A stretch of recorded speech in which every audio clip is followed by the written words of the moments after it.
Welcome, champions. How's everyone doing? Hi. We're gonna hop into this scene for a little bit. By the way, thank you, the Nautical Menace, for checking everything out. That's more helpful than you think. Welcome back, Sheershakens? Which way is it? Hey, Lae'zel, 2 more thoughts about Thalora.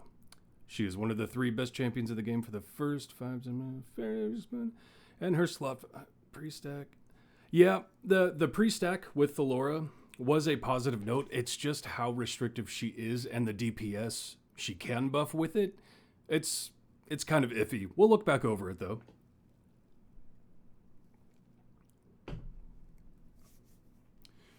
Sheershakens.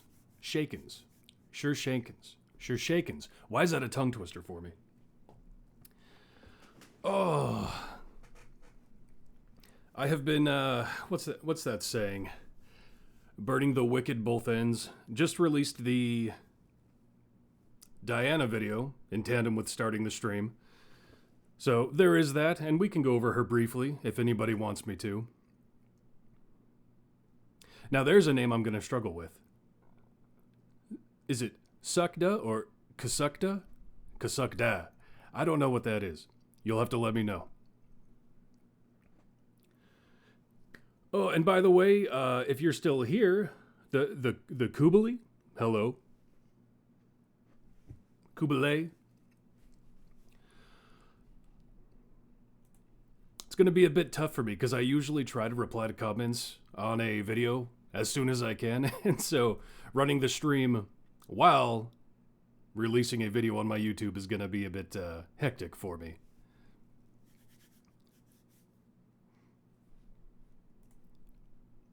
Almost correct. You'll have to let me know so I can forget in 10 minutes. Oh. So today, obviously, we're going to be going over Seat 2, Day 2, Round 2 fight. Got some interesting champions in this seat, and we definitely have a few that need to be looked at. Brought down a peg or two. Getting everything set up still.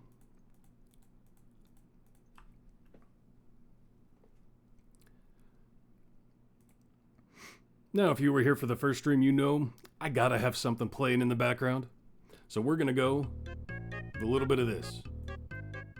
Let me know if you need it up or down. I just need something in the background for my own sanity. This one might be too festive. We'll see.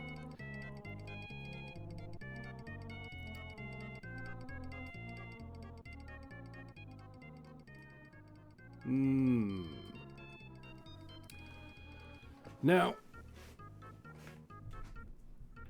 this I did not consider. One of the champions in Seat 2 is who I personally run in my Trials of Mount Tiamat to lock out. So it's going to be a bit hard to pull up and look at everything they give, but it is Celeste, the core champion of Seat 2.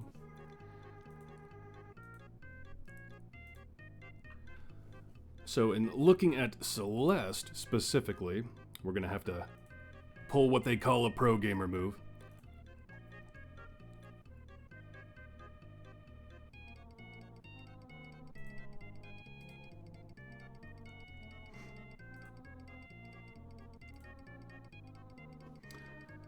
Okay. Since you don't have a sub button, my buddy and I are really grateful for your content.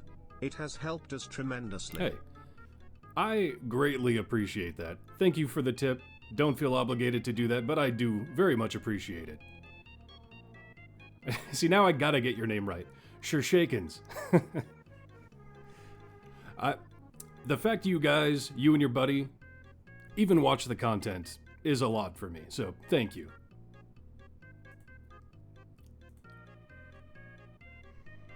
I am just trying to decide how I want to handle Celeste since I can't bring her up in game. I can just use her Bite Glow page, but that doesn't exactly get what I want across. But it'll do good enough, I guess.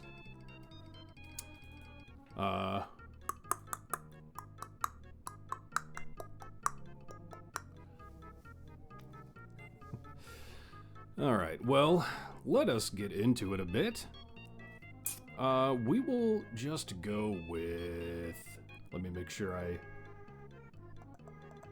Yeah, so let's get into it. Seat 2. We'll go with this... No, not this scene. We'll go with this scene. But I gotta pull up some people. You guys and me. I'm not there. Yeah. What's up, Radiant Hexblade? This song will... And yeah, the Wii song was stuck in my head Tuesday. I need to copy this. There we go. There I am, that ugly mug. How you doing, Dark Frost? As it should be. So, for the rest of the champions, I'm going to pull up the game itself, and we'll look at them directly. I have to look at Celeste here because she is stuck in my Trials of Mount Tiamat run. I can just show you, I guess. So in this case, complete lockout, can't swap to her. I was hoping the run would be done, it's close, but it's not, so. So we have to look at it this way. We'll go back to the actual game for the rest of Seat 2. That's not the right scene. Look, isn't that beautiful? That's not the right scene either. I need more coffee, that's what I need. Or actually that is the right scene, I just don't have the right page pulled up.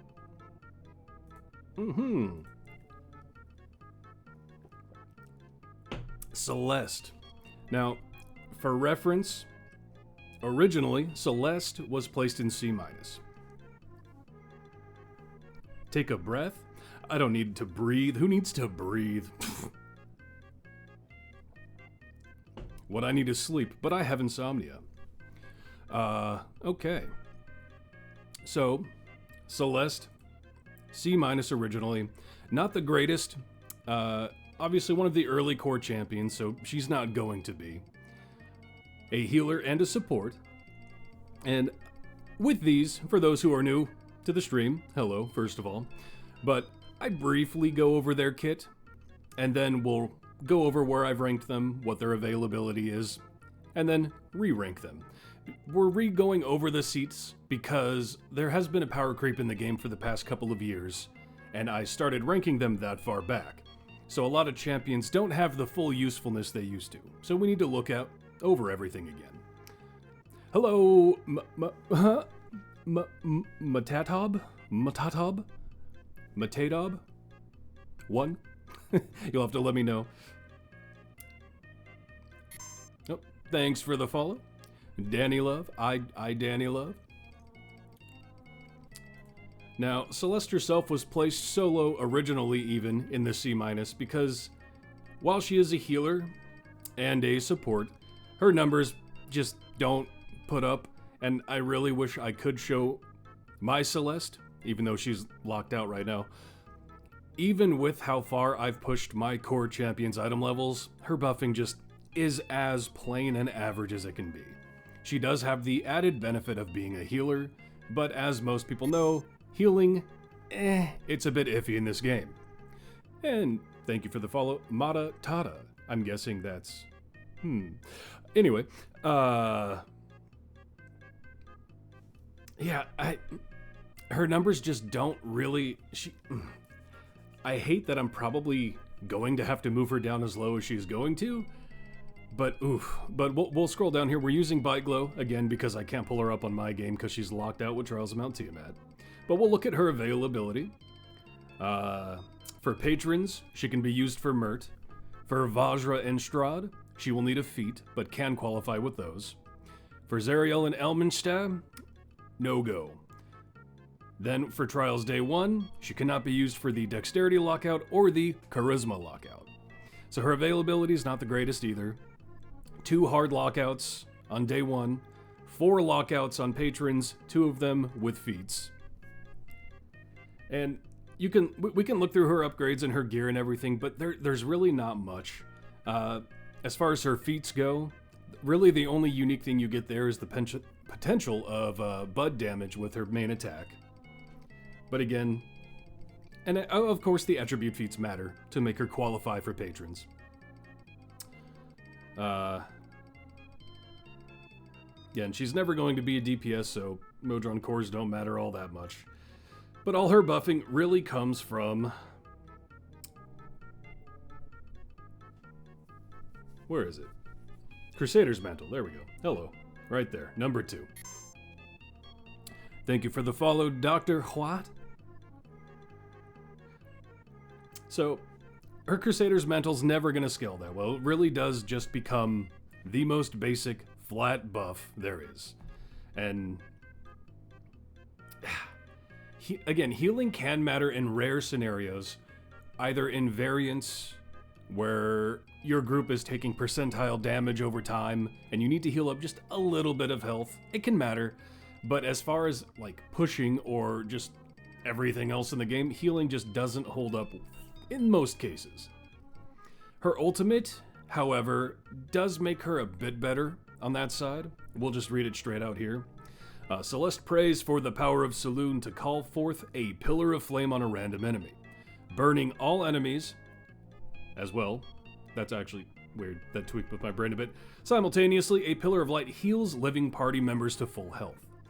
So with her ultimate, she can kind of become a useful healer. Being able to have a full slam your full health can be useful. It's rare, but it can be useful. It is on a shorter cooldown, so but especially, and I don't often like to compare champions directly with other champions in their seat, but seat 2's become a lot more competitive than it used to be. So as a core champion, she gets the job done. You'll use her in the beginning, but as far as her overall usefulness to the group, it's a bit iffy. As far as the tier list, this is the previous tier list we're looking at now. You can see her down here, Gatekeeper of the C-.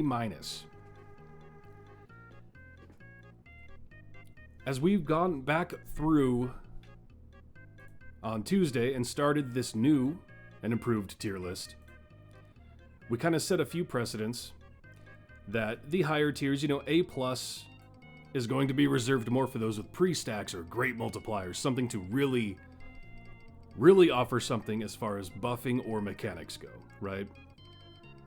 And the D and E, those are more going to be reserved for those with just kind of flat buff and nothing else. Celeste does offer slightly more than nothing else, but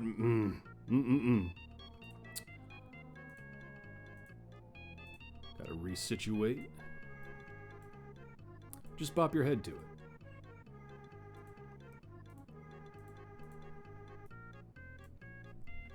So, looking at the new tier list. That's not where it's supposed to be. Hello. So, we can go back over where we've ranked Seat 1 before we rank Celeste and get fully into Seat 2. You can see we've put Gale in A+. Great buffer, great debuffer, decent availability, positioning is great. Pretty much everything about him is good as far as a flat buffer goes.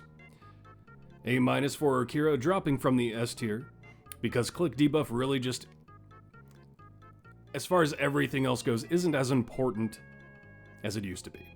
Still a good buffer, but it takes a lot to get her up to those numbers. Turiel, pseudo off tank, good buffer in the B+.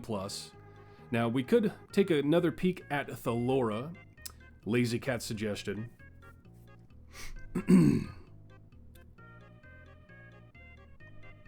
Adding to the conversation from last stream, the concept of her being a pre-stack buffer. As far as... You're gonna start a riot? Yeah, it's a symptom of the game's current state. Click debuff isn't quite as important as it used to be. And numbers have been shifting in a direction where she's more outperformed than she was when she was big, when she was first released. She's still good, but at the end of the day, she offers, and again, we're going off my item levels, but you can get a base idea. And we'll take a quick look at Orkira and Thalora.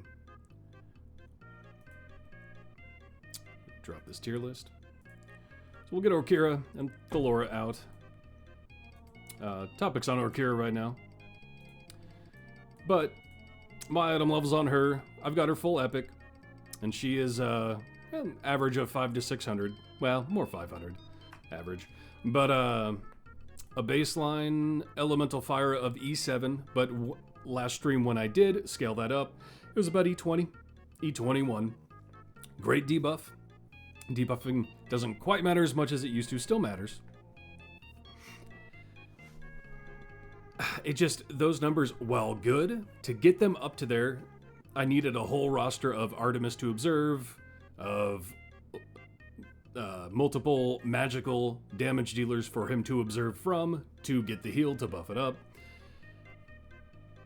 Just definitely not S, and as far as the hard numbers, just dipping down into A- for what it takes for her to get there. Now, as far as Thalora goes, the weird thing with her, she does have pre-stack. It is a lower pre-stack scaling. It's not bad, though. Defender of the Meek. It's based on her specialization choice. At this point, I have strength or of 12 or less chosen. But based on the choices she has, it is somewhat restrictive for what DPS she can get with it. Again, she can't affect Artemis, Warduke, Krond. There was another big one. I can't remember right now. But she can squeeze in... who am I thinking of? Dark Urge. But the Dark Urge probably will lean into Gale, who is a Ceramorphosis user in that seat, so... But she can affect some.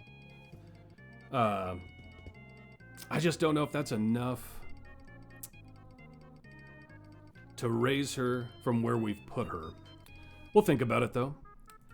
But back to Celeste.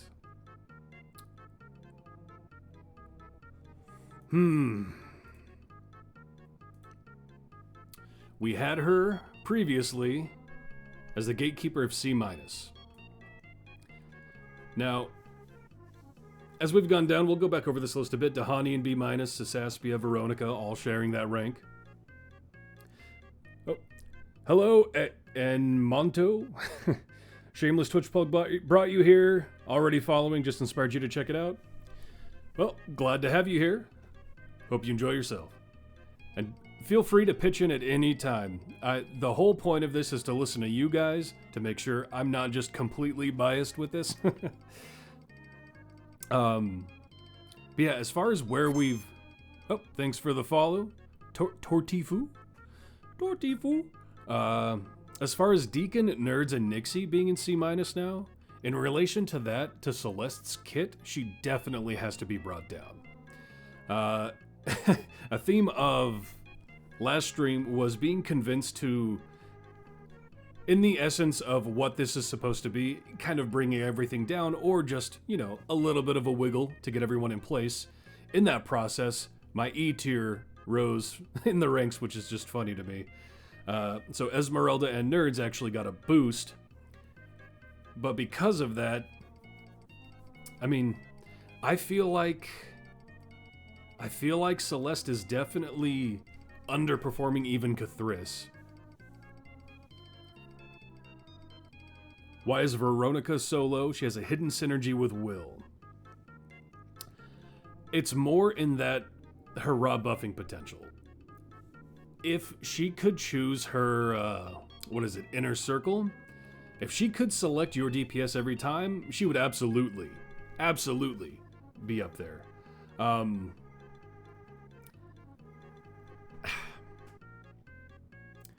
I just...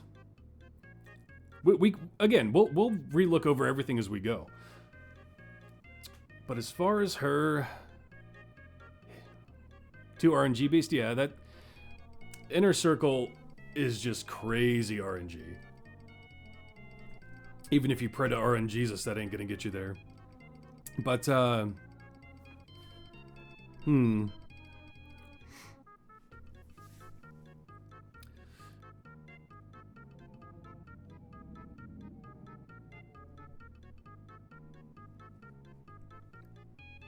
When she works, but it's too chance-based to even consider. Yeah. Well, in spending the time, man, you have to re-roll so many times if you want to try to land on that. But we'll get back to that. Let's figure out Celeste first. I don't know if she's just being a healer, and the fact she can at least offer, even with her ult, a bit of actual healing. But her raw buffing isn't the greatest, but I do think as far as raw buffing goes, K'thriss does outperform her. So she might even be placed in the lower D. Bumped down from C-. That's what I'm thinking. Initial thoughts. If anyone else has anything to throw in, throw away. I'm gonna be chugging coffee this whole time.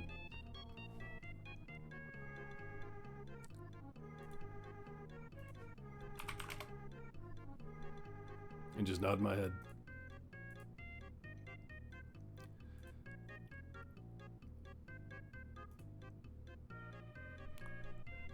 Quick little YouTube comment break.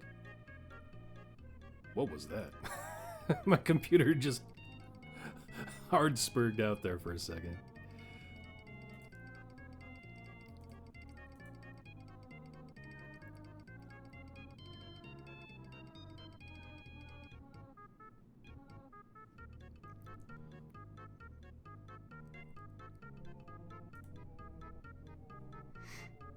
Okay. Yeah, I think for now that's where Celeste is going to make her home, in the lower D.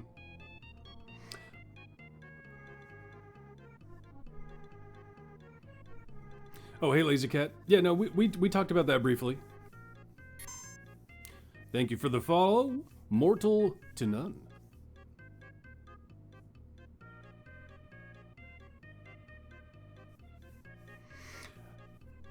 Hi.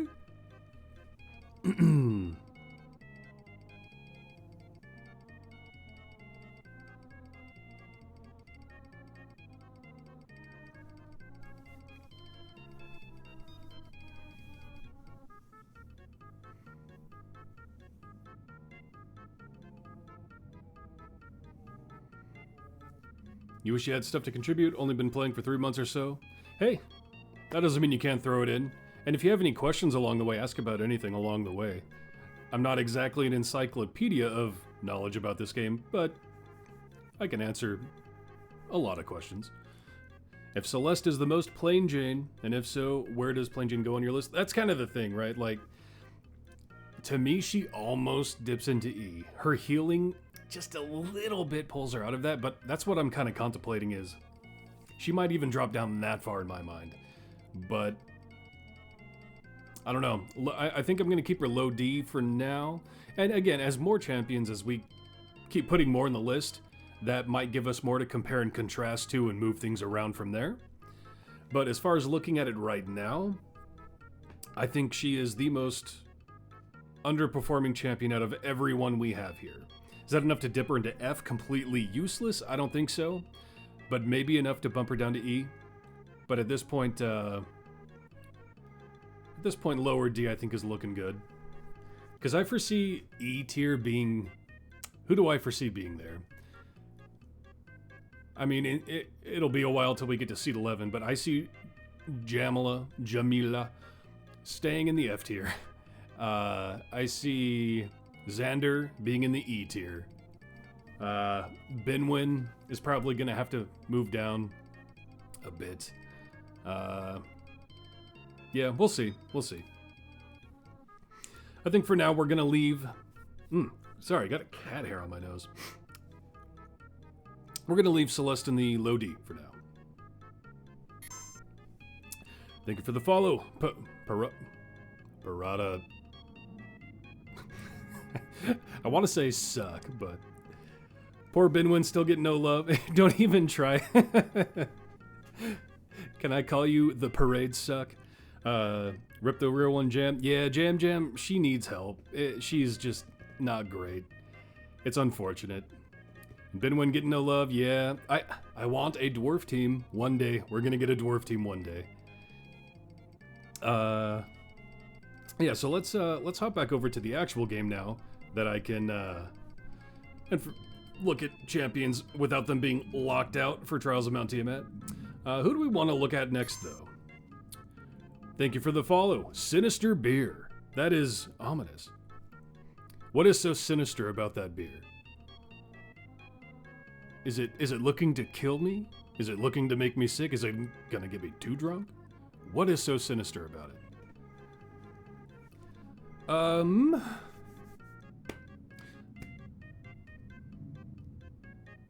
Oh, my. We'll go back over there to explain that. They're not in F tier. I just have all of seat 2 ready up so I don't have to scroll through all the champions down there. I just have all the rest of seat 2 who we haven't looked at yet in the F tier waiting to be ranked. So they're not all in F tier. I just didn't want to have to pick them out of the entire list of 130 whatever champions we're at now. So yeah. Presto. We can look at Presto next. And by the way, hello, Xander's old. Is that right? Wait, no, that's not right. Xander's void. Wow. What's up? Xander's old. I'm sorry about that. And thanks for the follow, Xander's void. The beer in your left hand. But what makes that sinister? I'm left-handed, so it would be in my left hand. Presto. Okay. We'll just select whatever for now. Relatively new champion. Well, the newest of Seat 2. Oh, Sinister E. I see what you're saying. Xander is X tier. Yeah, do we need to make a whole tier all the way down there just for Xander? I still don't think, as long as you offer and flat average, like, I don't think you're F tier for that. But like, man, yeah, he's not great. But Presto, pretty new champion. Pretty new affiliation. The new champion who released today is from that affiliation, building that one up as they go. I am very curious to see how this affiliation is going to play out, because if they're all going to get some form of gathering mechanic, I think that could be interesting. And with that, Presto gets component scavenger. So he stays relatively relevant. I mean, you're not going to farm a ton from these scavenging mechanics, but being able to get Modron component pieces is nice for filling out your Modron cores. So he at least has that going for him. Well, he'll always be at least a little useful, because he will always be able to get you more Modron component pieces as time goes on. But as far as far as what he offers to the group, he increases the damage of champions in the 2 columns in front of him. Starts off pretty average, but he also gets Hat of Many Spells, where enemies he hits gets debuffed. And that number, the scaling from the equipment, is affected by the pre-stack. Now it only stacks up 5 times, so it's a 5 times multiplier on a pre-stack. Pre-stack is always good, debuff is good to have a pre-stack on, but it only stacks up to 5, so it's not gonna, you're not gonna, even if you get him high item levels, it's not gonna get crazy, but it's still good. As far as his ultimate goes, I guess we should look at more ultimates more, because Celeste's was useful as far as her healing goes. But he just debuffs, changes weather, damages. The weather changing can be a unique synergy with Virgil, who scales with weather. As far as it's a random effect what he does, and his ultimate is unlocked, random effect when used. So snowballs, he will fire them out, hit them, and slow them, and then make it snowing. Fireworks will do one ultimate hit, and stun, and turn into fog. And tornado will hit them, knock them back, and change it to rain. It is random what it'll do between them. And as far as his main buff, Hesitant Helper, the damage buff for 2 columns in front of him, he will increase that effect based on his... Well, maybe I should have looked at that first, but we'll go back and... Where are you, Presto? Presto! Based on his specialization pick, he'll buff up his main buff, with the choice between champions of a total ability score of 78 or less, champions in the formation with an age of 20 or less, and champions in the formation with a magical attack. This is kind of similar to the new champion Diana in her specialization choices in who she buffs, which is between total ability score 78 or lower, age 20 or less, but dexterity 15 plus instead. That third one seems to be more in line with whatever that champion focuses on.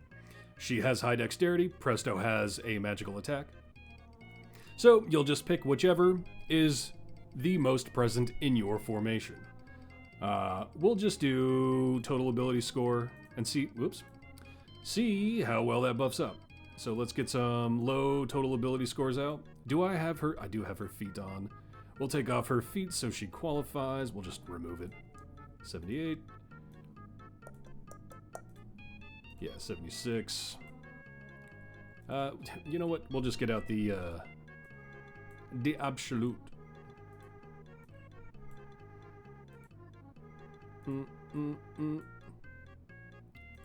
Oop.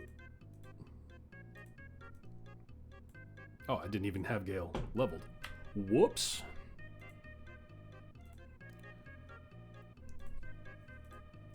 And this isn't a, formation I'm building here. I'm just getting people out with a low total ability score to scale up his buff. So, with all that out, it got up to an E13, but with a full slot of 10, it'll scale decently if you invest item levels into him, but that's not going to get crazy. But an E13, plus his debuff, plus his mechanics, he has a lot going for him. As far as where I previously ranked him, we had Presto at a B+. Let's pull up that list. B+. And you got Presto right there next to DM. As a more recent rank, I think that rank kind of holds up a bit. But let's think about this with the new list now. I guess we should look at his availability as well. Boop. Now with Presto, we have, he does have pretty decent availability. He is good, so he's available for Mert. His con can be affected by this feat, Tenacious, which right now is locked. So right now, not available for Vajra. Strahd, his int is naturally 16, so he works for Strahd. And Zariel, he does have a strength feat to bump him up to 10, and he naturally has 13 charisma, so he works for Zariel. And he came out really recently, so he will be available for Elminster for quite a while. The only day 1 trial he will be unavailable for is his low dexterity. So his availability is decent. Not too bad. So, as far as if he's gonna get a wiggle at all, let's take a look.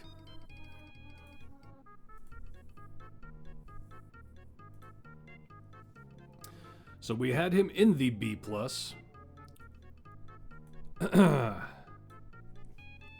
Does he deserve to be bumped up or brought down? We're talking a fairly average to slightly higher than average buff, mixed with a pre-stack multiplicative scaling debuff, but that doesn't reach crazy numbers. But he does have a persistent gathering mechanic of scavenging Modron component pieces.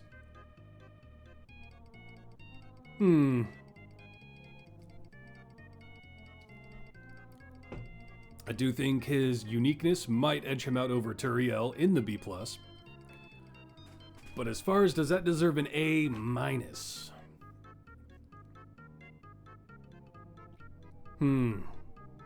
What's everyone thinking on this one?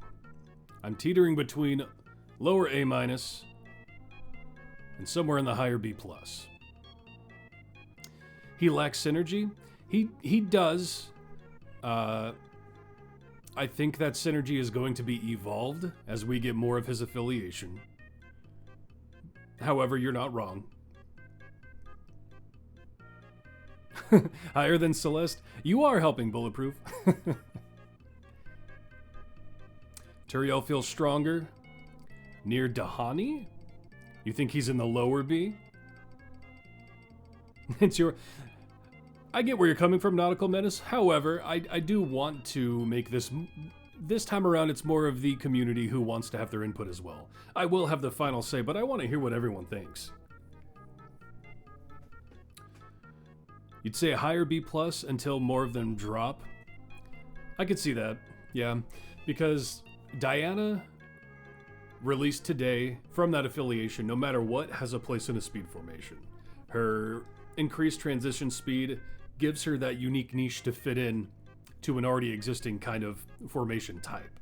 Whereas Presto, the only place he'll be put in is a click debuff team, which again isn't as important as it used to be. He can still be good, just...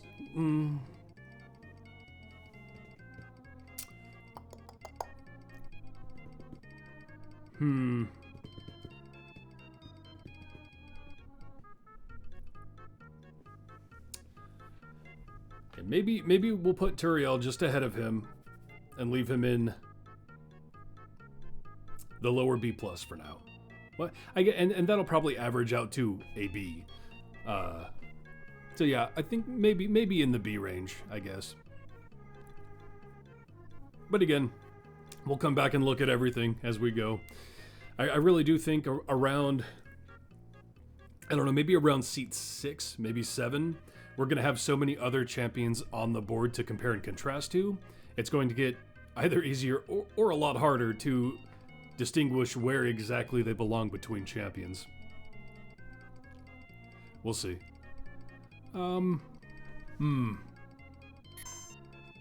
Thank you for the follow, Lamb and Jello.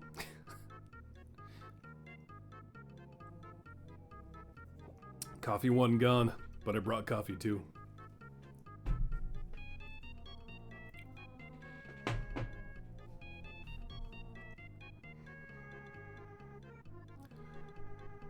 I'm feeling good about the idea of keeping him in like a flat B, but yeah.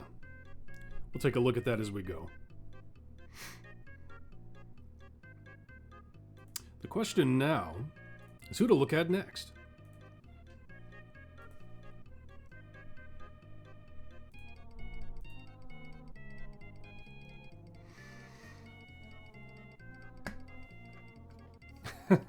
Preparedack. Can't say I've heard that one. You're still pretty beginner, but he's very helpful for you. Presto spams weather change. Yeah, and I will say that's about the only synergy he does have right now, is with Virgil to help with the weather stacks.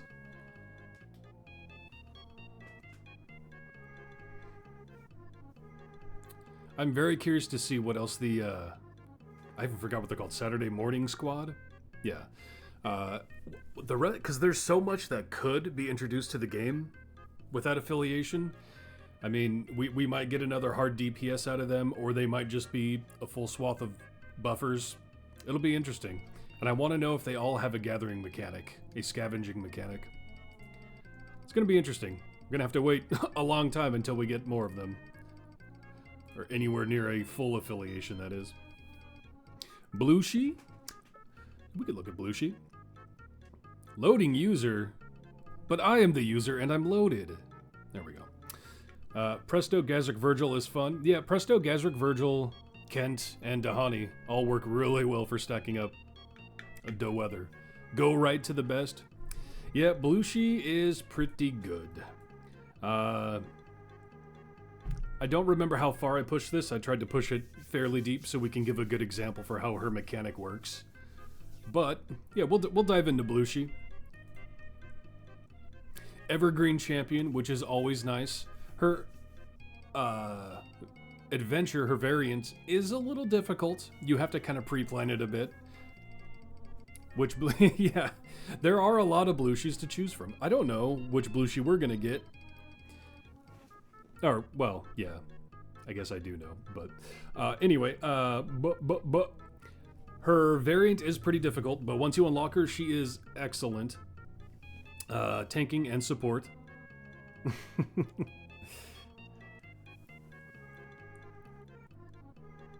Oh, I'm trying. No. I was gonna try to think of a good joke with that, but never mind.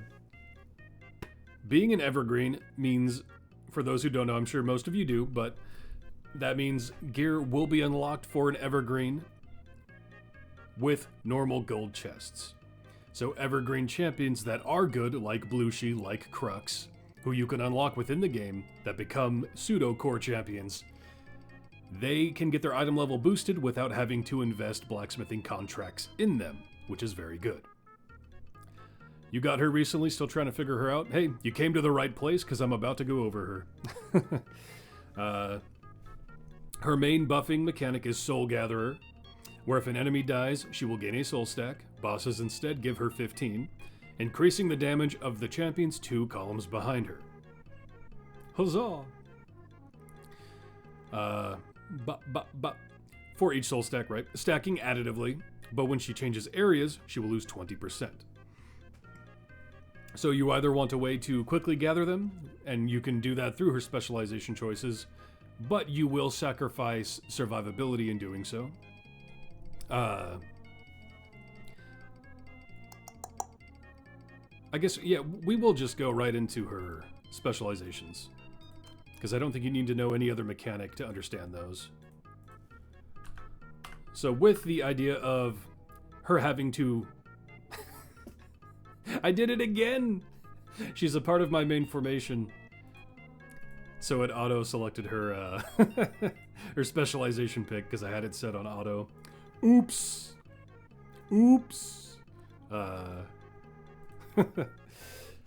So, she will gain more stacks with her first pick and potentially her second pick, I believe. I might be misremembering, actually, but we'll look. Enemies killed with melee attacks, ranged attacks, or magic attacks generate twice the number of soul stacks for Soul Gatherer. So that pick just comes down to who's your DPS. Are you using Artemis? Are you using, I don't know, Crux or Zorbu, or who else is Cadibri, I guess. Or if you're Emote, I guess you're using Van Ursa. Charred Souls, magic users, if you're using Dirge or someone like that. Or any other magic user. I don't know why I used Dirge as the example there. Regardless, just pick whatever your DPS is for that. This one is the question, right? Blooshi's spirit form, and I guess we did need to learn that mechanic, but we'll get to it. Her spirit form takes 50% less damage, makes her tankier. Soul stack granted by a grave situation are increased by 33%. So, the grave situation being, while Blooshi is in her spirit form, enemy attacks against her in her current... Wow. My brain just completely blanked that out. Woof! Enemy attacks against her increase her current soul stacks by an amount. And boss attacks increase her current soul stacks by blank. And her base soul stack cap is increased. Now, you're not going to very often get to that full stack, but you can farm it up. One method you can do is go back to an area, farm it up as high as you can, then go to your wall. You'll still lose 20%, but if you built it up really high, it's going to offer a lot right at the go there. But as far as her spirit form goes, she has her physical form, which will die, and then she will come back as her spirit form. She will take less damage, she will boost up Soul Gatherer, but more importantly, that will trigger Spirit Carries on. Rip potions, 8k more to go? Yeah. finished watching your video on YouTube. Nice work. Thank you, Kratos. I appreciate it. It is kind of killing me that I can't just go reply to comments right now. That's the only downside to doing both of these at the same time. I'll have to mad spam replies after the stream. Spirit carries on, though. When she is replaced in the formation, the spirit continues to attack and can attack like normal. While in spirit form, her health is increased and her overwhelm is increased. However, that also triggers a life well lived. While she is in her spirit form, Soul Gatherer's damage boost gets a 10% increase. Wow. Bear with me today. Stacking multiplicatively for each boss level that she has made it through alive during the adventure. So the further you can push, the more bosses you can kill with her in your formation. You are going to multiplicatively scale up Soul Gatherer when she's in spirit form. So we'll trigger that right now. I'll go to a stage where she's going to die and become a spirit, and we'll see how much it buffs up. So at roughly 1,000 souls gathered, I'm at an E12. So let's go somewhere she's going to just get ganked. So, yeah, okay, I pushed far enough, yeah.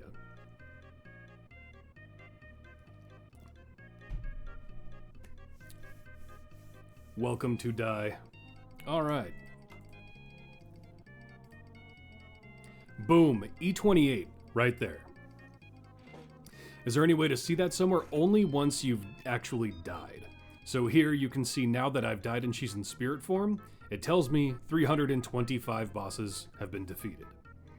As far as trying to determine that beforehand, no, I don't think there is a way you can tell. You'll just have to guess how many. And for reference, it didn't used to, but now Briv skipping or any forms of skipping will count for bosses slain. But yeah, so I've pushed pretty deep. You saw I got to 1,700, 325 bosses killed. But in doing that, we're getting close to 1,000, so about the same amount of souls gathered. We went from E12 to E28. E28 is such a huge flat buff, especially for when she came out. Blooshi is kind of the champion that got the ball rolling for everything being scaled up, right? She kind of came out right around when I was doing the tier lists a year and a half, 2 years ago. And yeah, just her flat potential in raw buffing power is very good.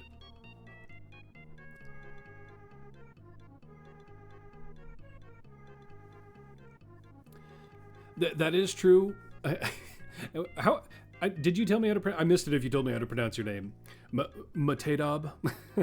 The only problem is maybe you didn't have her, maybe you swapped her, maybe you had to push with someone else briefly. There are ways that, but yeah, if you just used her, you can calculate it out. But yeah, so tank, evergreen, really good positional buff. I use her with my Artemis team because she does offer such a good flat positional to observe. I don't know what my Artemis formation looks like here.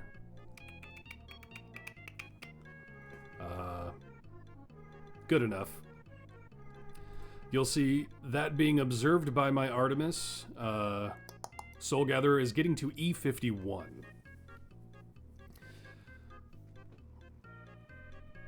But in E28, and as far as where my item levels are with her, roughly in the 30, 3E4, which again just comes down to farming gold chests. Welcome, Emperor G Car, or is that Gakar?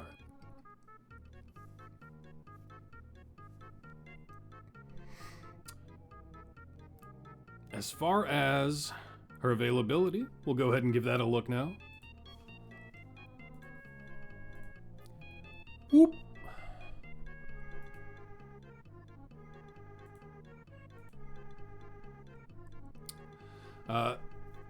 A common theme with, well, I guess it's not a very common theme now that I think about it. Nix that. Anyway, she does have some really good availability. She is evil, so she's available for Mert. Her con is naturally 16, available for Vajra. Her int is naturally 13, available for Strahd. Her strength and charisma fit for Zariel. When was she released? Okay, so she was released 770 days ago. So currently available for Elminster, but will be phased out. She still has a decent amount of time, but the cutoff for Elminster is 1,095 days ago released. And she was released 770. So currently available for Elminster. And the only trials she's going to be locked out of is Wisdom, because her Wisdom is 8.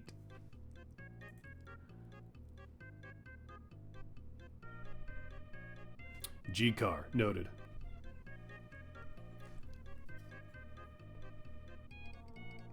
So, good availability, great buffing, tank rolls. Well, more importantly with Blooshi is that she is a magic attack using tank, which is fairly rare. And there are a few reasons that would matter. I mean, one of them is like Ulcoria stacking, where you want as many magical attackers as you can, and having a magical attacking tank, that is useful. So, yeah, she's pretty good. Pretty good. Let's take a look here. I previously had Blooshi in the like A+ range, and I don't see any reason she wouldn't remain there. Very good all around, but no pre-stack A+ yet. That's kind of where I'm thinking, probably in the slightly lower A+, because I do think the A+ should be reserved for high pre-stackers or just really good buffers. And I do think she is a really good buffer. She does only scale with how far you can push, so that is a slight downside. But still, I think she's very, very good. I could see an argument for high A-, low A+, is where my brain's going.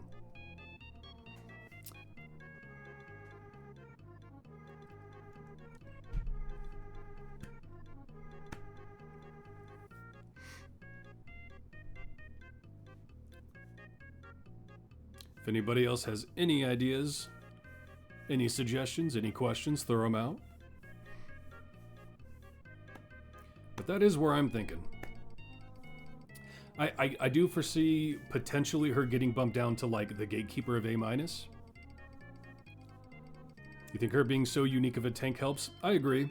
Especially, again, being a magical attacker as a tank. That is helpful in some cases.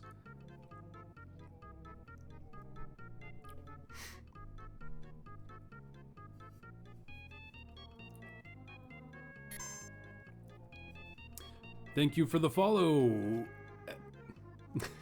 Estelindis?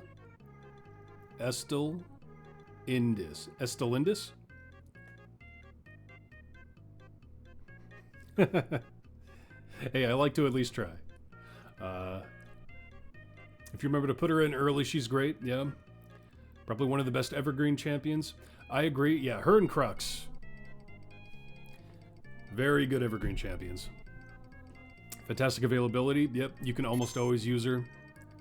No competition in her seat. I don't know if I wholly agree with that, but she does offer the best flat buffing, for sure. Thanks for the follow, Grim Morningstar. Was actually correct. Good! It took me a little bit to get there, but hard to find tanks that give as high of a damage buff. It's true. With a couple of the reworks, we've been getting, some of them are getting there. Thanks for the follow, Kakata. I mean, Evelyn can get there. Merilwen's not terrible. She doesn't quite get to peak Blooshi. I gotta think now. Tanks.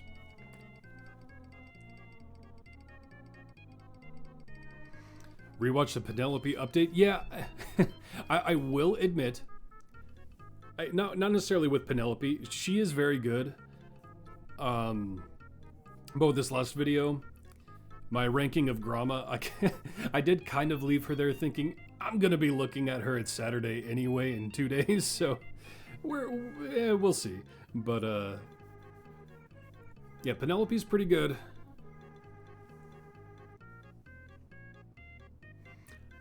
You want to play Widdle and Blooshi early in the run?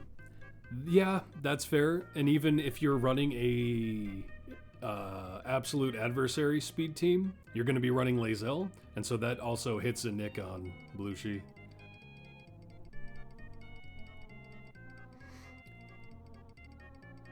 Oh, yeah. Yeah, Grim Morningstar. That, yeah, just putting seat 2 there for now in the F tier. They're not all F tier.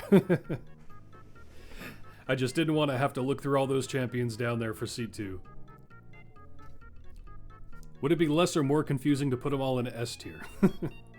Probably more confusing.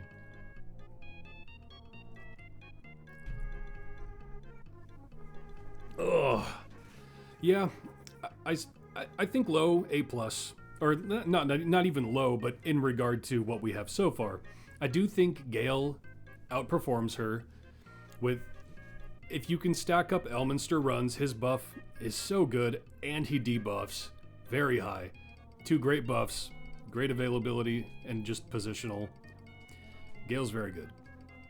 So yeah, I'm thinking that's where she belongs for now.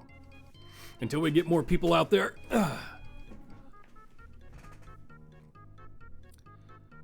Now then, who next? Let's see.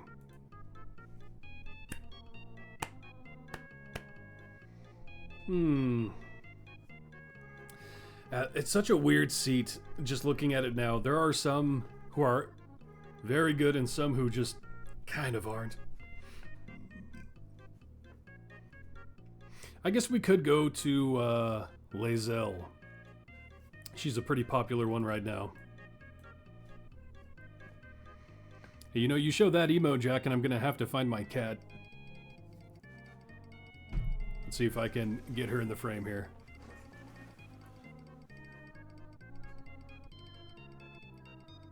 I don't know if you can see her or not. She's in that little bed over there. She glows in the light.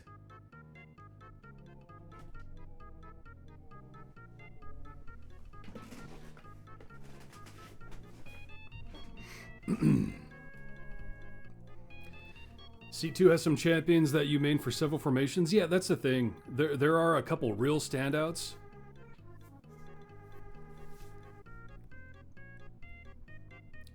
And then there's others who, and a lot of them S tier cat. I think so. She's my little co-pilot. Yeah, that's actually undisputed. I will die on that hill. My cat is S tier. But yeah, we do have a lot of like. Widdle belongs in a speed formation. Merilwen belongs in a gold formation. Thank you in the follow. Sipico. Talin belongs in a debuff team, but so does Presto. Yeah, Talin's one that's going to dip. We'll look at him soon, though. Donaar always has his at least brief usefulness of giving you a little bit more gold. I think Krydle is important in certain ways, too. Thank you for thanking me. Thank you for thanking me for thanking you. Yeah,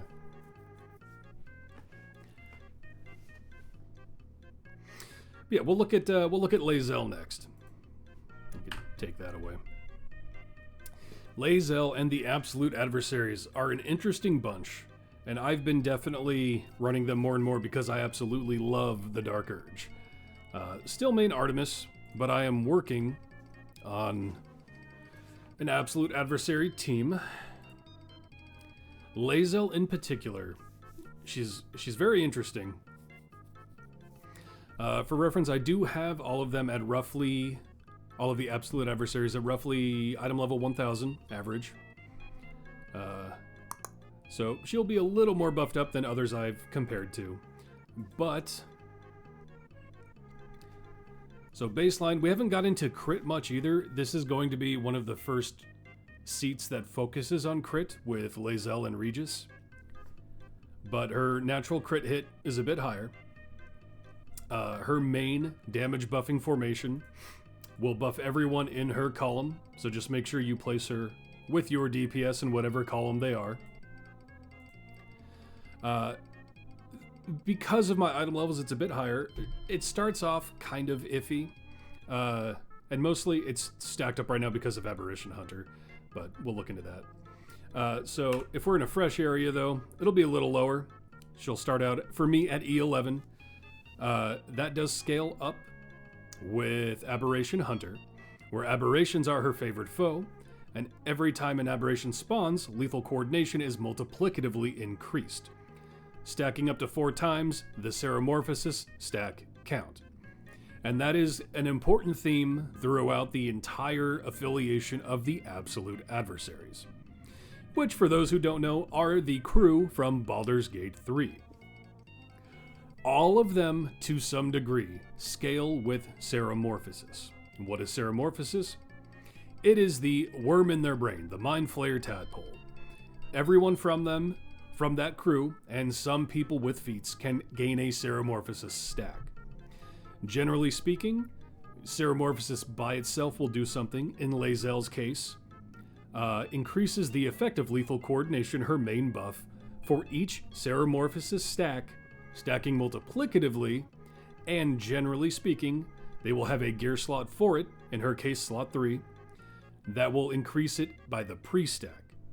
So that will offer good scaling their main formation abilities more often than not, and being a pre-stack multiplier, that's very good.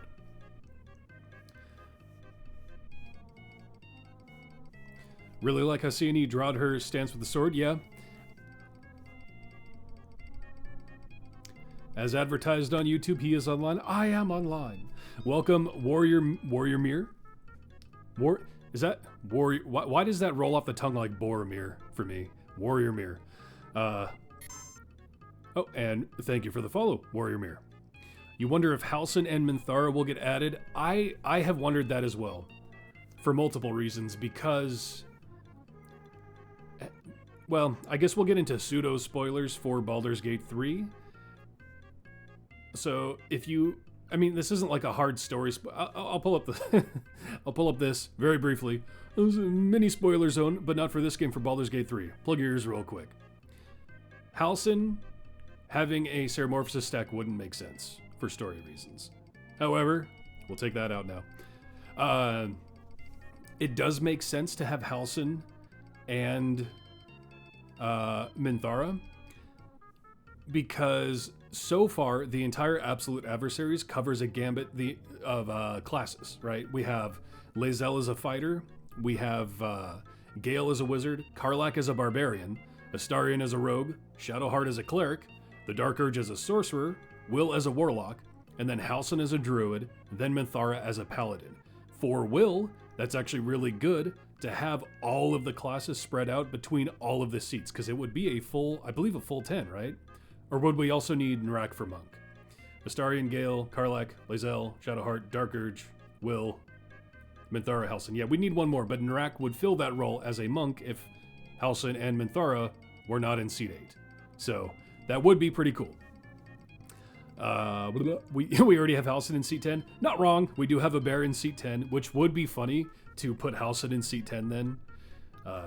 Or even, you know what they could do is just give Tyrell a Halsin skin and give him a Ceramorphosis feat with it or something. Or like a glitch feat. Minthara is actual most supportive waifu. If you're a prick, yeah. Which, no, I did a Dirge playthrough of being a prick. And I didn't finish that run, but yeah, no, Minthara was fun to be in that crew. Astarion, though, yeah, that's fair, actually. I briefly spaced that he was in seat 10. So that would conflict. So what would... Here, let's take a quick little theory crafting session, right? So if we want Minthara and Halsin, we don't want them in 12 for Will, 11 for Dark Urge, 10 for Astarion, 9 is open, but that is Jaheira, 8 is Narak, 7 would definitely be open for one of them. Thank you for the follow, Great Son of the Mountain. Imo and Dirge overlap too? Yeah. Dude, I want the Dirge human feet. I agree, Parada. Big time. But yes, so Minsk is in seat 7. He is. And that's true, because yeah, that is... Man. So again, 5 has Viconia. 3 has Dyna. I mean, really, technically speaking, there is someone who can, in a way, synergize in just about every single seat.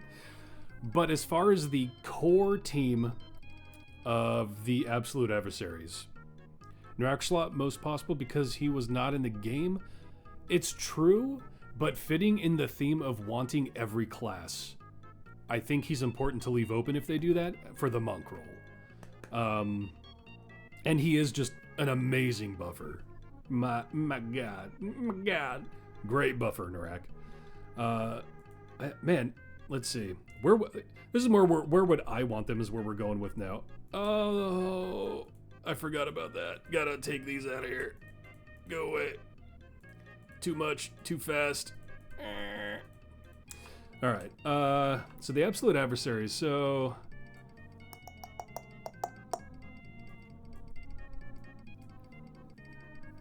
as far as the core team, and in my opinion, plus Narak, then you would want Minthara. Who am I missing? I'm missing someone, aren't I? No. That's the core team. Starion, Gale, Karlach, Lae'zel, Shadowheart, Dirge, Will, and Drac. Who and where? Who and where?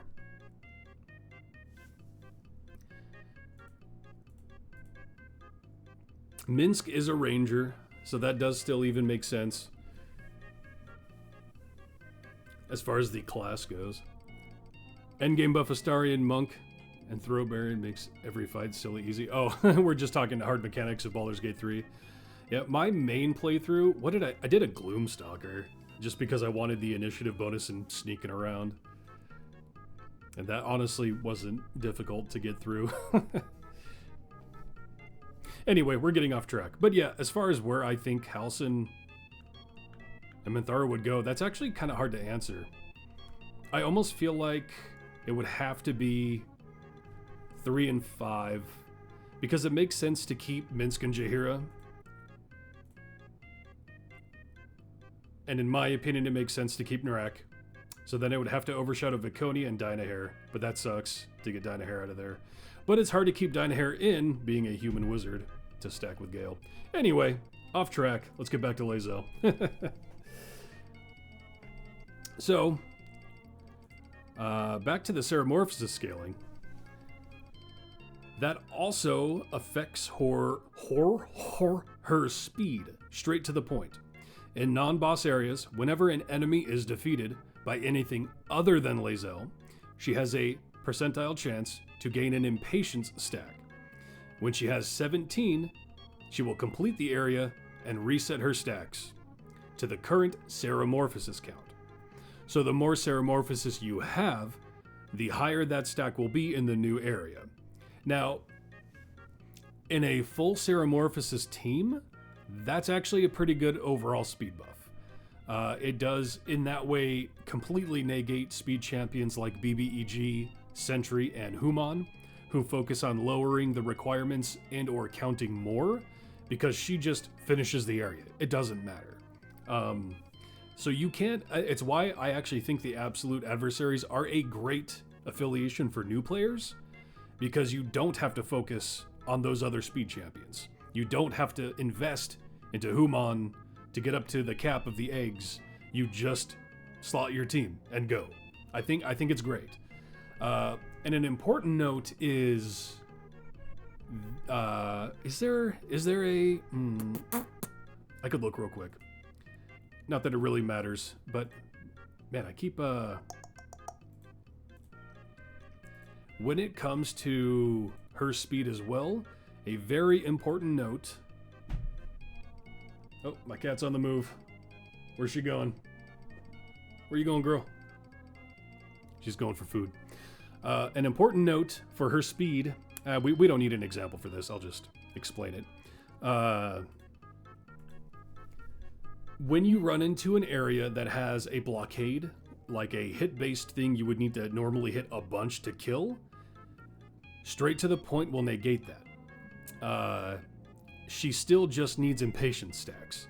So you could be knocking down a tree branch or a wall, whatever the blockade is with hit or armor based, As long as it's a non-boss area, just getting the 3 or 4 kills with a full affiliation slotted will move past the area.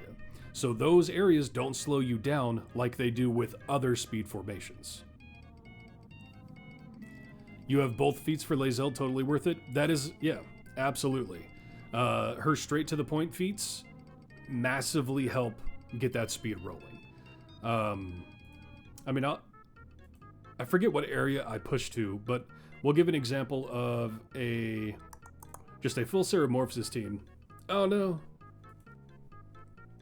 I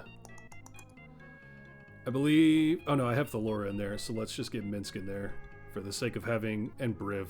Why is Briv in there? We'll make that Viconia. Viconia and Minsk, and Nrak all have feats to give them a Ceramorphosis stack. So this formation isn't like a formation I recommend. I've kind of just thrown this together, but everyone here has Ceramorphosis. So you can scroll down to that and see 10 Ceramorphosis stacks. And because of that, her lethal coordination is now up to E34 for me. So Ceramorphosis plays a huge part in scaling up her buff. She makes those scrolling... Oh, yeah. That's another good example of an annoying level is when you have to kill the fires and keep pushing forward and just slowly kill the fires. Again, just getting a couple kills for her impatient stacks on normal mobs will skip right past those. So just... I have enough. So just as an example, I think I pushed to about 1730. Of course, we're starting on a boss area. But you'll see it only with a full team of Ceramorphosis and her 2 feats, they will just start skipping through the levels pretty quick. So we'll just take a look at this real quick. Boom. And I forget if there's any blockades in the Ring of Regeneration. I wanted to give a visual example of it, but...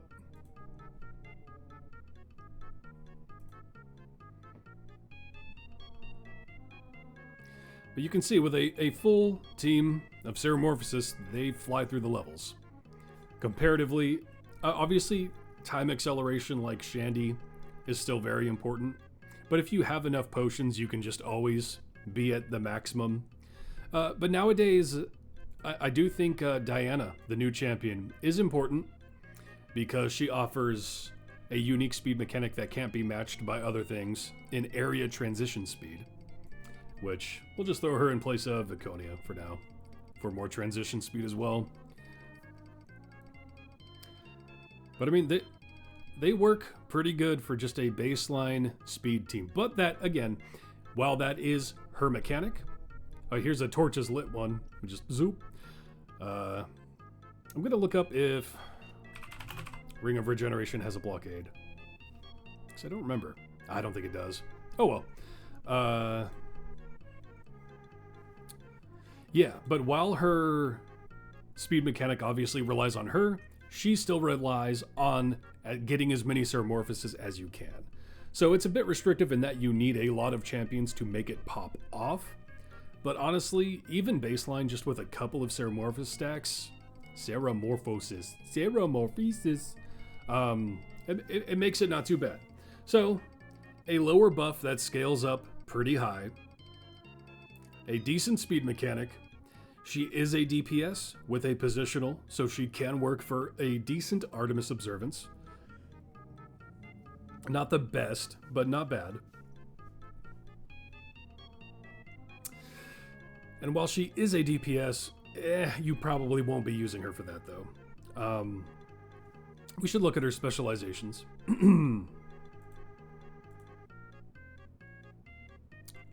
Where are you? There you are. So, with Lae'zel, she only gets the one choice. First of all, increasing her own crit chance by 20% additively to her other, and her critical damage.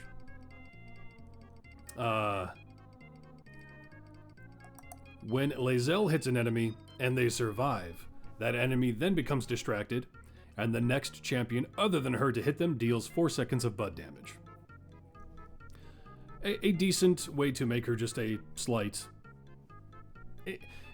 I mean, it is a support tool. So yeah, just slightly double downing on being a support. And then Eldritch Knight will have her cast Magic Missile, firing 3 additional missiles at random targets. That is somewhat useful for armor breaking mechanics. Careful of the potion. Oh, I'm gonna run out really soon, yeah. But yeah, I generally take her Bud, because I use her as a support more than anything else these days. But her Eldritch Knight can be useful for armor breaking and hit-based breaking if you're gonna run into a lot of those bosses. But as far as her availability, let's take a look at that now.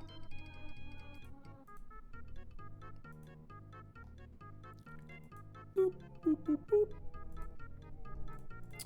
So, being evil, she is available for Mert. She has a con of 14. Does she have any? Yeah, she doesn't have any attribute feats, so that's something to keep in mind. But naturally has 14 con, so available for Vajra. Her int is only 11, so not available for Strahd. And her charisma is very low, so she will never be available for Zariel. And because of that low charisma, she will be locked out of that day 1 trial, but everything else is available. So only locked out of charisma for day 1 trials. And she will be available for Elminster for quite a while still, because she's still fairly new. Welcome, and thanks for the follow, P-Dog. I know that name. You're not sure exactly how the numbers work, but with both of Lae'zel's feats, you have 252. Get an impatient stack. You assume this means with 10 tadpoles, I only need 3 kills. Oh, you're gonna make me do math? But yeah, no, I mean, that 252%, yeah. Hi. Welcome, P-Dog.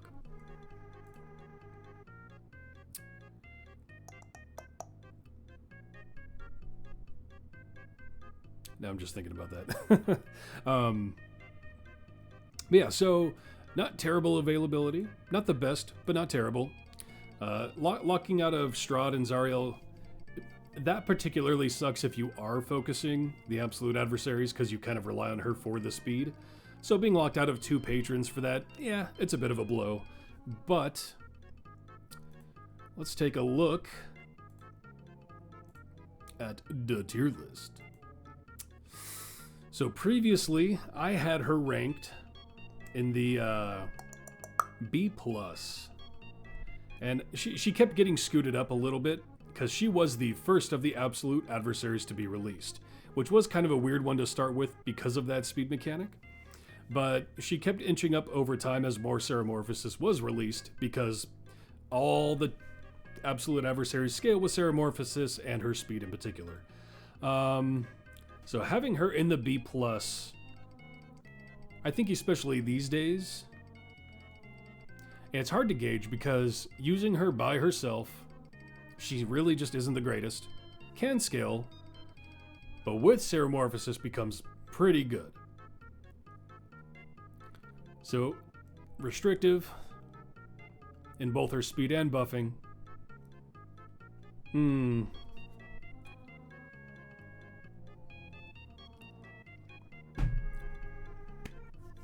What's everyone else thinking for her? I'm thinking she's recent enough, and that's she can scale really well now, but again, very restrictive.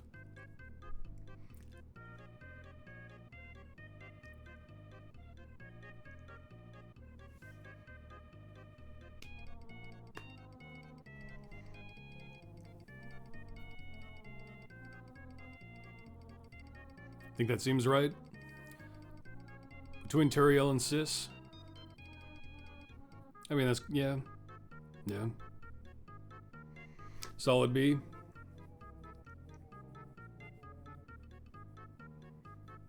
It kind of, Bottom of B+ makes sense to you? Yeah, kind of right in that B range with Presto.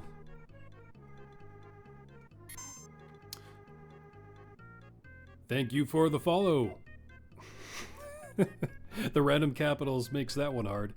Digancio? Dagancio.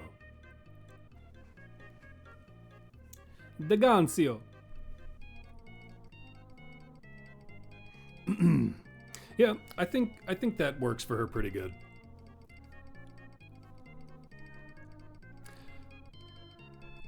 As always, it'll be more telling as we get more to compare and contrast to, but I'm liking that.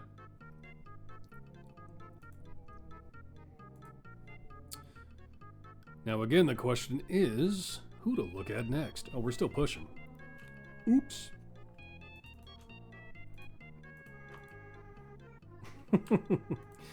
Oh, Will. Always making me force out all my familiars.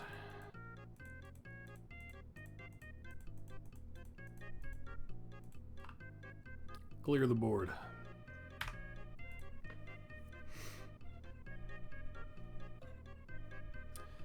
See, the streams are archived here for later. Yeah, I intend to keep the VODs up.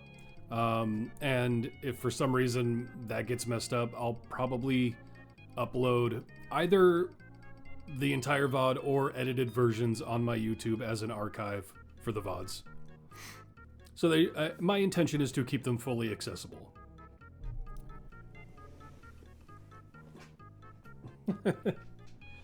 My cat just crawled under my bed. She doesn't like it when I just talk to no one. Even when I game with people and just talk to them, she always has to hide. She thinks I'm going crazy.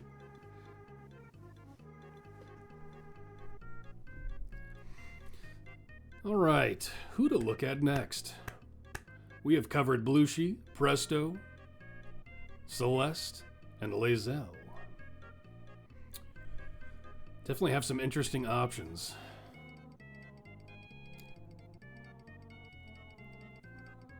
Korth.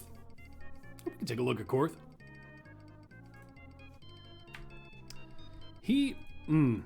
That season was an interesting one for me because I like what they did with the season where they buffed Korth. You're curious about Donaar? Yeah, we'll cover Donaar next. We'll keep him. You've got the quarter on the machine right now. We'll cover Donaar after Korth. But the season where they buffed Korth, I think they did good things overall. Some people weren't happy about the slight tweaks to Zorbu, but at the same time, while I like what they did, it didn't necessarily give them like huge buffs. Oops. So yeah, it's a bit strange. The cat, yeah. Yeah, she'd be hiding for the rest of the day until feeding time. So, with Korth, he's a bit interesting now. Kind of weird. I guess I keep going back and forth whether to use skins or not, because I want to use skins, but I always get comments or people saying, well, who is that? I don't recognize that person. Who is that champion? She's hiding until you put her in S tier where she belongs. Hey, she absolutely is S tier, okay?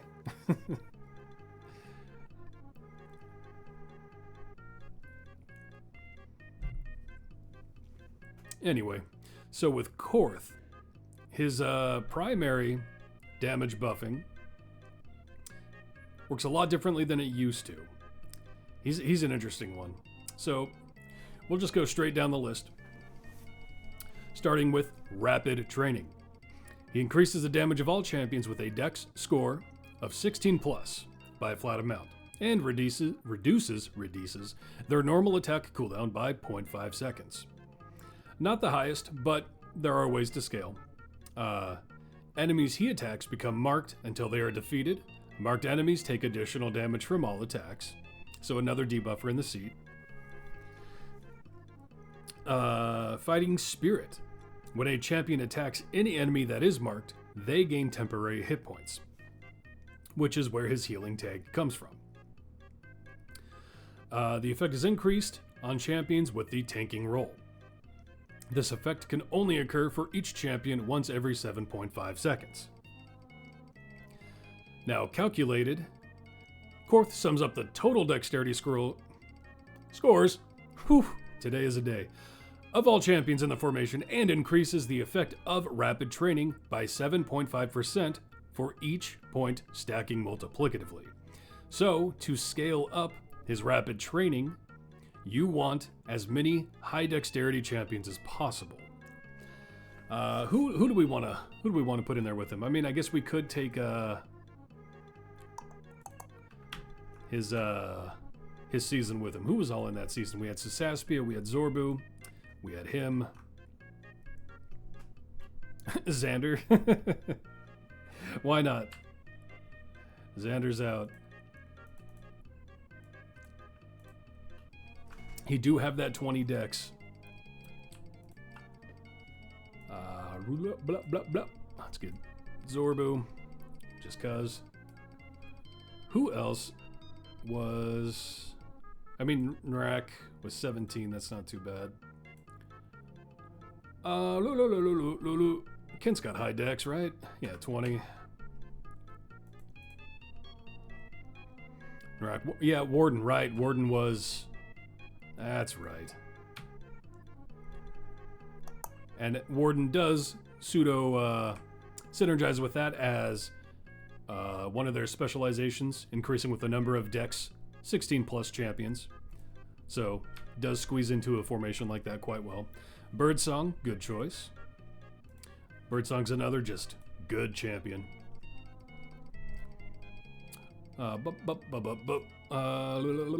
Viners is 20, right? Yep.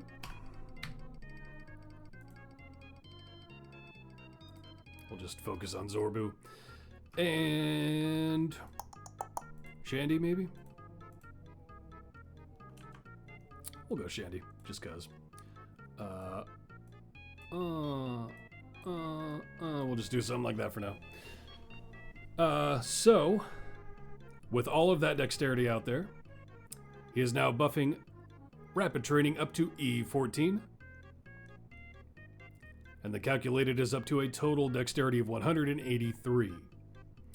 Now, on one hand, you will think, hey, that's really restrictive. He only buffs champions with a dexterity 16 plus. What's up with that? Welcome, Kendra. How you doing?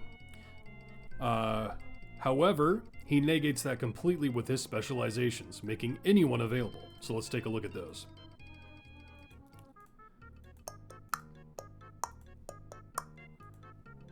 Gotta burn through those respecializations. So, with his ultimate, or his specialization, not his ultimate, forgive me, he will choose either the 2 champions directly behind him, the 2 champions directly ahead of him, or the champions above and below him. Those are who you're picking, but whoever he does pick, those within those slots will just have their dexterity set to 16, if they weren't otherwise. So, for example, we have him in the front here with 2 slots directly behind him, so we'll take behind just for the sake of this. If we have... Who's a notoriously low dexterity? Oh, let's see. What is Briv's dex? 15? Really? I didn't think it was. Who's got a low dex?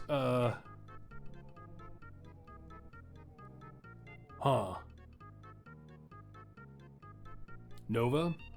Nova's high dex, isn't she? Yeah, 16. Dadius?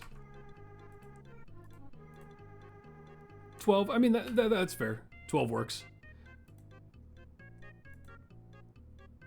Omen? Well, now I'm just curious. What's Omen's dex? 8. There we go. That's a good one.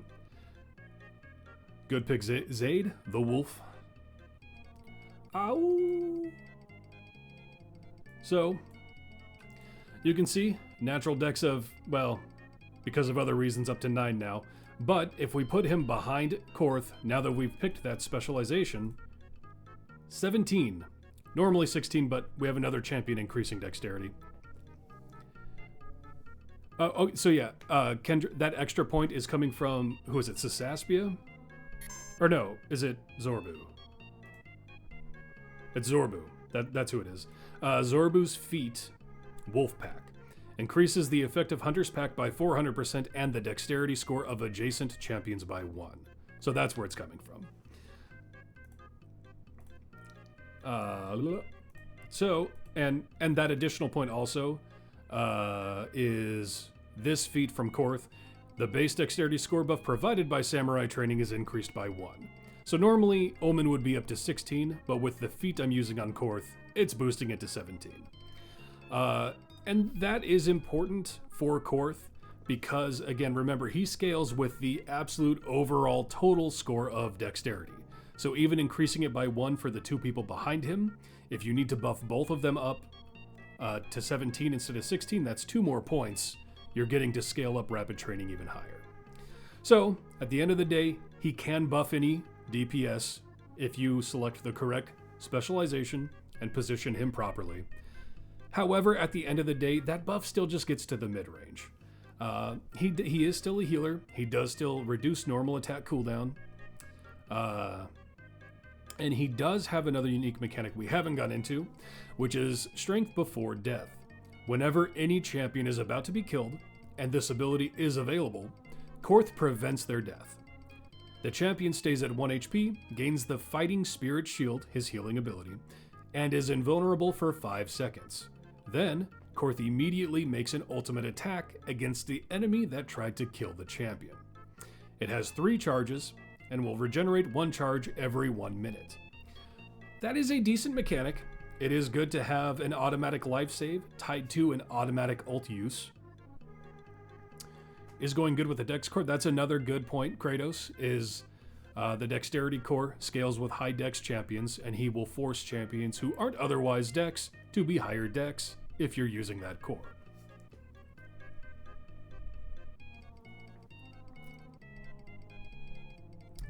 Now, I will say Korth, I did negate group tactics, I guess. Korth tracks the highest number of enemies that he has simultaneously marked in the current area, and he increases the damage of rapid training by 20% for each of those, stacking multiplicatively.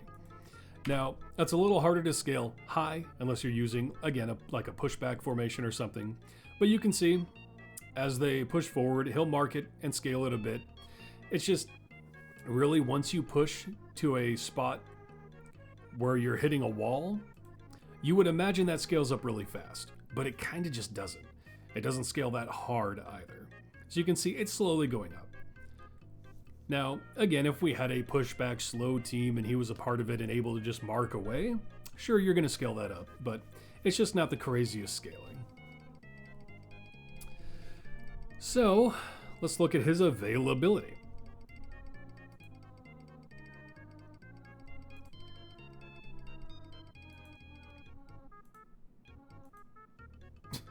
That little beep.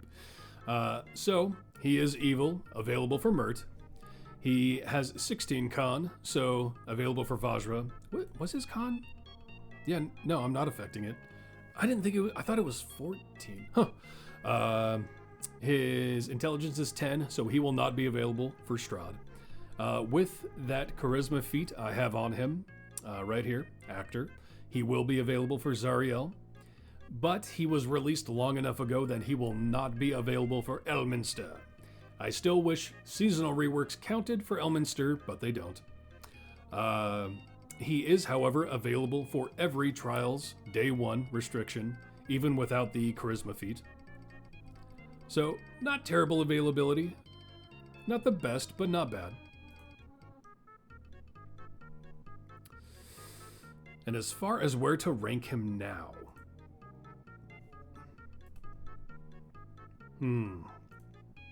he did recently get a re-rank with his season. And within that, I ranked him in the B+. Looking at who we're getting in the B+, I think he's closer to the B-, is my initial impressions. I do really like the concept of manipulating dexterity, though. Being able to buff up people who aren't normally at that attribute scaling. Lower end to B-, yep, that's what I'm thinking. Again, I do like the dexterity scaling. That's a unique mechanic to only a few champions in the game, and I think it can be useful. But does that justify using him and his not the best buffing? I don't know.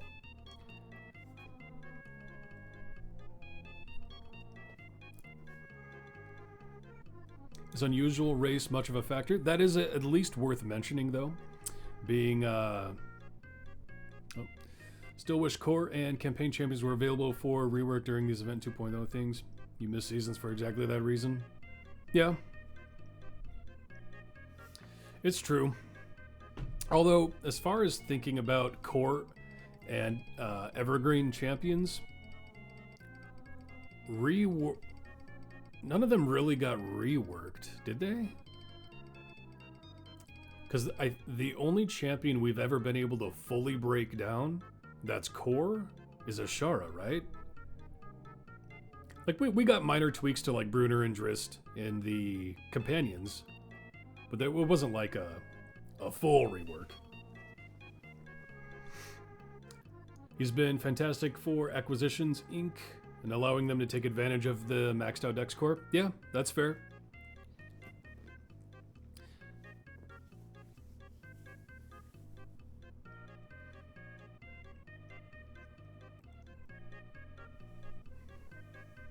Yeah, I do think Tranamo, the biggest reason we're never going to see core and evergreen as far as a highlighted focused rework is because of that. They don't want people breaking them down and getting the 30,000 potential item levels from them. Korth and Valentine spreading Dex buff is great as well.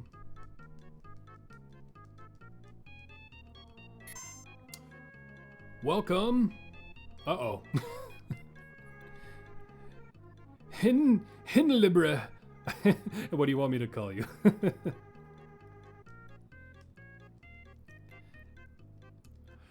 I don't know where to go with that. Hi, YouTuber. Good luck. Thank you.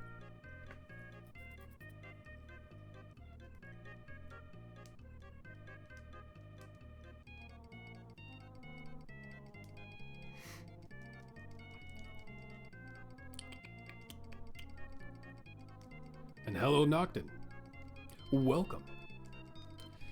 Yep. I do think Korth belongs in the lower B-.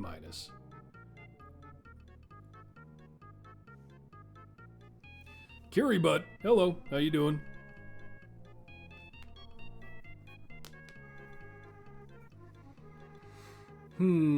Korth is always one he's always felt weird every time I've had to rank him.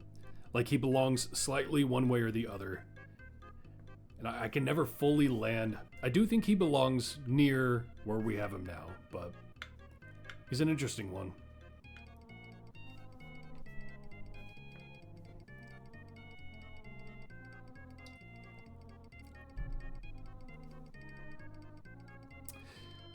I think we'll leave him right now at the bottom of B-. I think some other champions are going to be slightly lower than him in the B-. B- without Dex, B+ with. And that's the thing too, right? Like, that is always what's hard about this kind of tier list thing, is we're looking at the overall use, right? They will be good in their niche when they are good, but yeah. If I could throw an asterisk, it would be, because there is like, I want to make potentially another tier. Well, welcome King Mufasa. I read that as muffins at first. King Mufasa, welcome. Mufasa. I almost wanted to make a unique bracket for champions like DM and Nordom, just with they excel in their specific niche and they are needed for that niche. But other than that, you know, but yeah. Korth must be an A only for his shield ability. The problem with healing is at the end of the day, once you get to a certain point, man, healing just doesn't keep up. Oh, wrong scene. Boop. I mean, again, we're talking, where is it? E4 temporary hit points. Man, you get hit for E4 in the mid game pretty quickly. Welcome, Index. How you doing? B- and a half.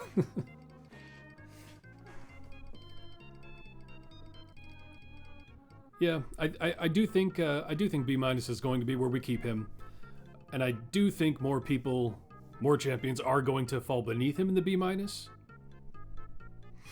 You like Veronica's build better, but Korth isn't random. That's the thing too, Lazy Cat. Like, Veronica is so random, but can be good. Korth is a steady, he knows what he does and he does it, you know?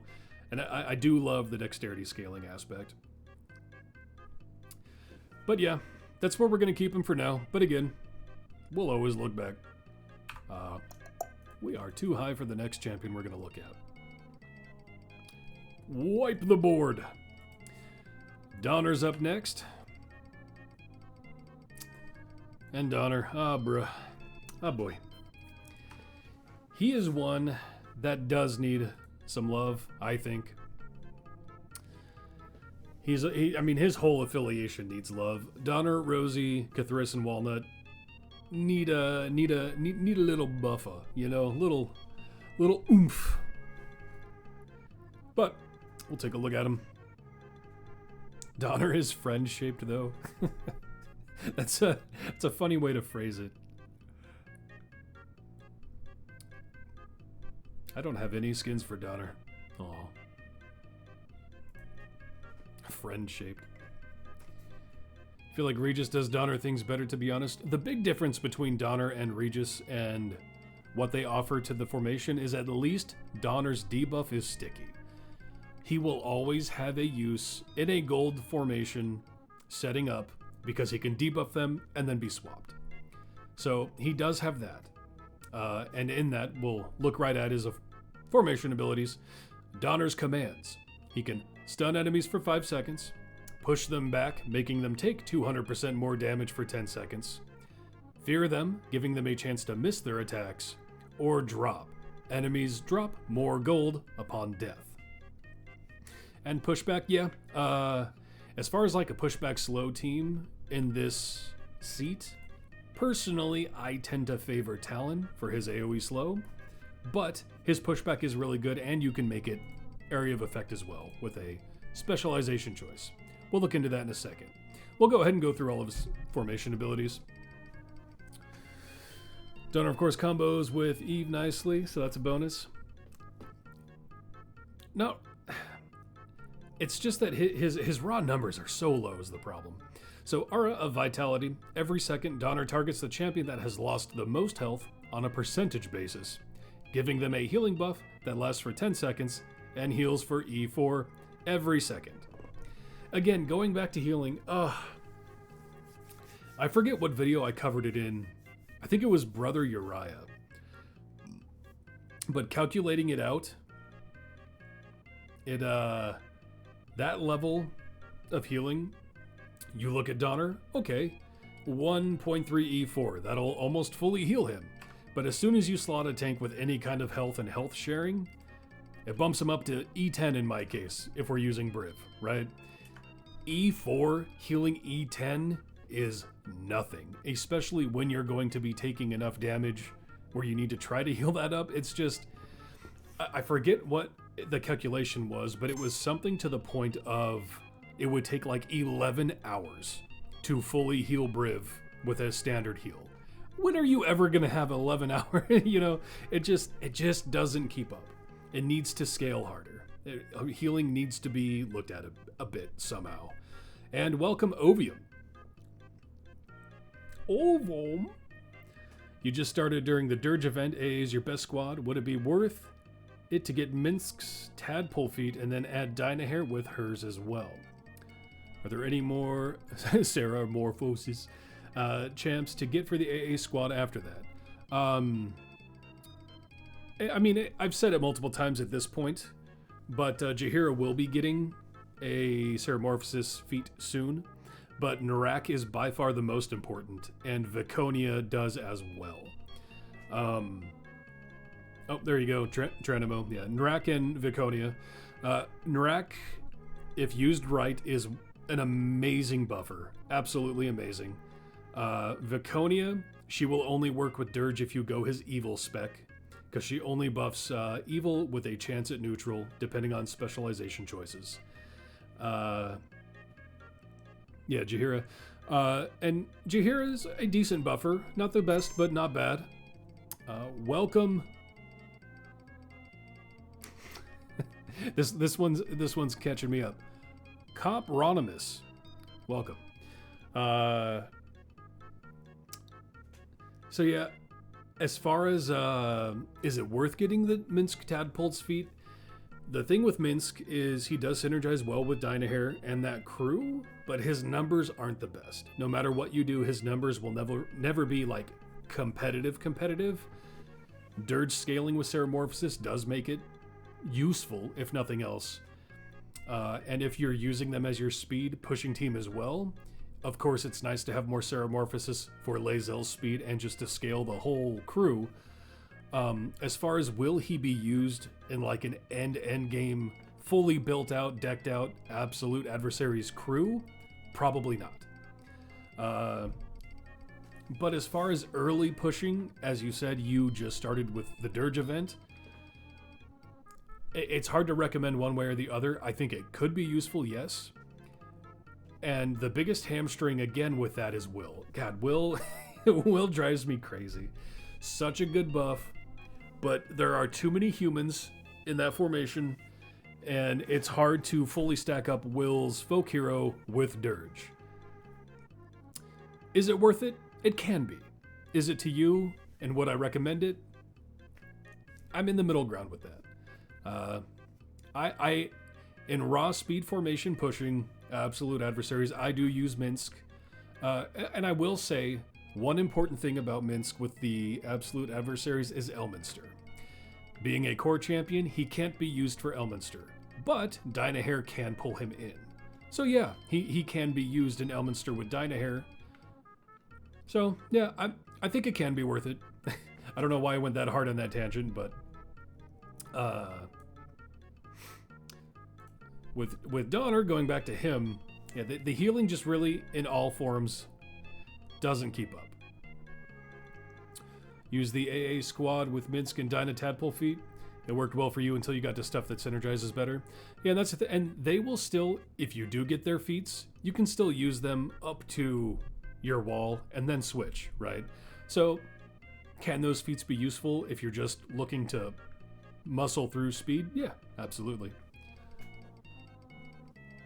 And I do think the Absolute Adversaries is a great formation for beginners too. Giving you speed and focusing on Dirge, I think that's a good option for a main DPS. I'm an availability slut, and yeah, so he very good for that. And good scaling too, but however, back to Donaar.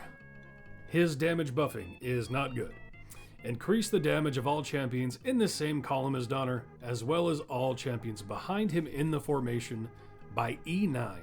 Now, I've only got him up to like item level 300, but even at that point, by today's standards, that's not a good buff. It's just not. Like, if we were just ranking him on his buffing numbers, we're talking D to F tier. Or E, even. Not even D, E.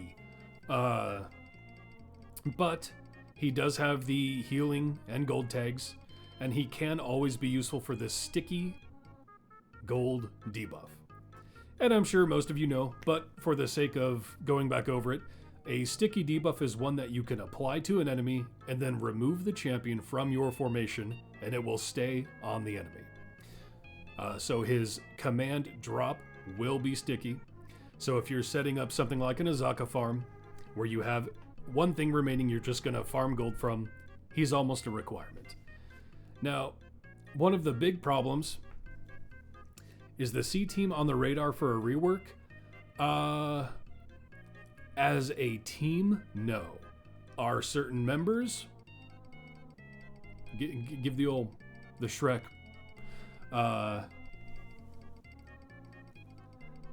What Dirge spec to choose, Storm Sorcery or Draconic Bloodline? I highly recommend Storm Sorcery because it gives you the mechanic of him counting as magical. And if you're looking for a Modron core to focus, the magical Modron core is his best damage buffing core, but it requires his attack to be counted as magic. And Storm Sorcery is the only way to do that. So I recommend Storm Sorcery.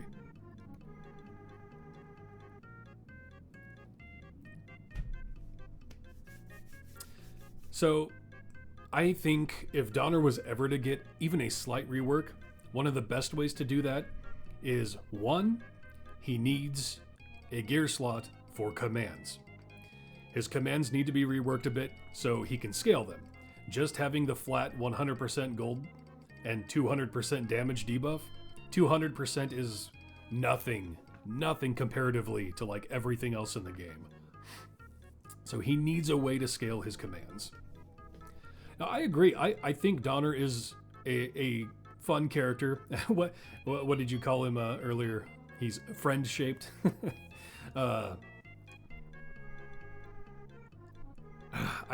He is absolutely one of those who are stuck in the old game design. He needs a buff up. He really does. But we can only rank him on what he is, not what he might be one day. And I will say, as far as I know, there is no mention whatsoever of Donaar being looked at. Power creep is real, very real, yeah. But we'll still look at his availability.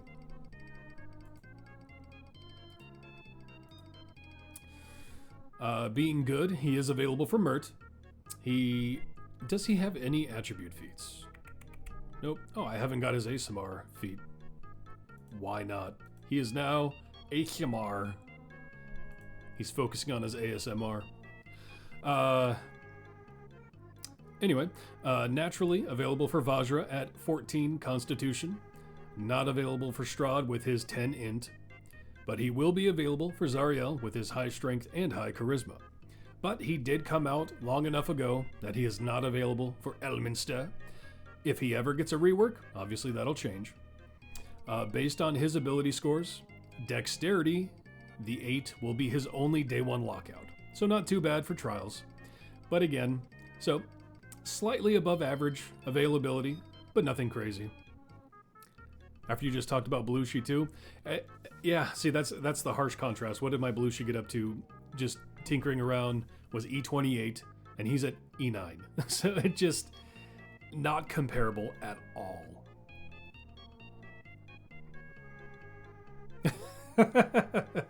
Yeah, I had to sneak him in there, P-Dog.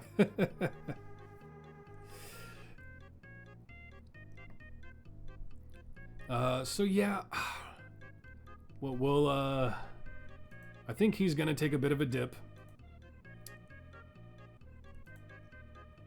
Previously, we had Donaar in the B+. Yeah, he's gonna take a dip. I really held his gold debuff high for him. I don't think that's enough to keep him in the B+ at all. So he's definitely gonna be taking a dip. Did I really keep him in the B+ this long? I guess, yeah, that's the thing, is I really haven't tinkered with the tier list much since I originally ranked.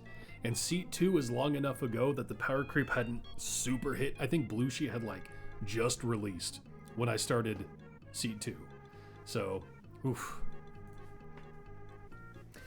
D, I potentially, yeah.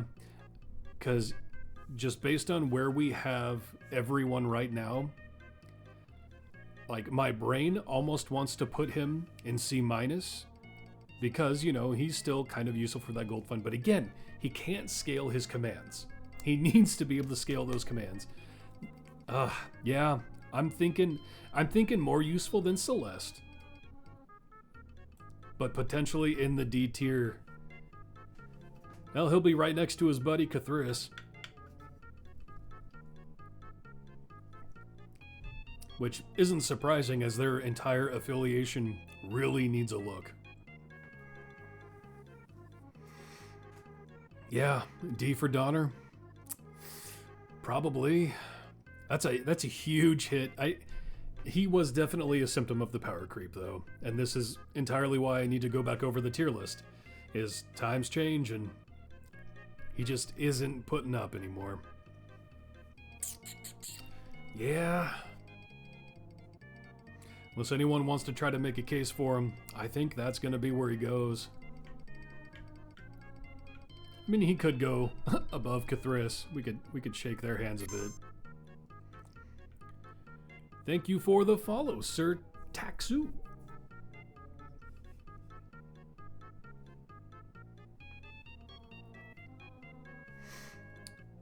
They had a season. It is, well, They're technically two different affiliations, right? There's Acquisitions Incorporated and the C Team. They are technically two different. The one spot bump, yeah. Kthris outbuffs him, but when are you going to use Kthris? Only when he's like your only choice anymore, right? Whereas Donaar, you'll still throw him in for the quick sticky debuff in a gold farm. But that's about it. I mean, really. And again, I will go back and say this because I did forget to mention this. I say you can't scale his commands, but that is what his specialization is for. So you can increase the duration of hold command and the effects of flee, fear, and drop, or make them AoE. But again, that's only by another 100%, right? And there's no way to scale his specializations or command directly at all. So, really just a hard ceiling. And it's a very low hard ceiling.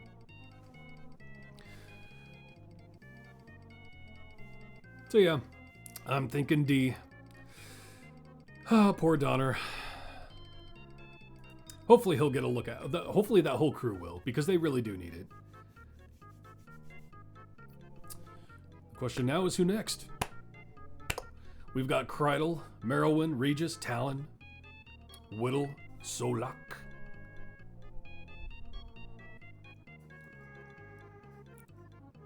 Sag, yeah. Gotta be objective about it, though. Regis Philbin. Coming in hot.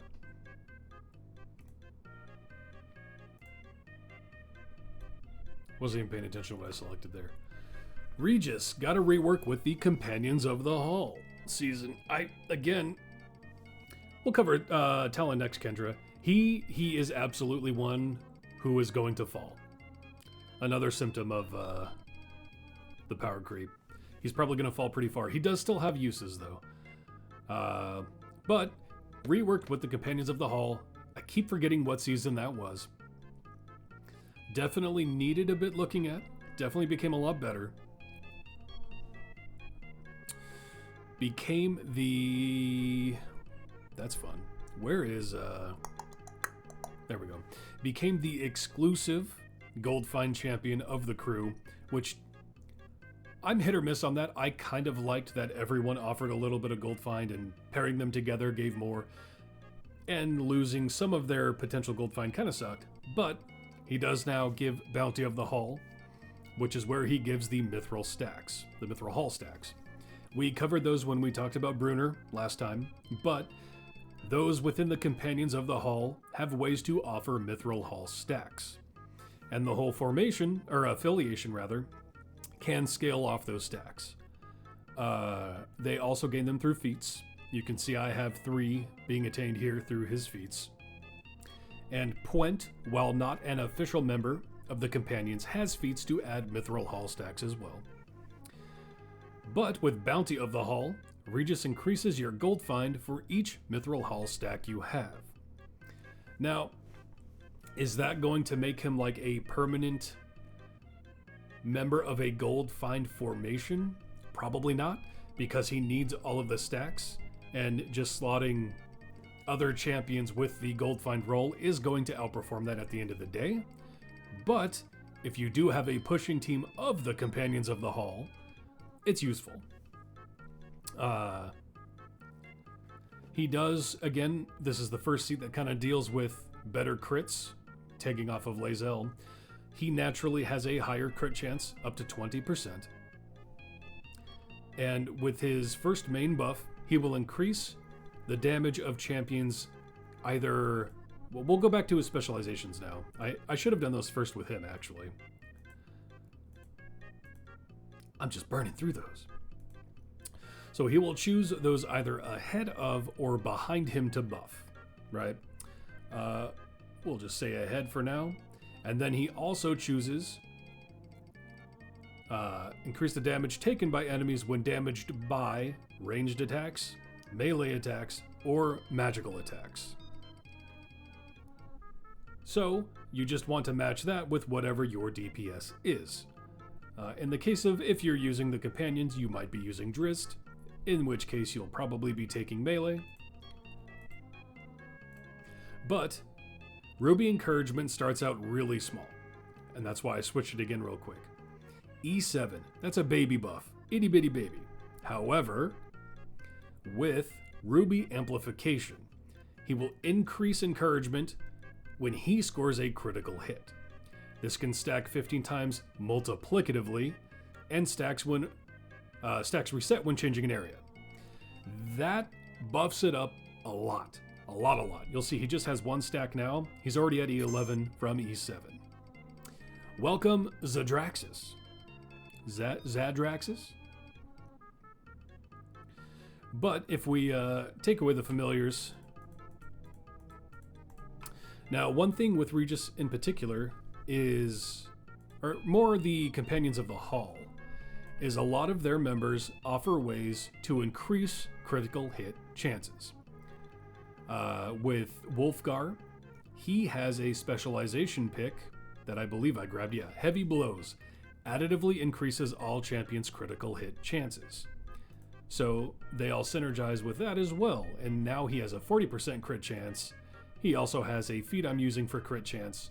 You want him to crit as often as possible for that Ruby Amplification, because as long as he's critting, you'll get enough stacks to make Ruby Encouragement a proper buff. You can see we're at E17 with 10 crits, E18.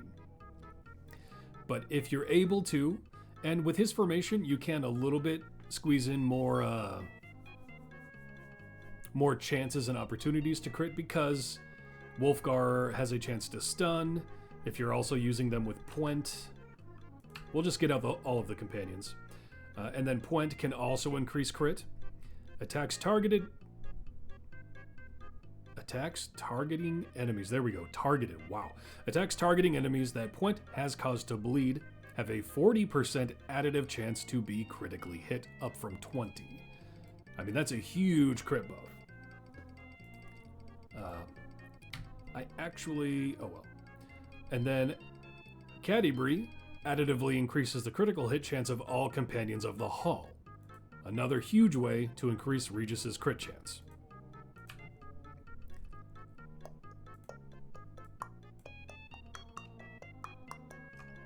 And get Bruner out, get the whole squad.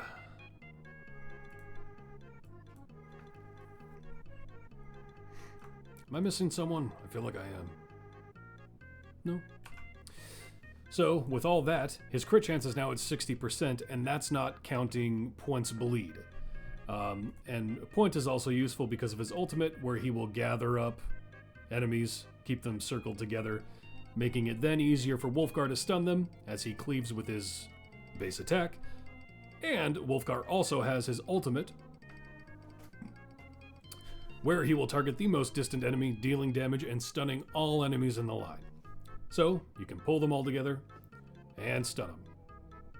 Artemis, that's fair. Strongheart, he's one I always forget to just like throw in the team, as he can qualify for any affiliation that is represented. I don't think in this case that matters, only because the companions mainly scale off Mithril Hall stacks, which he doesn't offer, not necessarily who qualifies for their affiliation. Welcome, Hugman Hank. I did not think that's where that was going when I was reading it. Hugman Hank. But, so Regis has a 60% chance to crit if he's attacking something bled by Puent, when Puent is at the 40% mark with his specialization choice. That means he's going to be critting constantly.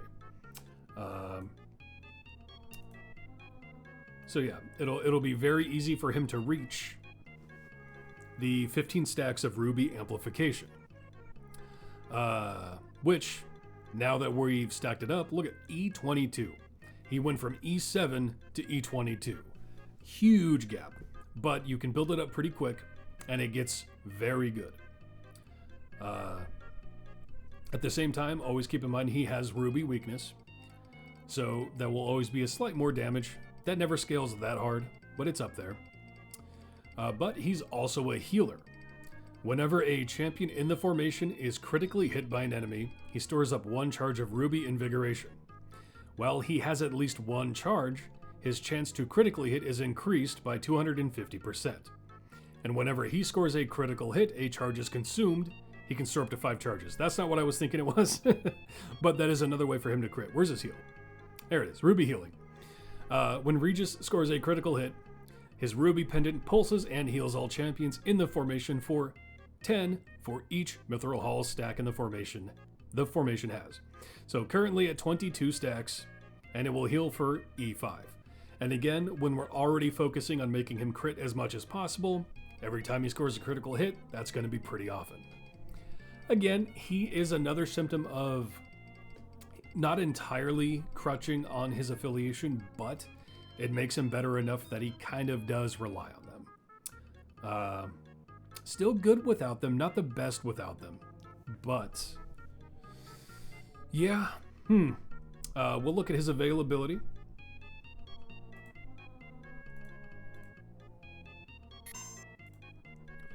Who was that? Thank you for the follow, 2B4D.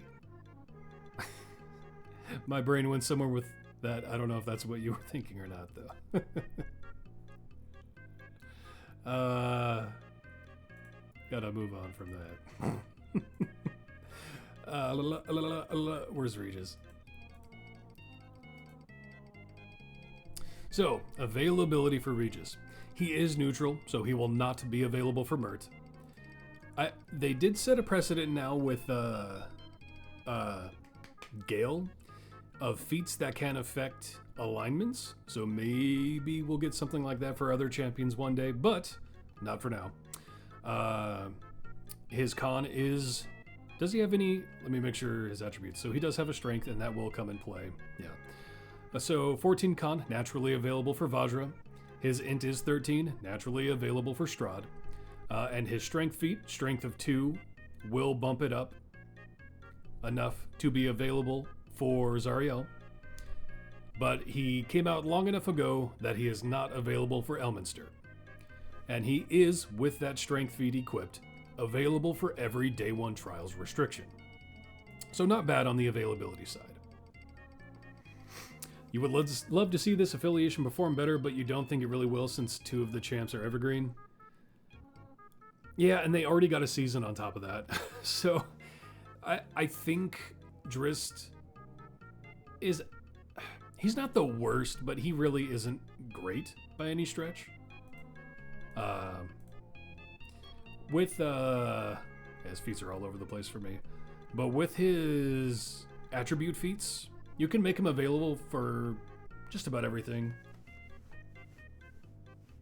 I think everything, actually. I think he... Other than Elminster, obviously.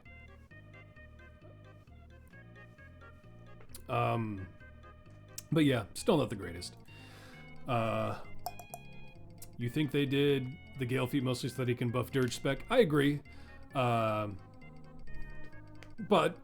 whenever they introduce a mechanic like that, they're saying it's a possibility, right? So we'll see what happens, but yeah.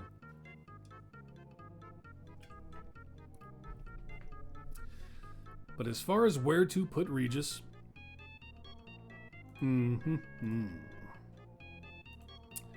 Previously, after the season, I put him in A-. I don't know if he's going to stick in A-, but I do still think he's good. Again, for me, he's an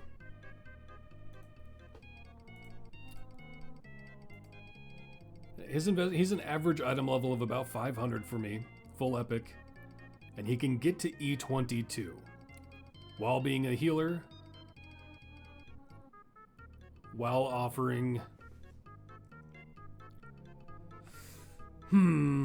gold,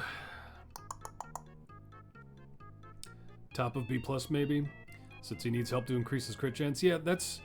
If he can reliably crit okay, but in order to stack it up as quick as you'll want it to, because without critting, his buff isn't the greatest.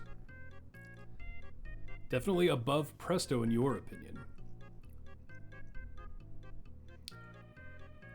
He really does, he can perform without a crit or Companions of the Hall, but it's a little too RNG because Ruby Encouragement absolutely needs a couple of crits to pop off. If just sticking in that E7 range isn't worth it.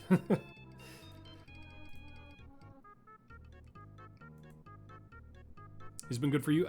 I think he's good, absolutely. I don't know if he's A- good like I had previously ranked him though, but I do think he's good. I'm thinking somewhere in the B+. I think he's going to get just a slight bump down. Not that hard at one, though. Compared to Turiel. In a way, he's... Yeah. He's around Presto good. Yeah. I do think Turiel offers a little more and is a little more stable. You can kind of just slot him in the front and forget about him with Turiel, and he'll do what he needs to do if he's paired with another tank. Yeah. Mechanics between Presto and Regis. Presto does have the unique scavenging mechanic. He does debuff. He does change the weather. Presto does have more unique mechanics than Regis does. I might say Presto's the tiniest bit higher than Regis. Just because of the unique mechanics Presto has.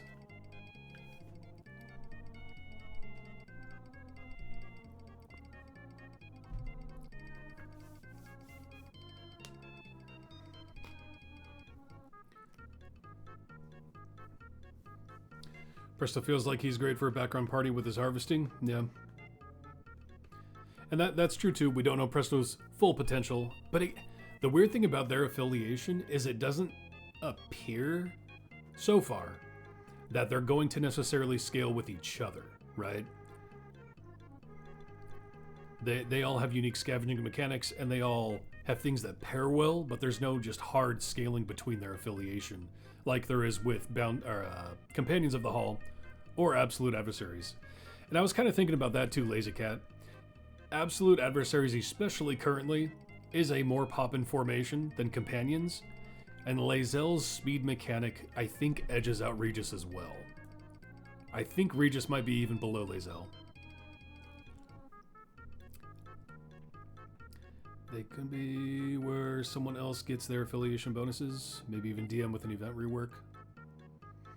Because most of their scaling is tied to how young they are or how low their TOT is. Yeah, that seems to be a common theme.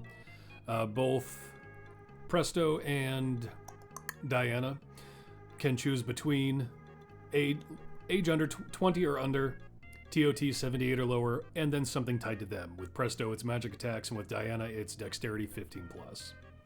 So that is, they have overlapping themes, but again, I'm saying like a hard Ceramorphosis or Mithril Hall, kind of specific to that affiliation. They don't really have that yet. I do think DM should have a way to be like Strongheart and apply his affiliation to other people, or at least the Saturday Morning Squad. DM not being tied to them is so weird to me, but we'll see, yeah. Yeah, I'm thinking it's still in the B, as we get more B+, closer to the B range in there, I think Regis will kind of hold that line right there. Kind of seems like they want them all to be plug and play. Yeah, and I don't think that's necessarily a bad thing either. That wasn't like a knock against their affiliation. I just don't think Presto is going to necessarily become better once more of them are introduced, is all I'm saying. Because it is kind of annoying sometimes, like with Lae'zel, when it's like, well, I have to use the Absolute Adversaries. Whereas Presto, you can just put him in there. Yeah, I'm liking that for Regis. King Mufasa. For some reason, Presto has a very punchable face to you. And that's why he was definitely, when he was originally designed, meant to be the nerd of that generation that the bullies picked on, you know? So, but then that made the people who identified with him just hard simp for him too.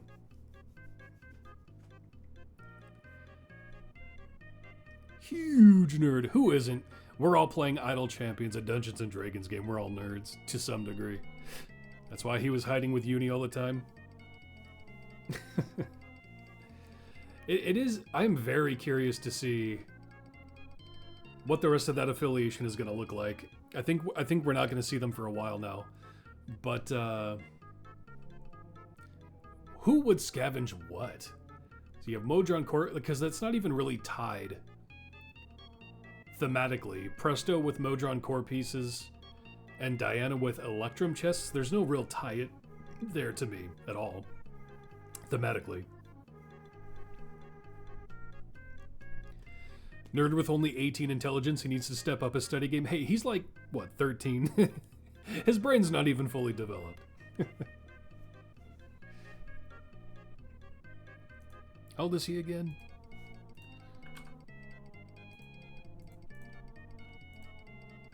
$14.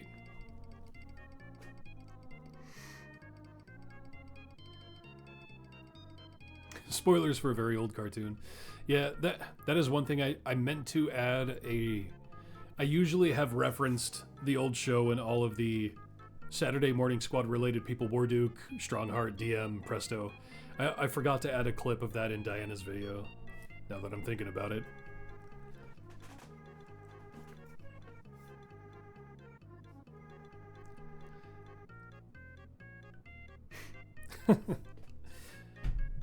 All right. So, moving on, I believe I said we're going to do Talin next. So let's look into Talin. I will say Talin is absolutely going to be dropped. That's not even a question at this point. High-end is an equalizer to smart, and that is actually one thing, yeah, because it depends on what kind of quote-unquote smarts we're talking about. I figured that's what you meant. Because int is just book smarts, whereas to me, wisdom is like quick thinking and street smarts, right? You can be book smart and still do stupid things and not pay attention to things around you.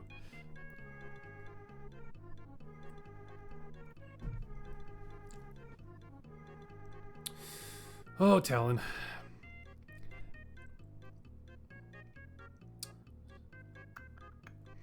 Talin was great for Zorbu back in the day. Alindra Zorbu, because he's also chaotic good, yep. And that's kind of why he's going to fall, is he fit a very good position when he first came out. Scaled well with a chaotic debuff team, scaled well with Zorbu, like you said, scaled well with Heroes of the Plains, but that has fallen off, absolutely. Perception is tied to wisdom after all, yeah, that's kind of, that's one thing, because I mentioned this last time.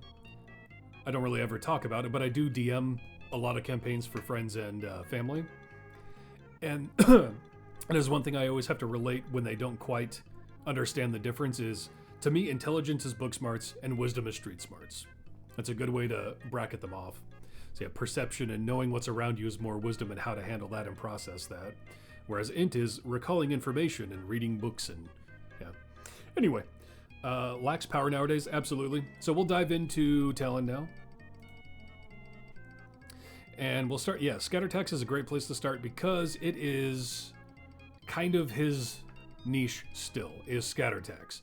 When Talin attacks with Quiet Ambush, his main attack, he leaves behind a set of Scatter Attacks, which cause enemies standing on them to be slowed and take more damage from attacks. Great slow. Great map coverage with that slow. It's a fairly wide berth. It must be because of these. He's not hitting them. There we go. So I do have the specialization that widens the area, but you can see how well that does control the map. Slows them down quite a bit. And just them being within it will debuff them. Amazing for click debuff, but again, click debuff has kind of fallen off. but excellent map control and slowing. Talin was released when you started playing. You got 3 of his purple items in a single chest and didn't know how epic. Yeah. Nice character. Absolutely. Talin was a lot better when he was released. Yeah, I kind of had something similar to you with another champion where I only had like a couple of their golds and it would just boom, epics. I was like, oh, sweet. Way back in the day. But, so let's talk about his buffing. Spot weakness. Talin increases the damage of all champions by a fairly low amount. It is increased by 10% for each enemy killed in the current area, stacking multiplicatively and capping at 50 kills. The effect is reduced for each slot past 1 a given champion is away from Talin. So you want them as close to Talin as possible. But we're even at the full 50 stacks in this area, and it's only an E9. It's just not that good comparatively by today's standards. But he does also debuff them, so you have to consider both of them. But even at that point, we're just talking to average to slightly above average, if at all, you know? However, he does have a third buff, and that's where his power kind of came from back in the day, is triple buffs. Talin decreases the DPS of evil champions in the formation by 50%, but increases the damage of good champions by 50% for each evil champion, stacking multiplicatively. Now, with his specializations, you can kind of finagle that around a bit. Where you at? Where you at? Where you at? There you are. So, you can either increase the stack cap and damage buff of spot weakness, increase the slow effect radius and damage of scatter attacks, or reverse the good and evil of antagonist, making it buff evil champions based on the number of good champions. So the big negative with him is he cannot buff neutral champions in any way with that. When you were noob, Talin was a big power bump, yeah. He really did help what was the current good formation at the time. Abilities that need kills in the current area are just big yikes. Birdsong is a great exception, as her spec is a good way to get them without killing, but in general, those, yeah.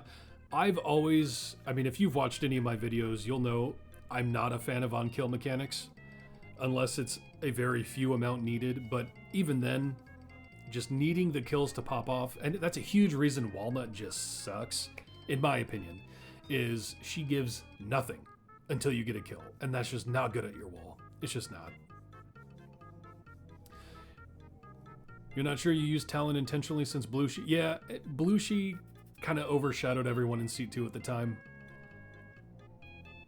Still, if you had any form of click debuff though, Talin was always useful for that. In my opinion, still is. And good map control with his scatter attacks. But for example, for antagonist, let's do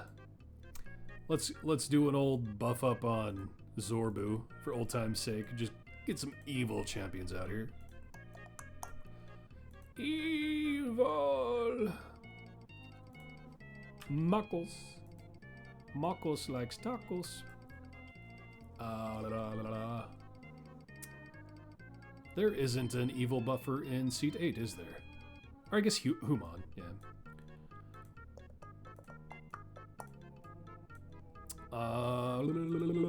Fen.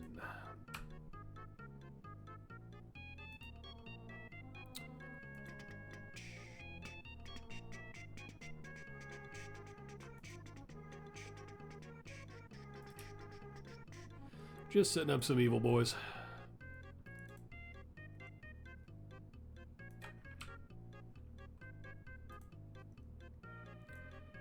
Again, not really a real formation here, I'm just setting it up for the sake of his ability. So with antagonist, increases the DPS of evil champions again, or decreases, wow, the DPS of evil champions in favor of buffing good champions, stacking multiplicatively for every evil. So we have 8 evil out there now, but that's only stacking it up to an E5, even with full other slotted evil. And that's kind of the problem, is he's suffering from old numbers. Now he is a triple buffer. He gives almost an E5 for me, almost an E10, and then an E5. Altogether, that's not like bad, but it's not good either. So these days, his power really more comes in the form of debuffing. But even then, we're talking about a seat that has Presto as a debuffer. I mean, Donaar technically is a debuffer, but yeah, his scaling isn't great. One thing you're curious and never checked, does he debuff evil for that same amount, or really just 50%? Well, I mean, yeah. Does he, what he really needs is better scaling. I mean, that's really what he needs. Thank you for the follow, Havoc. I'm guessing, could be Havoc, but Havoc or Havoc, let me know. We'll give a quick look at that, though, just out of sheer curiosity. He moved. Where did he go? There he is. And thank you for the follow to Skippy. Too much peanut butter.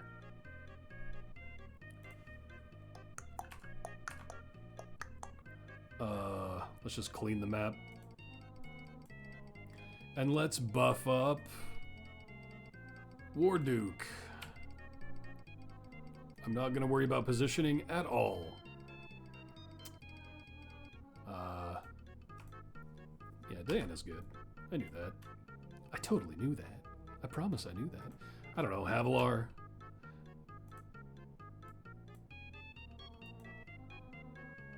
Strix. Get some Tiefers out. I don't know why I'm even moving them. I guess we could keep Zorbs.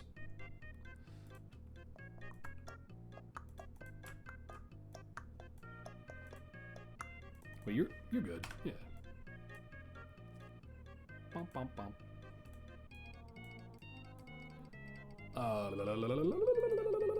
Stop it. Really? Why not? So, when it's inverted, not inverted, yeah. The only bonus to that is that Talin is good, so you'll always count one more in favor of evil with good, because if you're buffing a good champion with Talin, that's 2 good you have to have, and then you're only left with 8 possible evil. Whereas this way, you have 9 possible good to buff evil. But still, the scaling just isn't there. So, just a symptom of being an older champion. And we'll check his availability, though. Always have to consider that.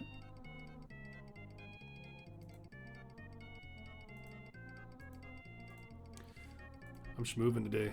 Come on. So, being good, again, available for Mert, but his con is 12, so not available for Vajra. His int is 13, so available for Strahd. Does he have... Yeah, his feats need a look, too. He doesn't have great choices in feats. Strength and Charisma, he's actually got those on lock, so he's available for Zariel. But he was released too long ago for Elminster. However, his ability scores are pretty good, allowing him for every Trials Day 1. So, his availability is actually pretty good. And that was one thing that did, in my opinion, really boost him up, was being available for every Day 1. At a certain threshold back in the day, again, it's hard for me to gauge it against now, because I've played the game for so long and can push to Area 2000 in Trials of Mount Tiamat. But early on, I did require click debuff as I was progressing through it. And I used Talin a lot for that. And him being available for every Day 1 to be a part of my click debuff was handy. But again, click debuff isn't as important as it used to be. But I would like to talk to people these days who use click debuff, if it is as useful as it used to be, because it's just too hard for me to gauge these days. But as far as where we used to have him, and this is the thing, I had Talin in A-. I don't think he belongs anywhere near that anymore. I really don't.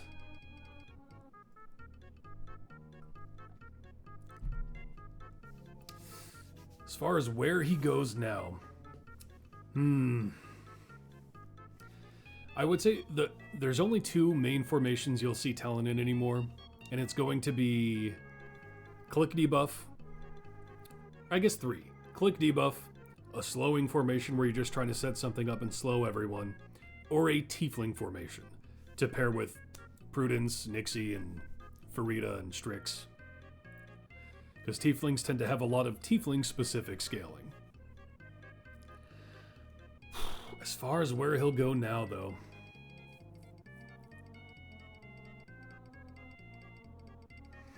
I definitely think he needs a dip. And maybe all tiefling, yeah, that's what I was saying.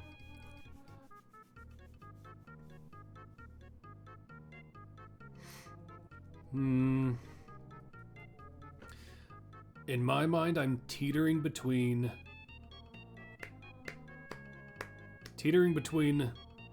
Oh, yeah, you kind of said it there. C+ or B- is kind of where I was tinkering. I was thinking just ahead of Brunner or just behind Korth.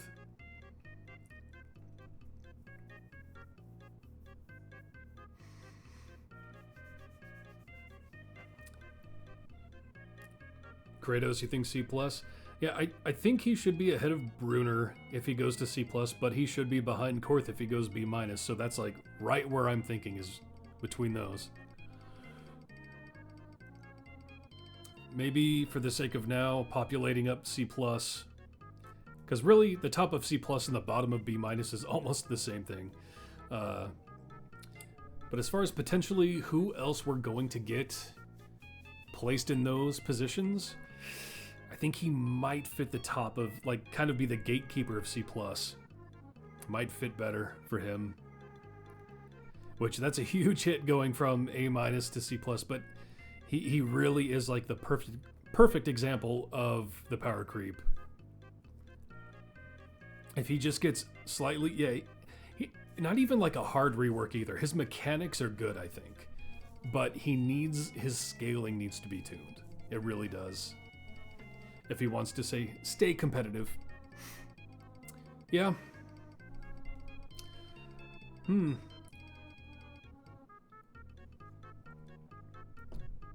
Yeah, I think that is... I don't like putting him that low, but yeah, man. Just looking at everyone else around him, I really do think that's where he belongs. Yeah.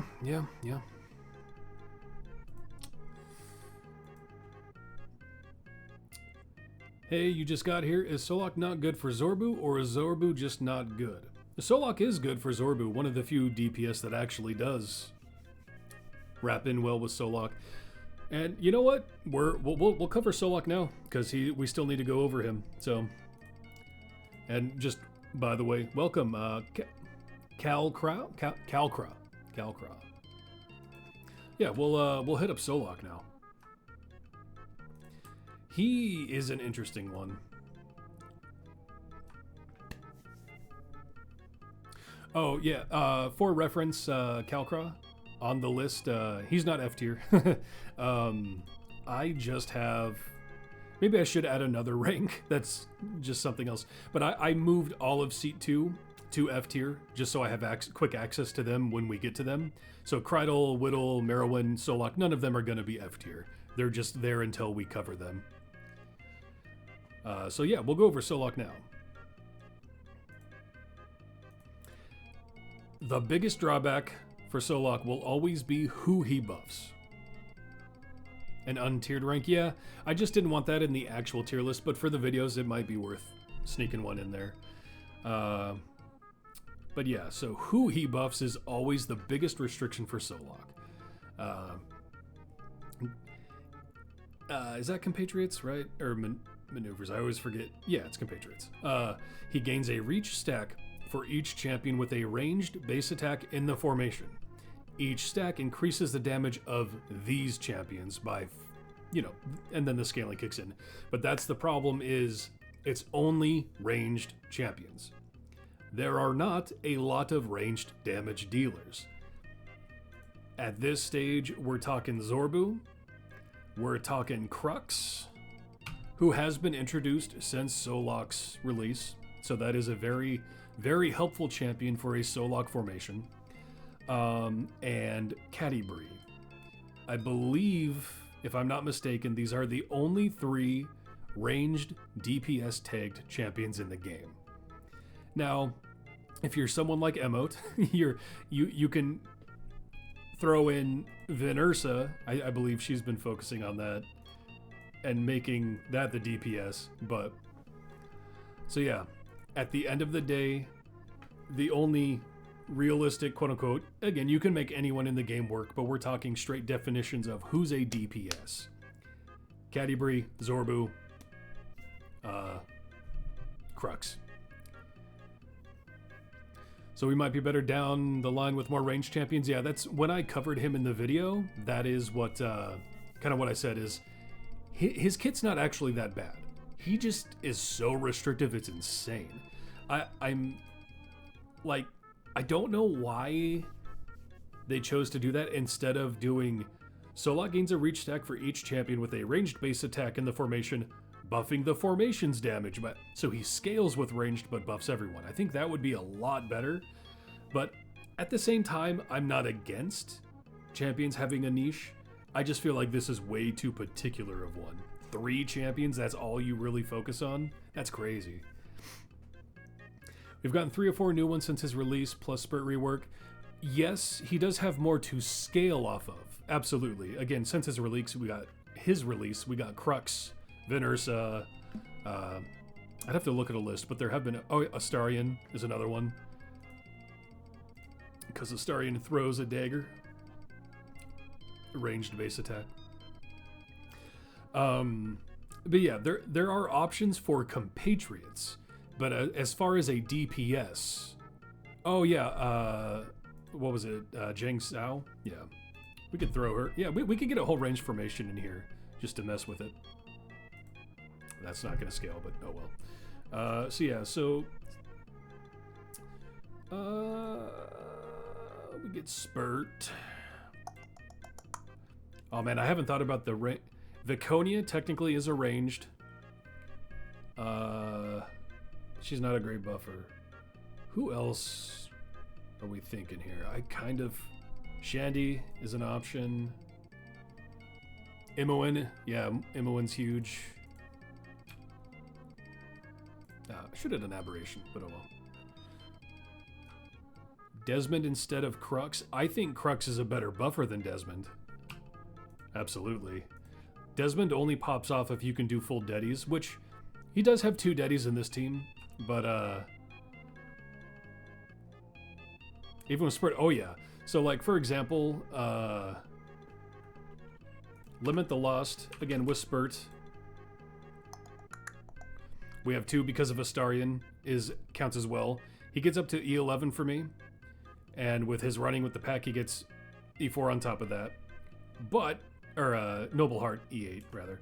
But then with Crux, just with his rough scaling, I'm up to E42 on Crux. It's a big old buff, big old buff. And also the fact that if you want, Crux can be your DPS in this formation. And he's a tank. That's a big one. There are not... Is he the only ranged tank? No, Egbert. Egbert. He's not as good of a buffer as Catti-brie or Vinersa. But he does work if you need a ranged tank as well. Lazaps? No, she's melee.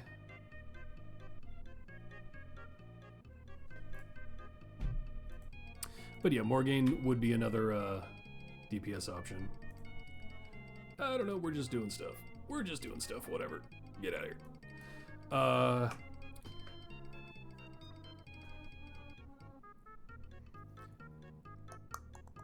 How are you scaling Crux at high item levels or finishing patron challenges to scale? I think mine is E24. I mean, I have him up to 1 E4 as far as his item levels go. I don't know where yours are at. But a big one absolutely is in this scenario, he is full 100 out of 100 for battle stations. And I have completed, where is it? 182 experienced sailors. I don't know where you're at with that. So both of those are huge for his scaling. How many Xerxes adventures have you completed? Because that's a huge boost.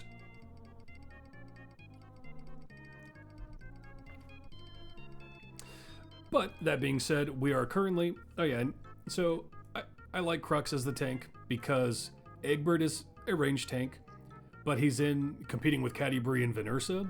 Both of them are great buffers.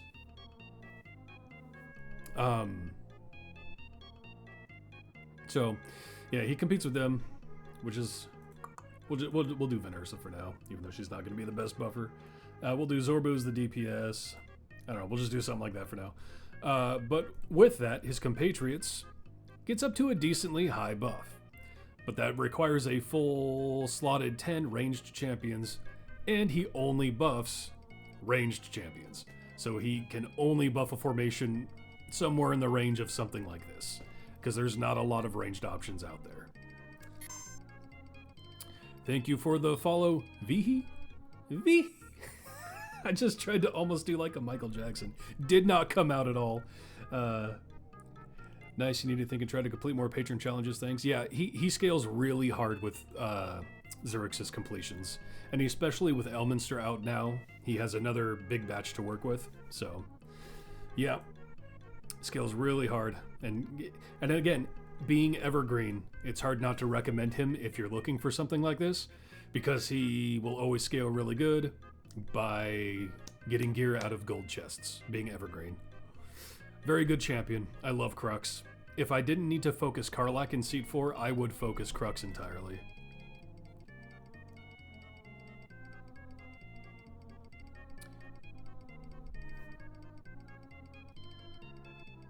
Oh, Karlach, Gale, and Crux. Maybe you do all the yeah, yep. I'm still working on my Elminster for Gale, but he's getting there.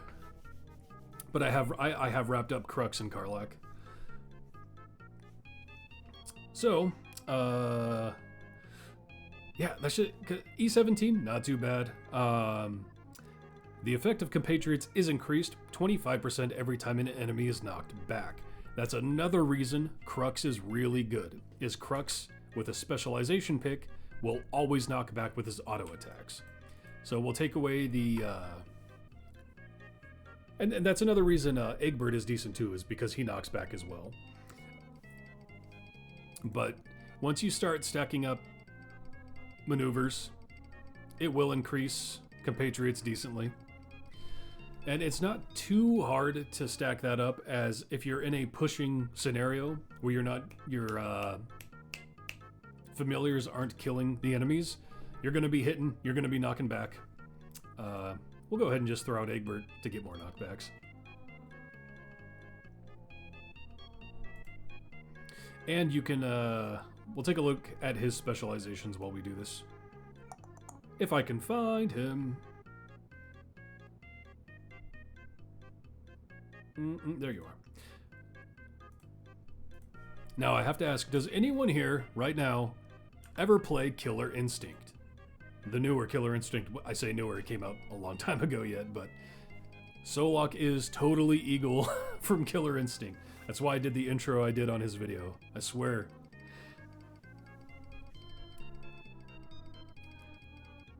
You've only played 1 and 2?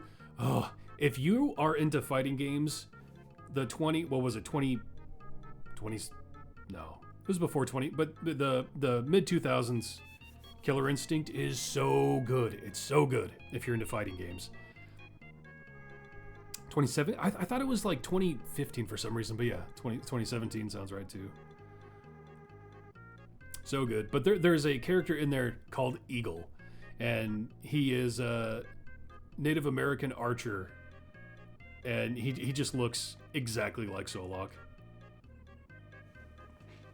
Annoying to fight against, being a range spammer, but that game is so good, so hype. I love Killer Instinct.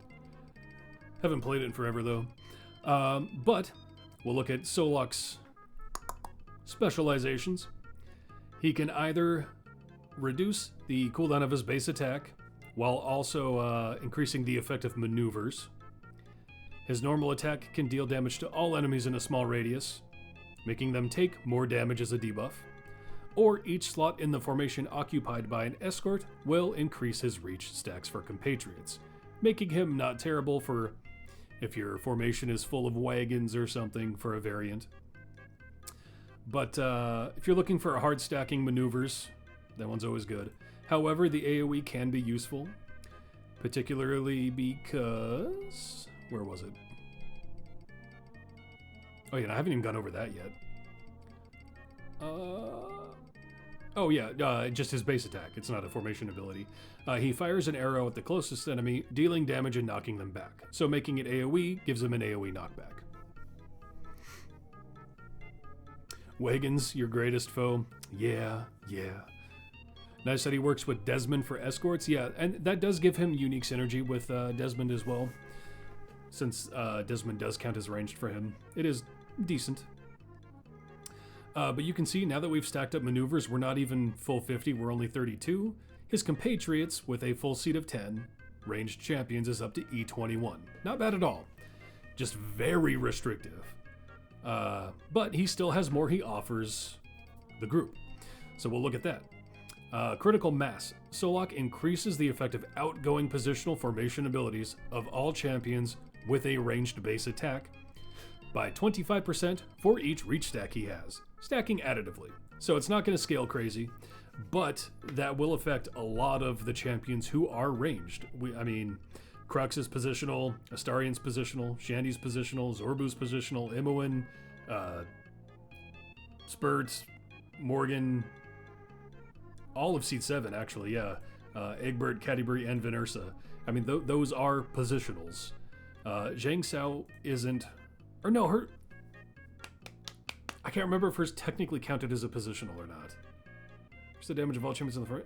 With 3 or few... I think it does. Well, we could find out. It's E24... E23, so it does, yeah.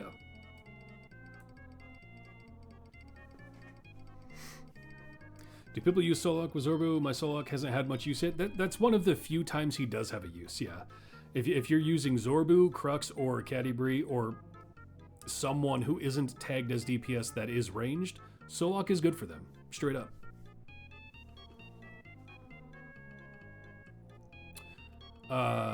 So yeah. Did he have... Each time a champion with a ranged base attacks, there's a 5% per reach base attack cooldown. Oh yeah, and he makes them attack faster. So that's the thing, is he does have a very specific niche. He just does it really well. Hitch is kind of an early game DPS, or at least he was when I was starting. Yes, but Hitch has since lost his DPS tag. You can technically still use him as your DPS, but he is not tagged as a DPS anymore. He lost that a while ago.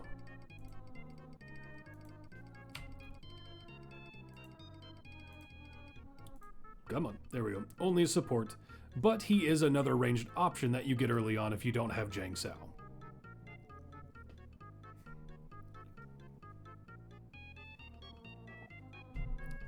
And Hitch isn't too bad. Not the greatest, but not too bad. Zhang Sao definitely scales harder than Hitch. So yeah, as far as where to rank him, that's why he's so hard to rank.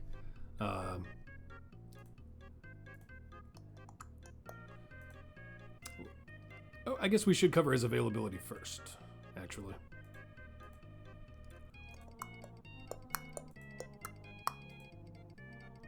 So, his availability is actually crazy good. Being good, he is available for Mert.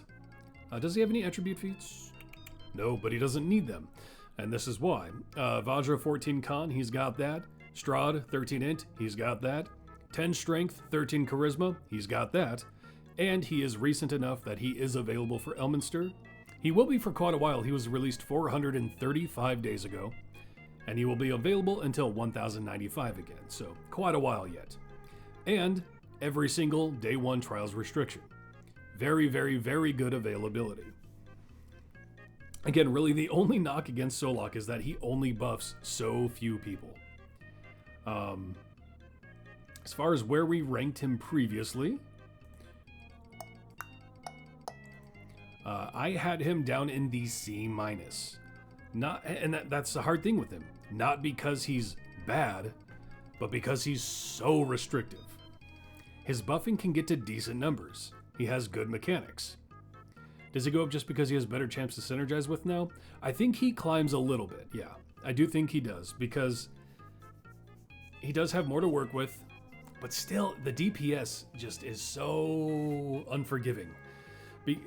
With someone that restrictive, while he has great availability, if you're in a hard variant and that's the kind of formation you're focusing on, if you lose anybody, he is hyper affected by that. Not being a total of 78 or less might matter with more of the morning squad. Yeah, he is definitely not a part of the what appears to be coming to the game between the absolute adversaries and the Saturday morning squad. I'm trying to think of all of the characters from the Saturday morning squad. Were any of them ranged? They had the rogue, they had the barbarian kid, they had the paladin kid. Did they not have a... Was Hank ranged? I thought he was more of like a fighter. Because I know the girl with the cloak was a rogue, right? I haven't seen that in so long other than the clips I've looked up. His weapon is a bow. Is it? I gotta look that up now.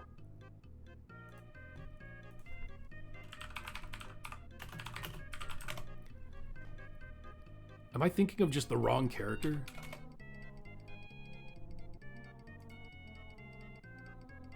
I am thinking of the wrong character. Okay, you're right. I was thinking of whoever the sword and board guy was. Why did I think that was Hank? I'm not too familiar with it. I watched it when I was a kid, but not a lot. Eric, thank you. Yeah, so there's potential with Hank then. Yeah, that's potentially on the horizon. Who knows how far out that would be, though. I don't think any of the other Saturday morning squads even on the docket yet, as far as like what we know. You know, they're planning stuff ages ahead. Who knows what they have on the docket, though. So that will be interesting then. I really do want to know if they have a dedicated DPS in that affiliation.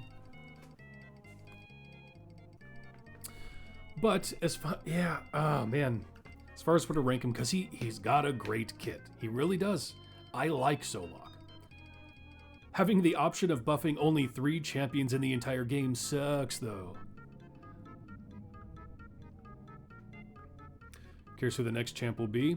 There are ways you can figure that out. I won't say anything here, though. C+ or C- for now? Yeah, I had him in C-. I think he deserves to climb a little bit. I think he deserves at least the C+. We got a few more ranged champions now. He has more ways he can work around it. And he is good. He is good. It's so rough just being that restrictive, though.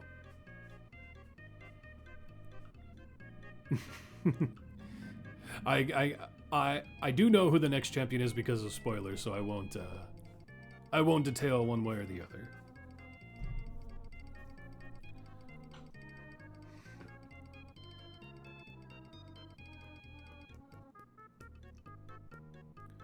Just not Eric. You really don't want Eric to be the main DPS. That is what I remember, is pretty much everyone hated Eric. Yeah, I now remember. Yeah, Hank. Well, I totally mixed up Hank and Eric's name, but I remember their characters. Nixie buff more stronger. Actually, like in comparatively to Solaak, because I actually disagree with that. In their proper formations, I think Solaak buffs higher.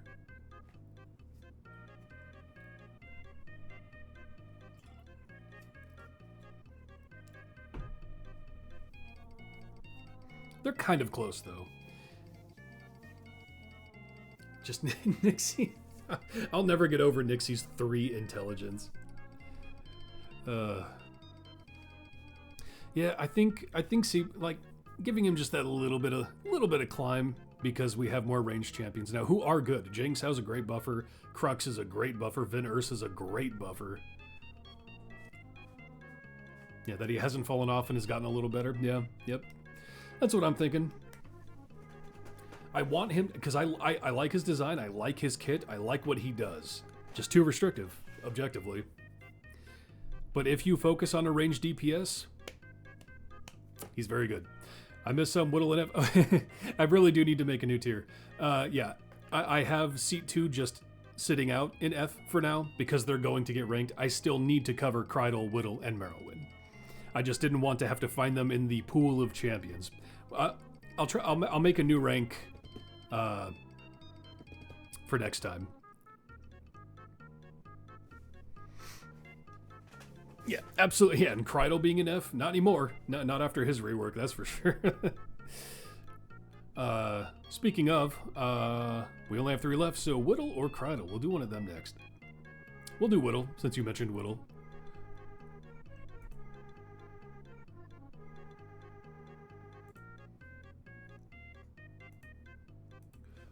Boom, boom, boom, boom, boom, boom, boom. Listen to the bass. Rename it X like Twitter. So we can always spot the newcomers by their complete confusion. That is kind of... It's one of those things that's kind of funny to have to bring up over and over, but I think it might be... I don't mind talking about it. I think it's kind of funny. But some people might get annoyed by it. A to-do tier, potentially. Scared you at first. You thought Merilwen was getting roasted. She'll probably get knocked down a little bit. But, yeah. We'll go into Widdle first. Widdle. Widdle, Widdle. Little Wheelie. Yeah. Widdle definitely has her niche. Absolutely. As far as buffing, not the greatest. Has a good affiliation. We'll just go straight through her abilities. Widdle. She will charm those adjacent to her with her vampiric gaze, increasing their damage by a lower amount. So, just adjacency, that's all you need. Someone adjacent to her, and they'll be buffed. Hurry up now, and this is one of the big ones. I was thinking of Tasty Friend. Anyway, champions affected by Widdle's vampiric gaze have a 35% chance to immediately reset their base attack cooldown. So, helps them attack faster. That has been actually a common misconstruction of the game is attack speed. Just wait until Weedle evolves. Weedle into Widdle. What's the final form then? Waddle. When are we getting Beedrill? So attack speed is important for, you want your champion to attack faster. Of course, you want your DPS to attack faster. But that really only comes into play when there are like on-hit mechanics or something that happens with attacking faster. When we're just talking about damage buffed by attack speed, if your champion attacks, we'll say every 3 seconds, and you get that reduced to 1.5, you're only doubling your damage by attacking twice as fast. Literally just a 100% buff, right? In a game where we're talking about E8% or E30%, like, that is nothing. And yeah, that's fair too, Kalkra, is hit-based enemies, you absolutely want to be attacking faster. You want to whittle down you absolutely want to be taking down chunks of hit-based or armored health as fast as possible. Mechanically speaking, attack speed matters. I'm not saying it doesn't.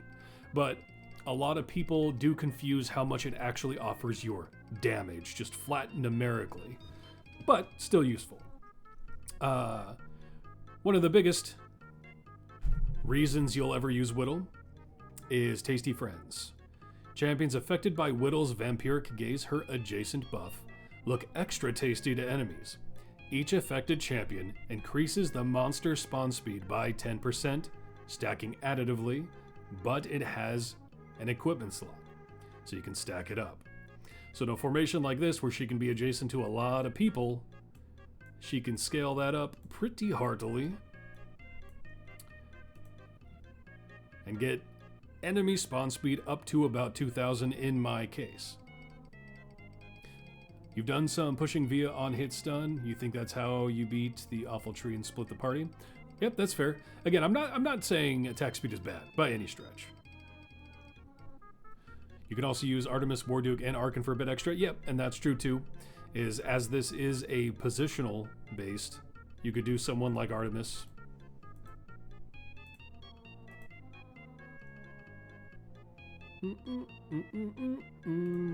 Does that show?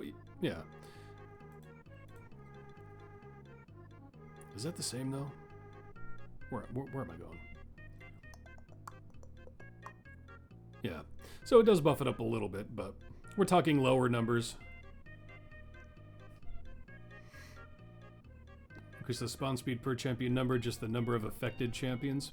Yeah. And I guess I did have them adjacent still, so. And if I use, yeah.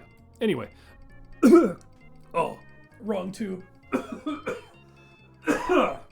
Excuse me. The thing too, though, is I forget what the soft cap is, but there is a soft cap to enemy spawn speed, and Widdle will reach it. But when we're talking about that, like last time we were going over Deacon, and comparing Deacon to Widdle's enemy spawn speed. When Deacon has fewer than 6 stacks of Story of Doom, the speed of enemies spawning is increased by 280%. When we're comparing that against the, right now, well, previously, if we move him back in, to her 2,000%, you know, she just reaches that soft cap and almost makes him completely unviable. So, very important for enemy spawn speed, whether you use that for gem farming to make things spawn faster, whether you use that to farm patron variants to spawn things quicker to kill them. Very useful mechanic. And then, only as slow as the fastest link, champions affected by Widdle's vampiric gaze have a base attack cooldown equal to the quickest of the affected champions. How dare you put my boy Deacon and Cthulhu solo? Yeah. How you doing, Dark Warrior? It's unfortunate, but they are both symptoms of needing help by today's standards. It's unfortunate. As far as her ultimate goes, or I keep saying ultimate, as far as her specialization goes, oh no, where is she? There she is. You're just picking. Well, that's not helpful. Oops. Okay, I need someone who won't qualify. Oh, well, whatever. You are just choosing based on the ability scores of those around her. Freely, that's a good one.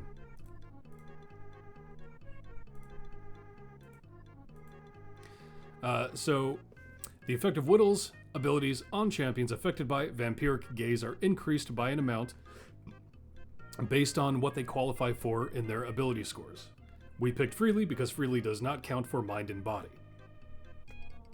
And they recently added to show you how many people you're affecting. So, since Freely does not qualify for this, you would only be affected 5 champions, but the others will affect more. So you're just going to take, in whatever scenario you're using her, whichever one offers you the most.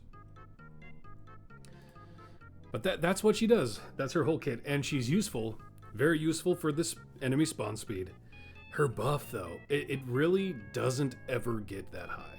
Now, yeah, I was just going to go over that a little bit, Lazy Cat, is she does work better with her affiliation, is the thing. It's such a hard thing to go into as well with Alindra, because this isn't a great formation for Alindra.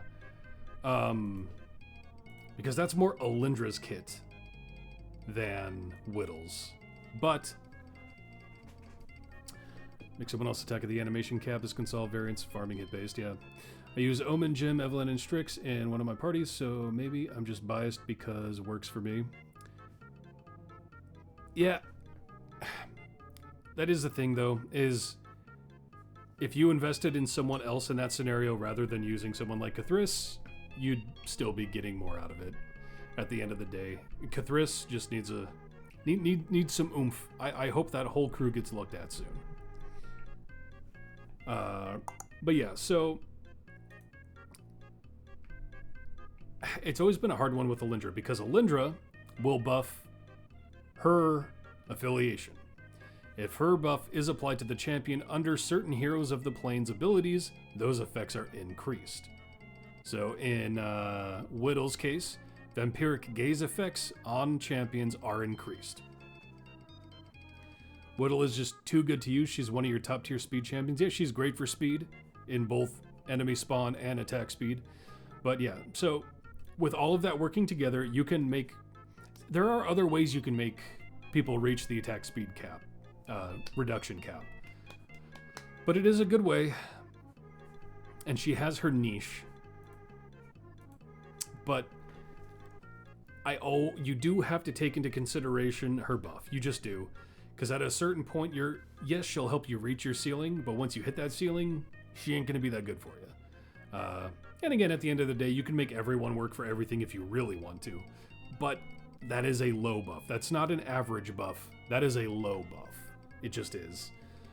Great for enemy spawn speed and attack speed, but not buffing. But let's look at her availability.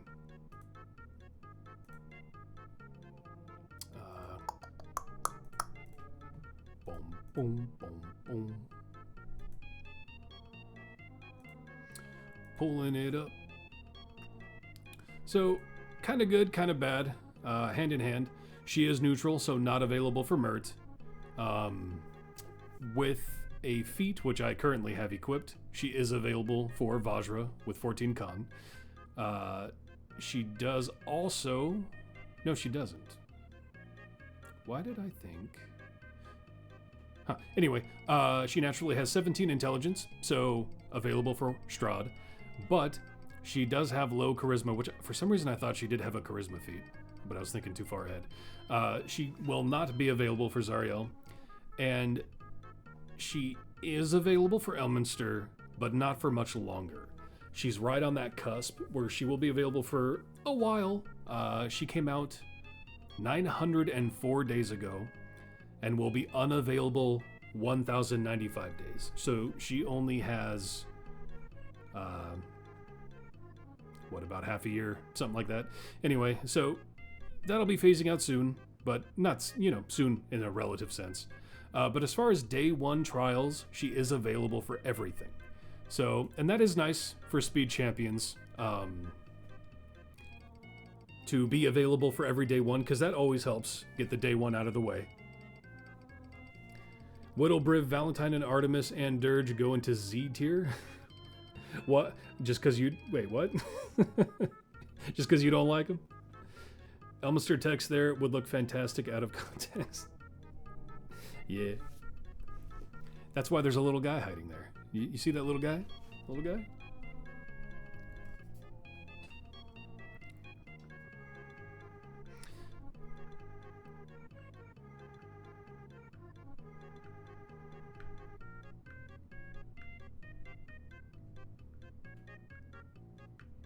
If you play D, I don't actually know what you mean by that, Dark Warrior. I don't know what that means. Have a seat, Elminster. Have a seat right over there. Right over there. Just have a seat.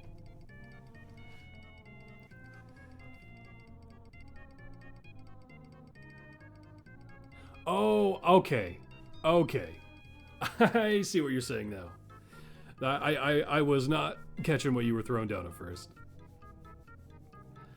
I don't believe Widdle deserves that kind of rank, personally. 7 Elixir Esports, thank you for the follow. But speaking of where Widdle's going to go, let's take a look.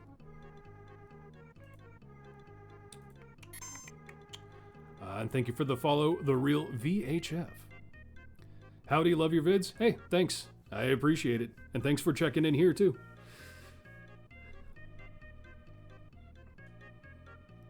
Blah, blah, blah. So previously, I had Widdle in A-, pretty much exclusively because of the speed and attack speed mechanics, and they are still useful and they still have their place. But I do believe her buff needs to be taken into consideration. E8 standard is terrible. It's not good. And again, depending on your item levels, that's going to be different. But she doesn't have any hard scaling, and it's just too low. Even with a full Heroes of the Plains, her affiliation, it's never going to take off. As a new player, your vids help out a lot. Hey, that's kind of the goal. My goal has always been to be informative, as funny as I can with being as stupid as I am, and helping people get their foot in the door. Those three things have been my goal. In a comprehensive way. As comprehensive as an idiot like me can be. Near Thalora. Potentially, yeah.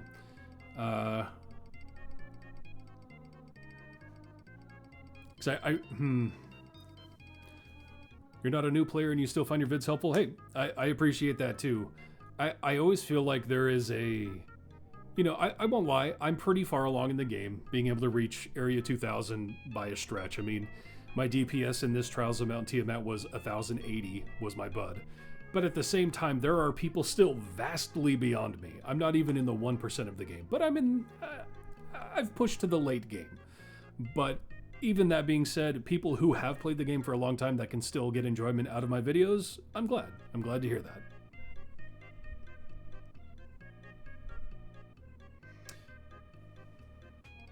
Chibi Mant. You should say that too. You appreciate the videos. You started with Shadow Heart and you've been getting a lot of help from them. Well, that's good to hear. I'm glad. That is one thing. When I started, I wasn't sure, you know, if I would actually be able to help people understand things. That's why I always just try to add stupid stuff, because that is in one part of my personality, and another to keep it at least somewhat entertaining, maybe. You've been playing since year one and still suck at it. That's life though, right? But Widdle, man. I do think she's useful. I mean, she's a permanent slot in my speed team. I use her a lot for speed mechanic type stuff, farming patron variants. If I need attack speed and armor breaking, sometimes. But her buff just really isn't good. Videos have helped you understand a lot about this game. Hey, thank you. And I don't know what's wrong with my mouth and throat right now, dude. But I appreciate it, and I'm glad that that's the case. I'm kind of losing my brain. You missed seat 1. Do you use Nixie or Azaka for gold farming? I absolutely do Azaka gold farming, yeah. Do I use Nixie? I do if I need to spawn more to try to spread Kroll's plague, Pilfer, but I haven't Azaka farmed a lot since the nerf to Havilar and Jim.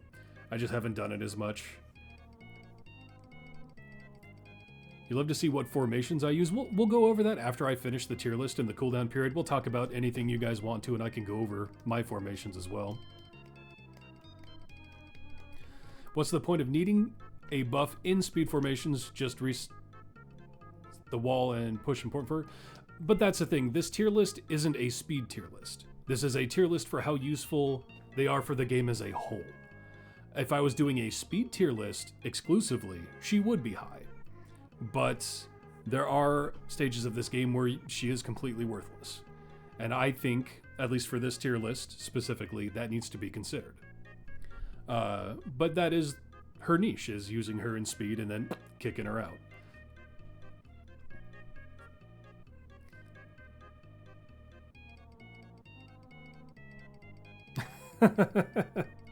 that nuggin. Yeah, I that's why I usually wear a hat, is because it does just shine. If I had the light overhead on, it would just be like solar flare. But I use whatever razor I can find.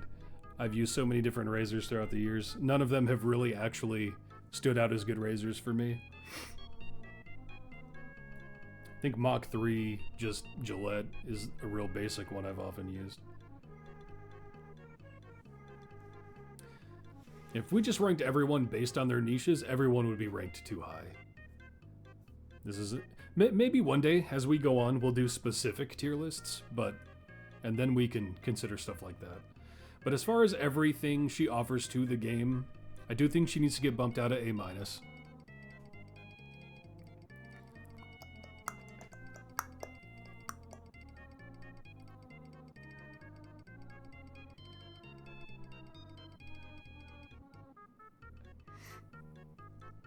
B minus. Potentially, that's kind of hand in hand with the Laura, right? Because that is kind of the Laura's niche as well, is speed. And her speed is more unique. Widdle does have a wider array of uses just with the attack speed as well. So probably just above the Laura is what I'm thinking. Fair enough, you just have speed core auto gem farming, but she still isn't a pusher. Yeah. No, I get what you're saying, I do. But that... if we did a speed tier list, that would be a different story entirely. But I do think the buff needs to be considered for an overall tier list of the game to give a representation of what that champion will offer just to the game as a whole. I think tentatively, I'm going to place her just above the Laura for now, but we'll think about it.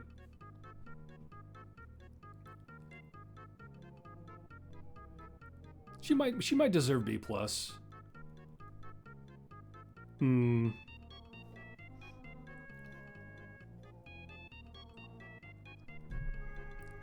I'm almost out of coffee number 2. Oh no. Oh no. We'll leave her in the top of B- for now, but she might make it into B+. I'll be thinking about that. But that's what we'll put her there for now. That's not what I meant to do. So we don't have too many left.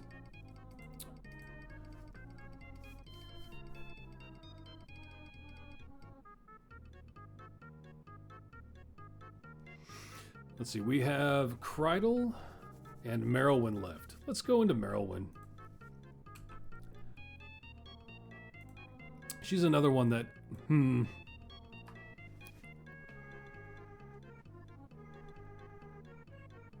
Oops. The more nuance you add to a tier list, the less point there is. You have to oversimplify things. I don't know if I agree with that. You have to simplify things to a degree, yes. But between Turiel and Presto is where you'd put her? Yeah, we'll look at it again at the end and see. Maybe. It's possible. And hey, wait a minute. I thought you would put her in Z tier. You lied to me.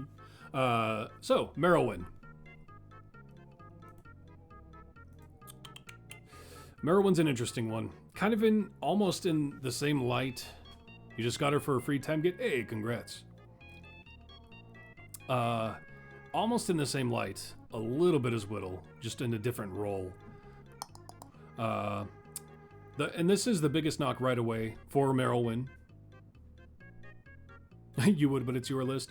Yeah, I am trying to open it up a bit more to other people to give their opinion, but there are some things I will just hard disagree with, and her in an overall tier list for the game is something I would disagree with. If I was doing a speed list exclusively, that's a different story. But anyway, a neutral party for Merilwen. She will increase the damage of all neutral champions. You heard gold and you were on board? Yeah, no, Merilwen's a great gold champion. But that is a drawback to her is she only buffs neutral champions. And you can mitigate that with Corzin of her affiliation, the Ox Venturers Guild. He will offer honorary crewmates. All champions, and this is also based on a specialization pick. You can tinker with it. All champions not adjacent to Corzin are treated as neutral. So you can force a neutral tag on people who aren't neutral. That being said, that means you have to use Corzin.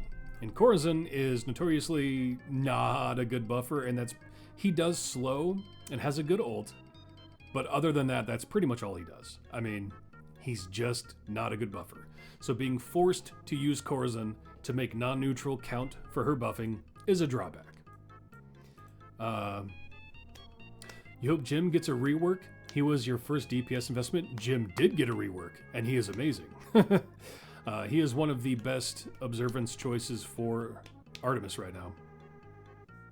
Jim is very good, scaling-wise.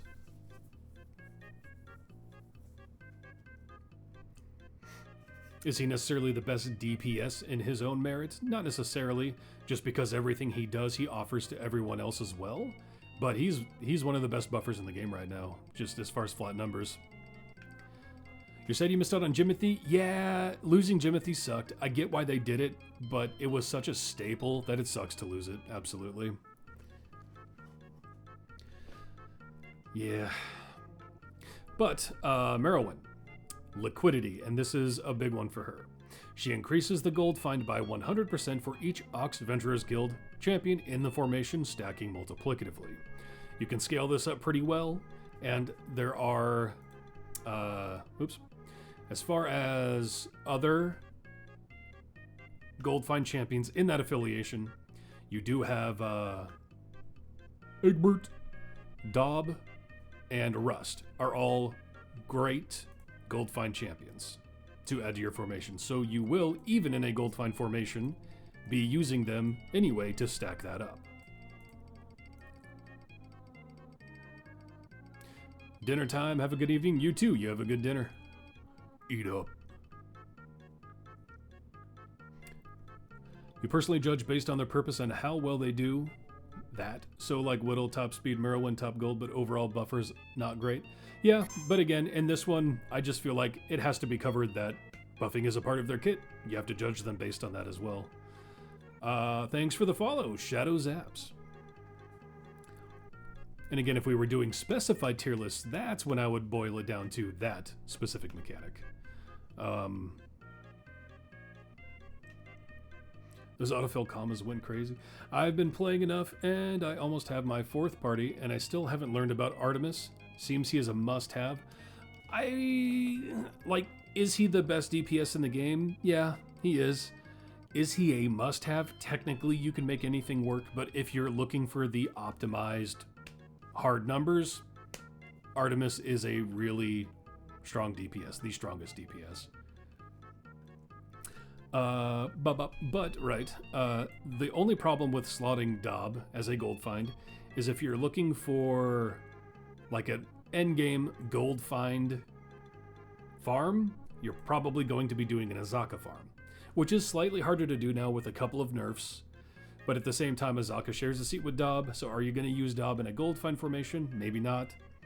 But that's why you use Nixie instead of Azaka.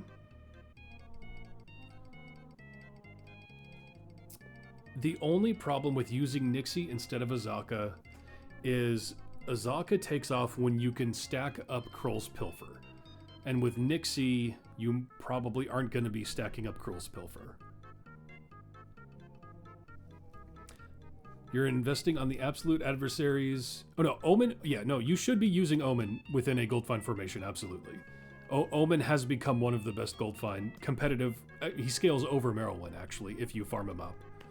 But using them together, you're investing in the absolute adversaries because you would need too many champions you don't have for Artemis. Yeah, and I do believe Dirge with his formation is an excellent choice. Absolutely.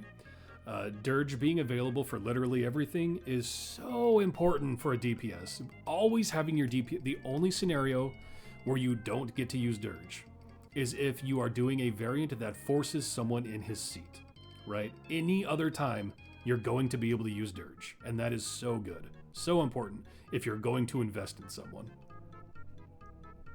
And that is why Artemis is good too, though, is he's not available for everything, but he's available for a lot. The biggest knock against him right now is Elminster. You're pretty far along, but you haven't gotten the Krull feat from a gold chest yet, so you don't really worry about stacking them up. Yeah, it's just because it's a multiplicative boost. So if you can get 4 stacks of Pilfer up there, or not 4, but 4D rather, it does boost gold find quite a bit.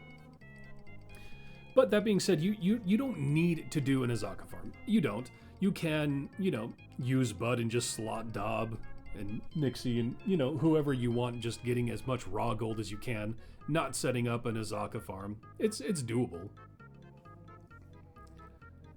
Or Diana quest that makes Dirge do no damage.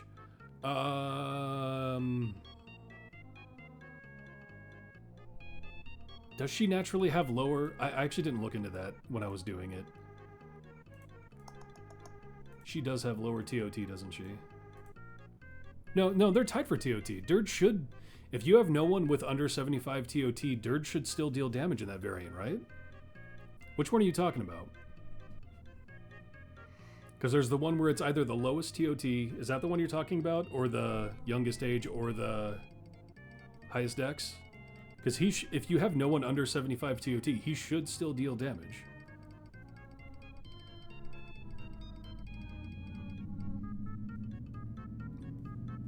I don't see why he wouldn't be, because he would be tied for the... Unless you had someone slotted that was lower when you tried it. Because ties count, don't they? I thought they did. I thought I just did that. Maybe. Because I'm pretty sure Dirge works for that. You just need to make sure no one is above 75, and you have to use Diana, but she's also 75. So you should be fine. Use Kent in the high dex one, yeah. Yep. 20 dex. Your magic team had Valentine is enough for you to get very far for low favor from Charles. Yeah. Valentine is amazing. But anyway, back to Merilwen. Kind of forgot what we were doing there for a minute. But if you're using the other gold finders in a gold find formation with Merilwen, you'll boost her liquidity up. But it's not the highest right now. It's her specialization choices that will boost up her liquidity the most. Now I need to find... There she is. And this actually is another reason Merilwen works good, specifically in an Azaka farm. So, her specialization picks are between her normal attack will deal blood damage, or the kitty cat, and we'll get to how she shapeshifts in a second, will reduce the attack speed cooldown by more, and again, we'll get to that in a second, but the gold find. She gains an encouragement stack each second that an enemy is not defeated, capping at 300 stacks. For each encouragement stack, the gold find on liquidity is increased. So that's why she is really good with an Azaka farm, because the goal with Azaka is to leave one thing alive that can't reach your formation, and you're not killing anything in the downtime. So you can let that stack all the way up, and that makes liquidity really, really good. On par with Omen, Omen can outperform her now if you just take the time to farm it up. But yeah, but we'll move on. We'll just know that her gold find becomes the best two tied for the best. Meat grinder though, yeah, and we'll get into that too. But wild shape, her kitty cat form. At the start of each non-boss area, Merilwen will take on the form of a wild cat. She will no longer attack, but the attack speed cooldown of every adjacent champion is reduced by 0.5 seconds. If there are ever 15 or more enemies on screen, she will transform back into her normal form and start attacking again. And then she also has Punishing Puns. While in her elf form, she will boost the neutral party for each enemy on the screen, stacking additively. So, the more enemies there are, the more she'll buff her buff. And this was the specialization pick. But then the meat grinder. When Merilwen uses her ultimate, secondary effects are triggered based on if the Ox Venturers Guild members are a part of the formation. And if you're running gold, you are going to be having Egbert and Rust more than likely, potentially Dob. Dob will increase the number of deposit stacks, which is a mechanic. Which one am I thinking of? Wait. Which one was deposit stacks? Am I tripping?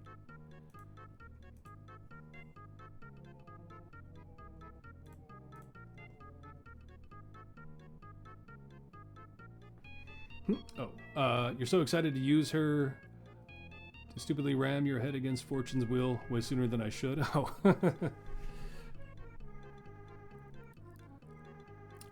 Dub increases the number of deposit stacks. Why aren't I registering that? What is wrong with my brain? Is that just offshore accounting? Yeah, deposit stacks, yeah. Total Eagle throwing, yeah. I was just looking at the title of offshore accounting. I was like, that's not deposit. Anyway, so yeah, with Dob, all the transition, wow! At the transition to each new area. There is a 50% chance that Dob sets the champion's gold amount to 0 and gains deposit stacks equal to the exponent of the lost gold. Dob increases both his damage buffing and gold find bonuses based on those stacks, right? So, while her ultimate is active, if Dob is in the formation, it increases the number of his deposit stacks, rounding up, minimum of 1 stack. Egbert's Atone for the Past is buffed, and Rust's gold find is increased while Meat Grinder is active. So, using her ultimate with them slotted will just increase your gold find. And since you'll probably be using them anyway when you're farming gold, it is useful. She's a very good gold find champion, but that is her niche. Her buff can become okay, but again, only buffing neutral champions, and you can only buff non-neutral by using Corazon, which still does scale with her Meat Grinder. Using Corazon with her will make enemies affected by his slow take more damage. Not a lot, so kind of hardly even worth mentioning. But as far as her availability goes,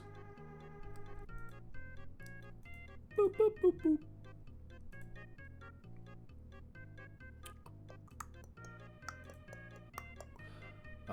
She has pretty decent availability. Neutral, so won't be available for Mert, but with a feat, the Charisma of 2, she will become available for all of the other patrons: Vajra with her Con, Strahd with her Int, Zariel with the feat, and Elminster she is still available for.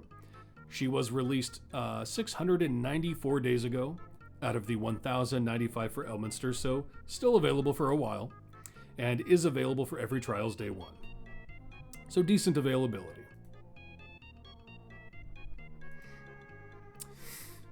But as far as where to put her in the tier list now, let's see. Let's hop on over. And previously I had her in the... where is she? A-. And again, I think...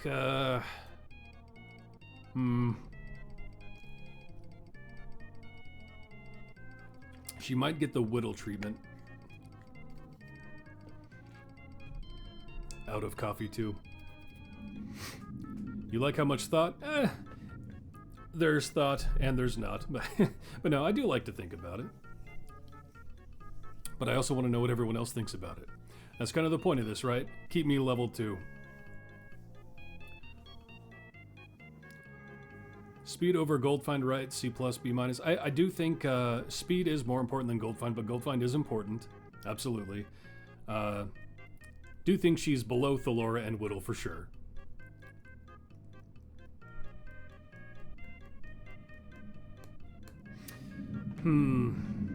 That is a loud plane. I don't know if you guys can hear that or not. That was like shaking my room. Early in a run, speed is the best. Gold find. Middle of the run, gold find is the best. Speed.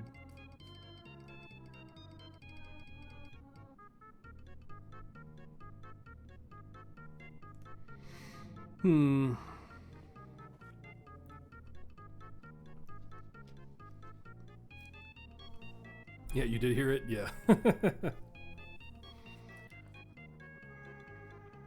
You're thinking B+, Kratos? See, I was thinking B- behind Widdle and Thalora.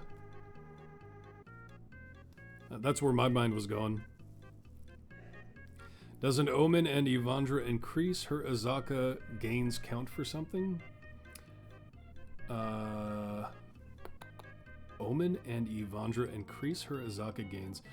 Omen and Evandra, I mean, they both scale well with an Azaka farm, but they don't affect directly Merilwen.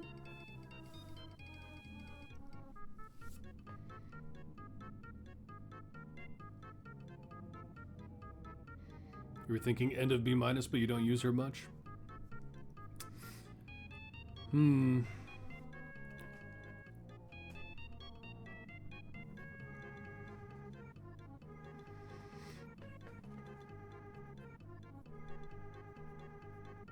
Only gold finding is very good.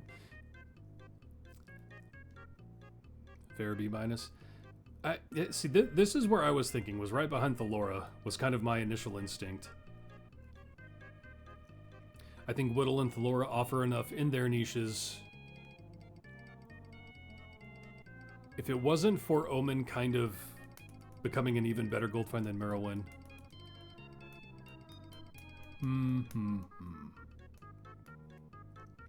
She's always in your gold find team, but only in your gold find team, so probably B-. That's kind of where I'm at with it. She's better than Dahani. Yeah, Dahani, her gold find isn't anywhere near Merilwen's, but she's often finding a place in gold find formations now. Hi, did the 100% heal buff potion from T3 work on Briv? Oh, you mean, yeah. Yeah, it does.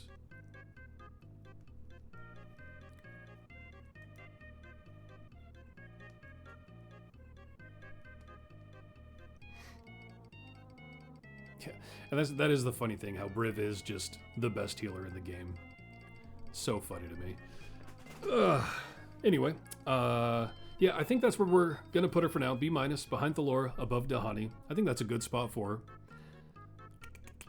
Which leaves us with Krydle. An interesting one, no doubt. Briv is just so overtuned. It's hard to nerf him at this point, though, especially since quite a while ago at this point, but they already nerfed his speed a little bit, in that he can't push past bosses in non-free plays. But, man, those have become his specific niches, is, you know, skipping and healing, so nerfing him at this point would be rough. He isn't the greatest buffer, though. That's his big downside. Usually push swap in the gold gang and wall, yeah, and smile, yeah. Isn't it more that the rest of the healing is undertuned? And that is true, too. Parada is, yeah, other than, like, Karlach's self-healing specialization, yeah, like, all other sources of healing are just garbage. Amazing tank, amazing heal, amazing speed. Yep, that's why he was S and will probably remain S, because his skipping is too vital to the game if you're looking in any way to progress. Shadowheart heals well. Her heal heals well in the early to early mid, but she suffers the same as every other healer in that... Let's see. Let's even just take a look at that.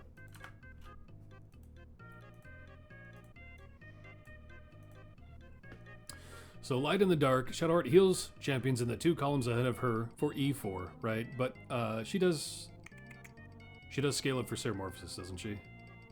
Twilight Trickery. Oh no, it's just Twilight Trickery. Didn't she have a buff to her healing? Yeah, the effect of Light in the Dark, 100% for each of more range Shadowheart. Yeah, so you don't even think Krydle is good? Whoo, do we disagree on that one though? I'll get into that in a second.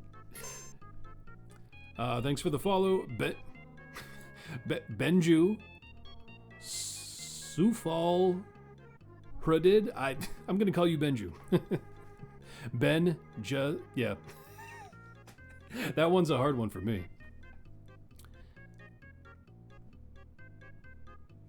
Benju, how you doing? Ben is good? Okay. Ben. How you doing, Ben? Ben? But let's get just real quick, like, get a, oops.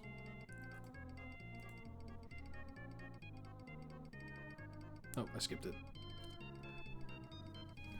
Just have Krydle and 3 healers. Yeah, that's kind of the thing. And we'll get into Krydle in just a second. But, why?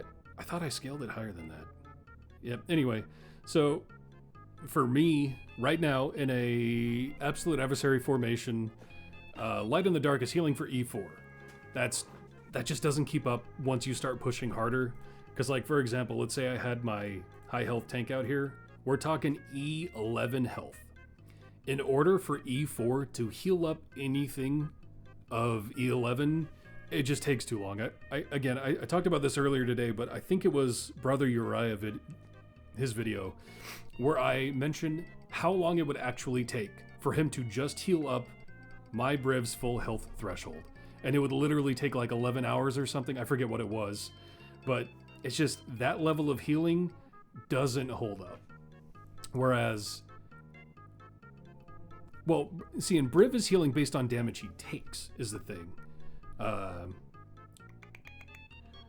After 10 hits or 10 seconds, whichever comes first, Flow heals all champions of the party for 50% of the damage he took.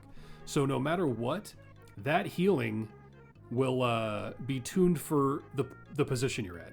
If you're getting hit for E6, he's now healing for E6, whereas every other healer is still healing for E4. They can't scale based on progression, whereas he does. And that's what's so important. You can use more than one pigment? Yes, you can. Any pigment a champion qualifies for, they can use. So like Briv, I have a damage, a health, and a healing on Briv, because he qualifies for all of those. Only one per each, but yes.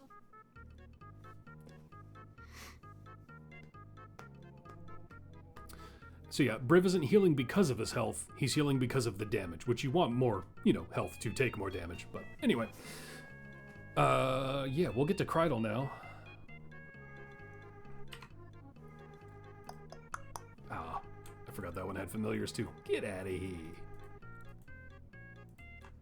Krydle. I love Krydle. He has become much better since his rework. He has a very unique mechanic, which I even mentioned in today's video that I released with Diana. But we'll go over that as well. But that is the big problem. Not even a problem, but the problem with Krydle is his buffing isn't the greatest. It's not bad, but it's not the greatest. Rip Ashara for Krydle?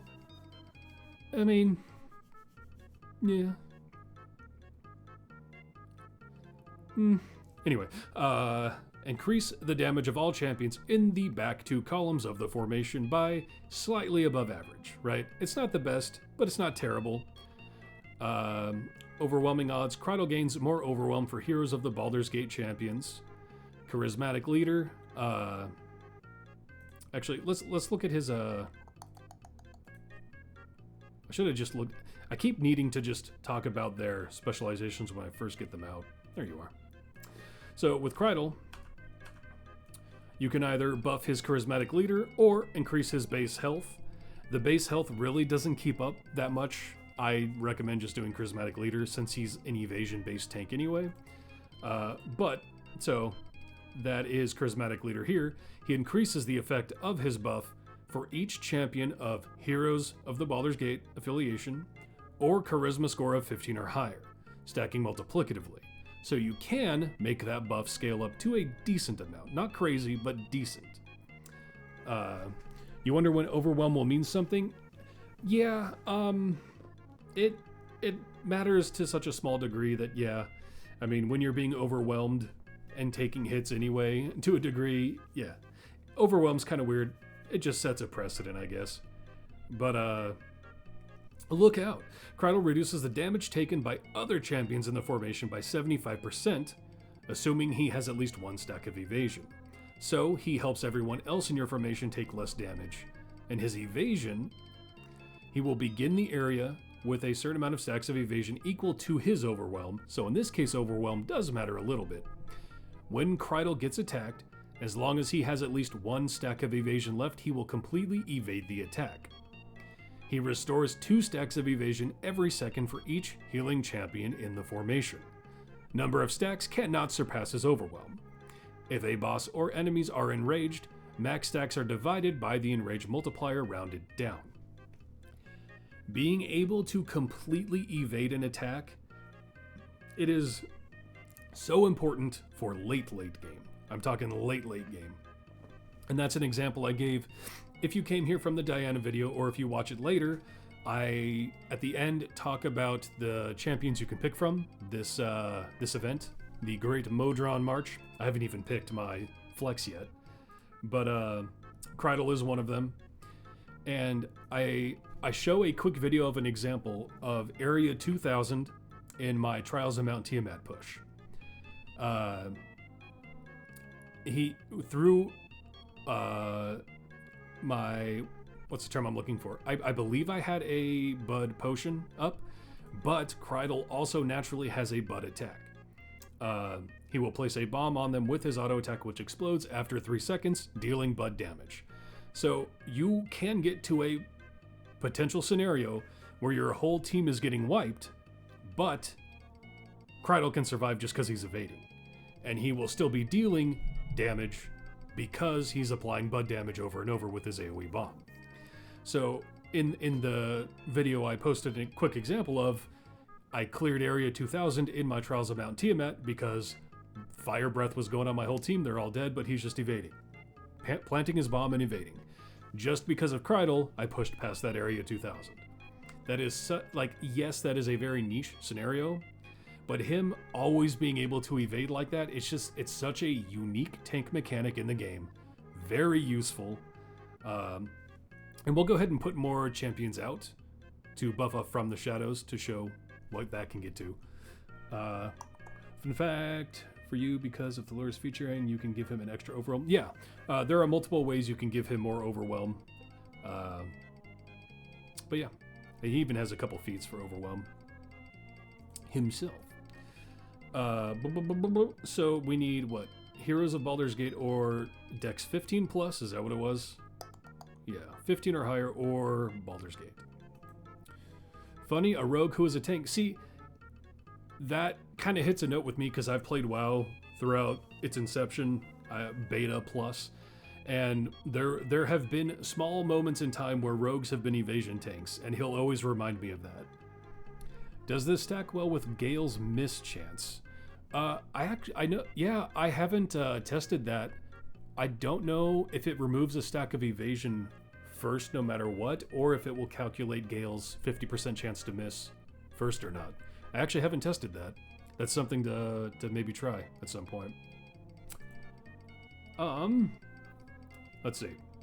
Heroes of Baldur's Gate or Dex 16 plus. Let's get all these. I gotta think about this now. Baloth. Let's see. We got Imoen, Minsk, Jaheira. Oh, that's right. Donaar does count for them. That's right. Dirt.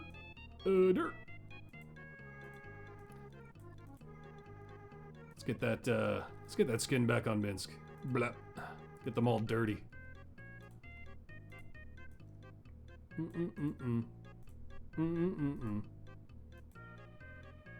Dirty. Doesn't Shandy ult also make enemies miss? Yeah, a 50% chance as well.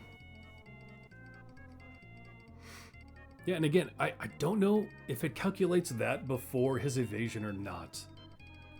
And that's a rough one to test. Donaar would give him more overwhelm if his overwhelm was lower than the threshold. I don't think that's the case, though.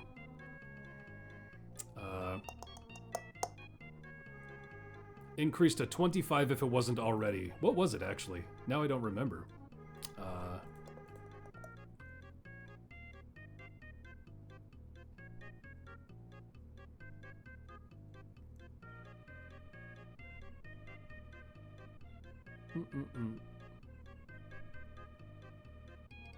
Oh yeah, and I forgot about overwhelming odds as well. He gains 5 overwhelm for each Heroes of Baldur's Gate champion in the formation, so that is hyper stacking up his... You tested it? Okay. Yeah, so he must be slightly under 25 then. I'm surprised it would still take into consideration after overwhelming odds, though. But hey. Yeah, so... Dylan. Whoop. That doesn't matter. Just testing this. Let's see. Who else do I not have in here? Baloth, Delina, Donaar, Imoen, Jaheira I still need to do. Neris. Right, in Viconia. Okay.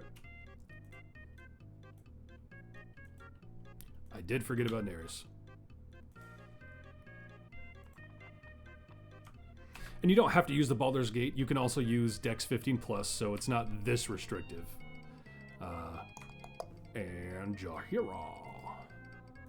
Did she have a stinky skin? Yeah, she does, right? Yeah. Get them all stinky. So, if you do get Dex 15 plus or Baldur's Gate, you scale it up again to be a decent buff. Nothing crazy, but a decent buff, considering everything else he offers to the group in the completely unique evasion. And yeah, his overwhelm gets, his evasion gets pretty crazy if you use the Baldur's Gate team. But the buff is Baldur's Gate or Dex 15 plus. I think it's Charisma. I've been saying Dexterity. You're right. Charisma 15. I apologize. You right. You right. I was still thinking of Diana from the video, because she is Dex 15 plus.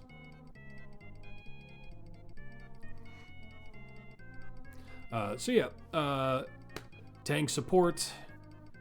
With his rework, he lost his DPS tag, but honestly, that's okay. He was so bad before his rework. But with his rework that he got in season 2? 3? 2 or 3? I forget. He became pretty good for me, and his item levels are just over 1,000 for me to get to the E16 buff. So again, not the greatest scaling, but better than average with the amazing evasion. Absolutely amazing. His dodging is like Widdle or Merilwen, best at what they do, but the buff is eh. See, but the buff is slightly better than eh, is the thing. It's not top tier, absolutely not, but it is better than meh. I mean, we were looking at Widdle at E8. He's at E16. That's a huge difference. Again, not best in slot by any stretch, but much better than eh, in my opinion. But yeah, I'm not saying he's S tier or anything like that. But let's take, and his availability is good too. Let's look at that. That's the wrong one. So with Krydle, he is available for every day one straight out of the gate because of his really good TOT. But again, these days, a lot of things are scaling with low TOT, so he won't be the best for those. But he is good, so available for Mert. And again, his ability scores make him available for everything other than Elminster. That's the only thing he's locked out of because of how long ago he came out. If only seasons counted for the rework, but they don't for Elminster. So yeah, great availability.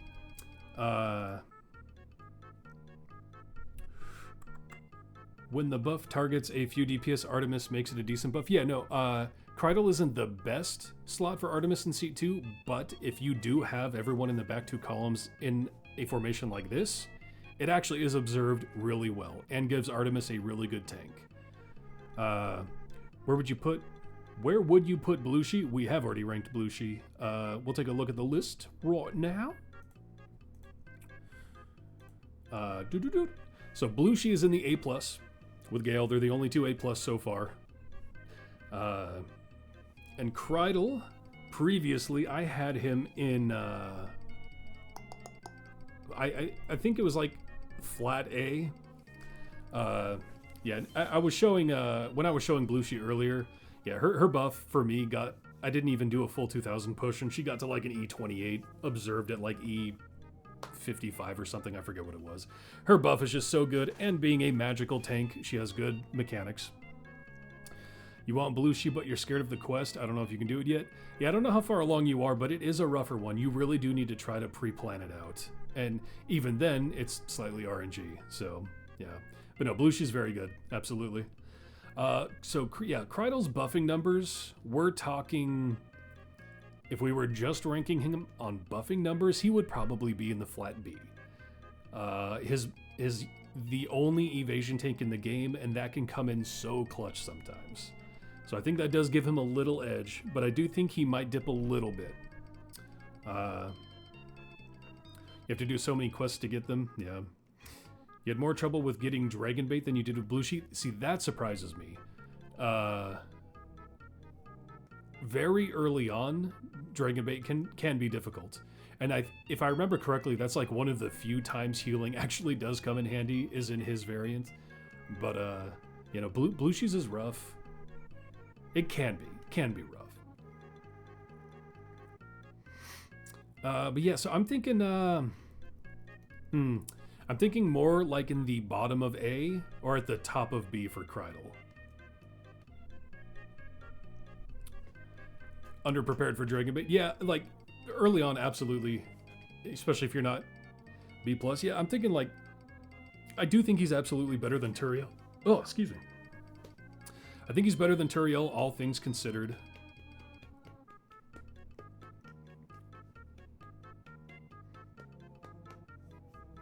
A-, yeah, see, he's right in that range, right at the end of A- or right at the top of B+. maybe for the time being, since A- is so unpopulated, being at the very tail end of A- will be his spot. But again, we'll see. The more champions we slot, he might get bumped down a tiny bit into the top of B+. But he's, to me, he's right in that range of A- to B+, right on that line.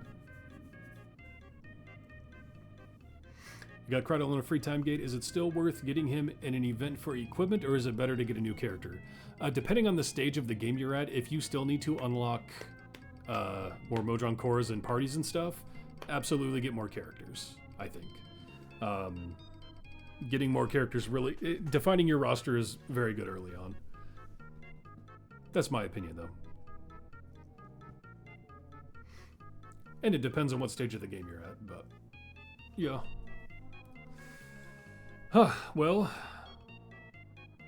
yeah, so that is, that's seed 2. Right there.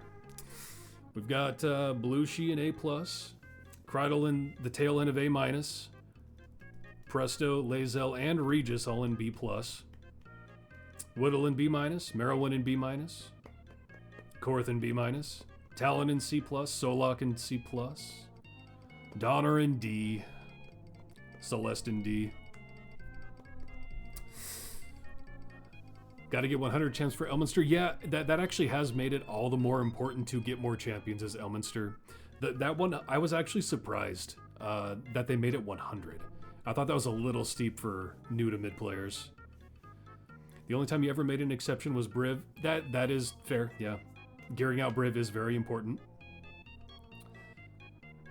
Will VODs be available? Yes, the Seat 1 VOD is already available, and I will be pretty soon after stopping stream making this one available as well. And if they, for some reason, get taken down or whatever, I am downloading them and will very likely be uploading them to my YouTube channel as well. Either edited or whole, we'll see. But yeah, my intent is to make them available at all times. Pour some out for Donaar. Yeah, my boy. He down there in the D, man. He needs love. He really does. He's hurting, you know? He's hurting for love. And he's looking for it in all the wrong places. He needs scaling. His commands need to be scalable to a better degree. He just does. Going from Zariel to Elminster is nuts, yeah. And that another thing for Elminster too is you have to be able to push 825. None of those variants go under 825 regardless of difficulty, so... Filling your roster drastically helps for variants and takes away a champ. Yep. You're about 80 characters trying to push for Elminster. Yeah, it's a good goal to have, but he definitely is a harder one out of the patrons. Need to keep up with the changes. You still use Celeste in a lot of formations. I mean, depending on what you have access to, you can only use who you use, right? And early on, there's the code to get her golden epic, which is helpful for very early on. But as far as her longevity in just like any formation, yeah, she gets outclassed pretty quickly. Thanks for doing this. See you Saturday, Lazy Cat. Thanks for coming around again.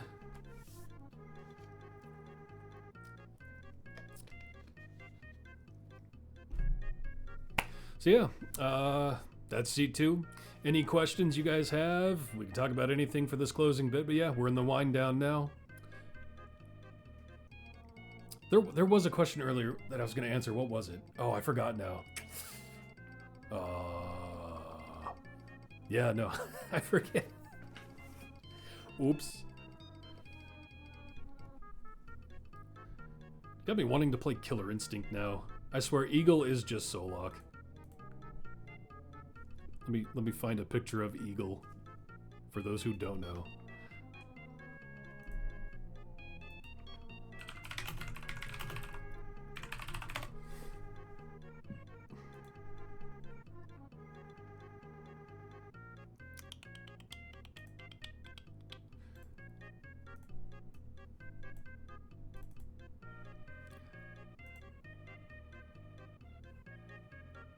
Look at this boy here. Tell me that is not Solaak. Like, come on. It's totally Solaak.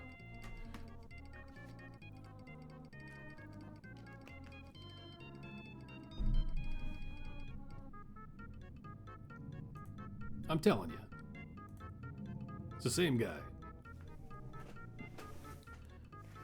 Ugh.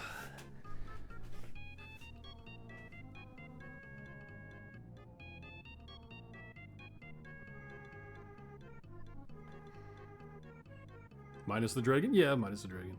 Will I bump Widdle up to B? We'll take another look. I think I like where I placed her, but we'll take a look. Bloop, bloop, bloop,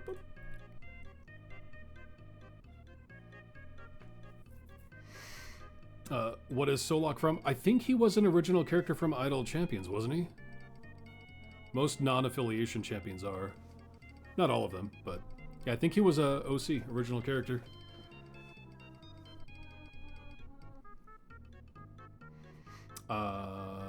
Widdle almost is in B, where we have her, honestly. Don't give in, Widdle is in the right place. Well, that's the thing, though. Like, the end of B minus, or the top of B minus and the end of B plus, that really kind of just means B, you know? It's more that range of B, but whoever's at the end of B plus and the top of B minus, that kind of just means they're a flat B. So I think she's in the right spot.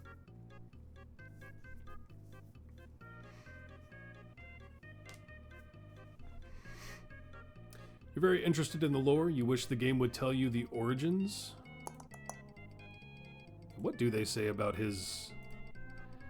Being telepathic means Solaak knows who to trust. And that's not many people. But when the Kalishtar finds the soul of a dragon trapped in a chasm, they form a bond of trust like no other. Solaak rides their dragon mentor Tempest into battle, unstoppable together. That's not a lot to go off of, but yeah. Telepathic Ranger.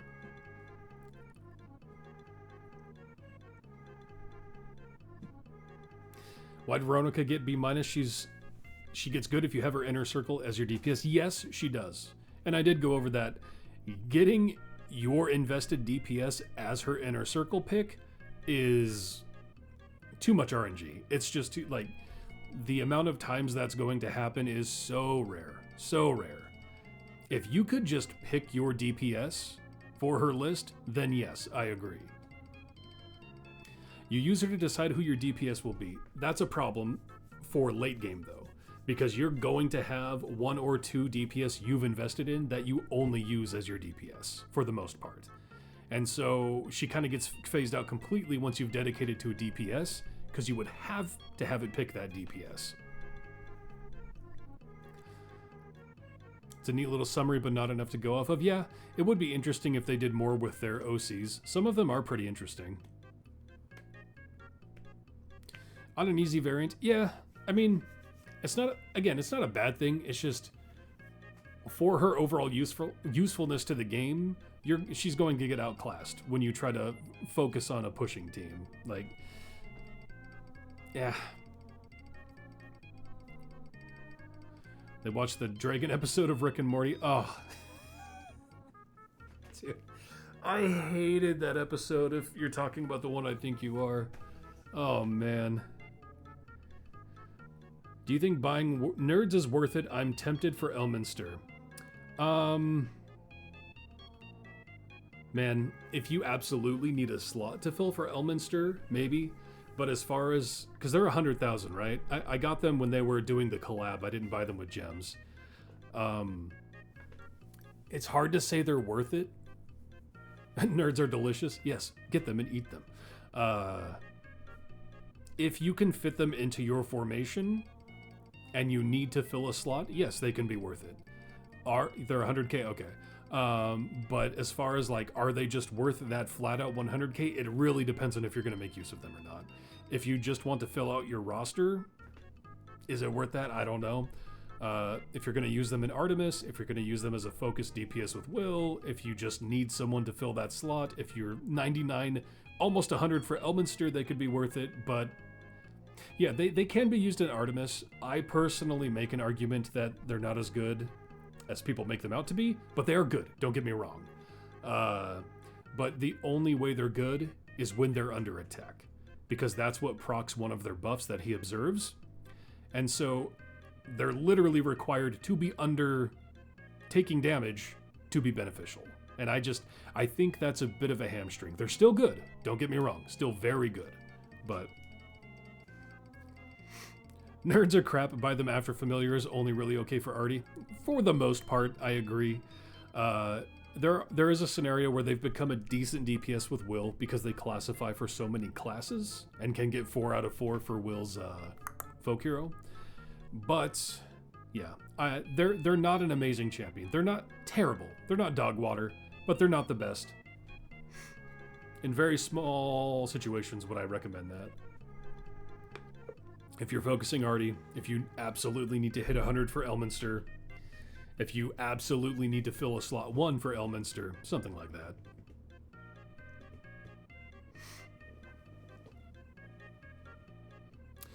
Will can get up to 4. You'll usually only get 3. But, like, for example, we'll whip him out. So, even if you read the folk hero, up to a max stacks of 4. Now, yeah, Jaheira can do it as well. So that'll affect the only way you can get 4 is people who count for multiple of them, right? Like classes, and that's why Nerds takes off. For Will, is they count for so many classes that you have classes are now Warlock, Bard, Cleric, Fighter, Ranger, Rogue, and Wizard.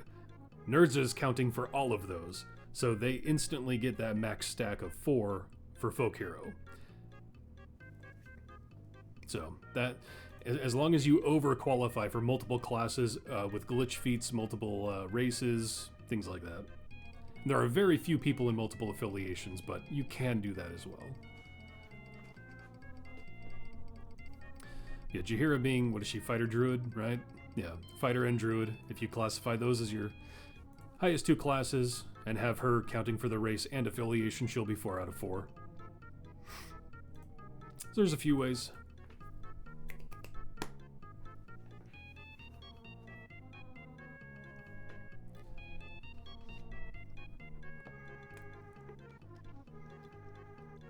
Is Jaheira going to get a tadpole? Yes, she is. That's a minor spoiler, but I've brought it up multiple times. I believe it's the next... what do you call those? Emergence.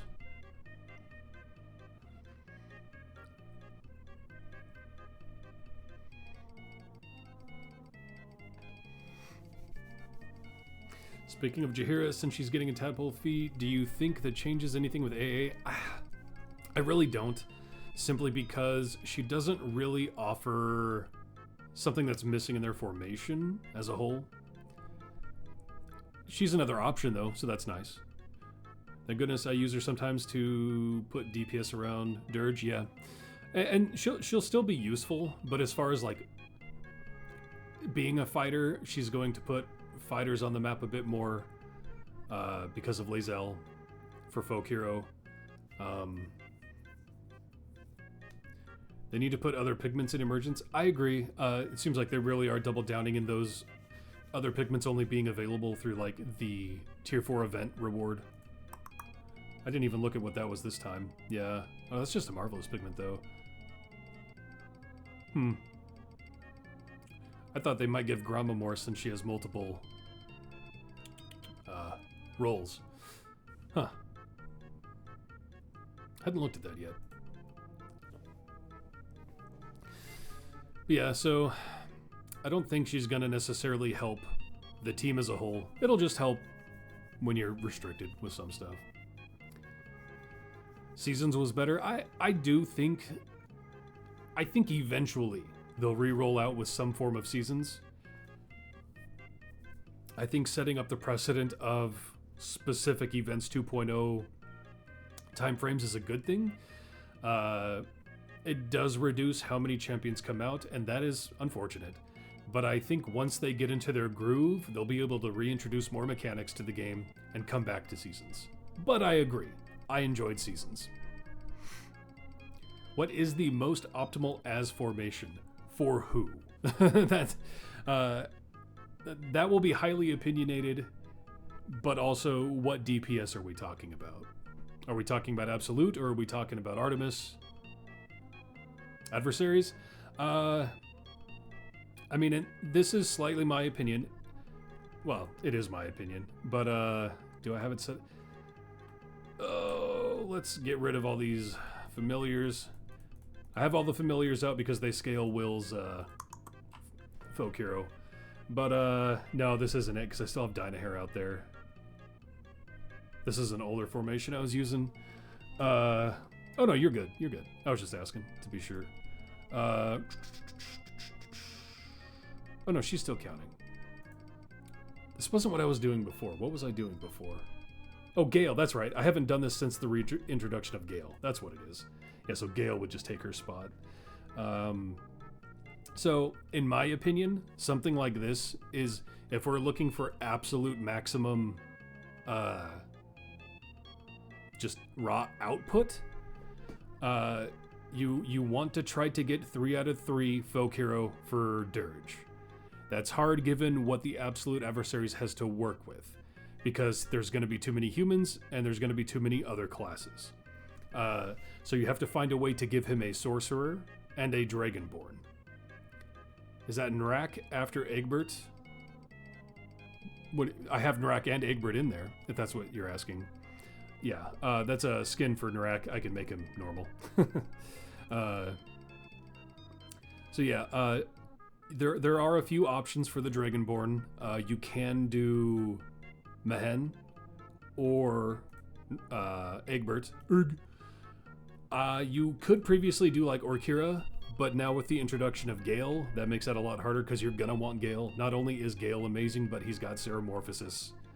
I don't even think I have him damage in the 2. Yeah, I have him in the wrong specialization for this setup. Oh no, where is he? Where are you, Gale? Speak to me. All right, screw it. There we go.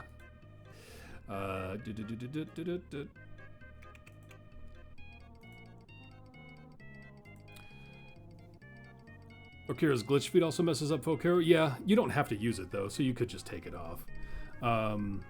You'd like an update, best Artemis formation on your channel and why, so newer players know what to... Yeah, no, you're not wrong on that. I did Artemis a long time ago. I'll probably go more into that on Saturday, since C3 is Saturday, so the next stream I do. But yeah, so anyway, back to this. Valentine is out here because she is a sorcerer, to give Dirge another sorcerer, but also she is just an amazing buffer. And this formation could probably use tweaks to make it better. I'm not saying this positioning is ideal, but yeah, so Valentine for sorcerer, Egbert or Mehen for Dragonborn to get him 3 out of the 3 for folk hero.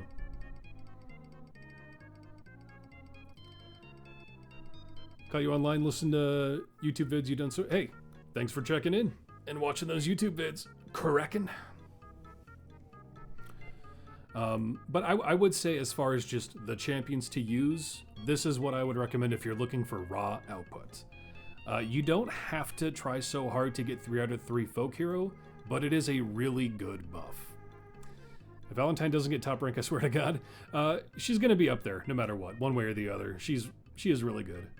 But yeah, so in this situation, again, this actual formation could probably use tinkering, but I have Astarion at top with buffing Valentine, so she's just socializing that.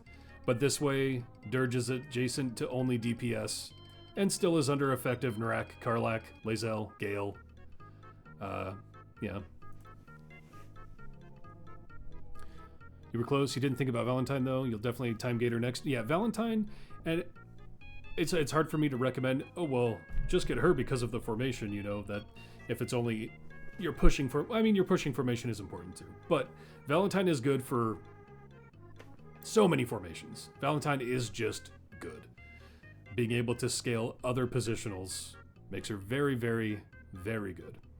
But yeah, being Sorcerer is the big thing that helps him. So yeah, still keeps him 8 Ceramorphosis, which isn't terrible. Keeps him living on the edge, potentially fully capped if you just keep him Lae'zel and Karlach adjacent. And that depends on the formation, of course. But that gets him 3 out of 3 folk hero while maintaining those. Well, 3 out of 4, but you have 4 parties, so you just need good champs now. Yeah, that's fair. Who do you swap Narak out for Elminster? That's a good question. Most of the time I don't have to worry about it because getting to 825 isn't too bad, but for the harder ones, who was I using? I wish you could use Grama. I wish, but as I went over with her rework in the video today, her buff is exclusively an age mechanic, and the Dirge is not affected by age mechanics. So, for example, like on Lae'zel, I can scroll down, and you'll see Grandmotherly Love is applied to Lae'zel, but if you go to Dirge and scroll through, you will not see Grandmotherly Love anywhere, because he is completely unaffected by it. And that sucks, because she would be a good one to use. Buffing Gold, Find, Binding, Ultimate. She's graded. Oh, yeah, with her, I see what you're saying, with her Gold Find as well. Yeah, no. Valentine is just all around really, really good. Really wish you could use Grama with Dirge, though, but you can't if you want to buff. But as far as who else, yeah, I mean, honestly, lately, I have just been shifting out of caring about Will's folk hero and just using Dynahair. But as far as who I would use, I mean, technically, right? No, yeah, half elf gets 2 boosted. That's right.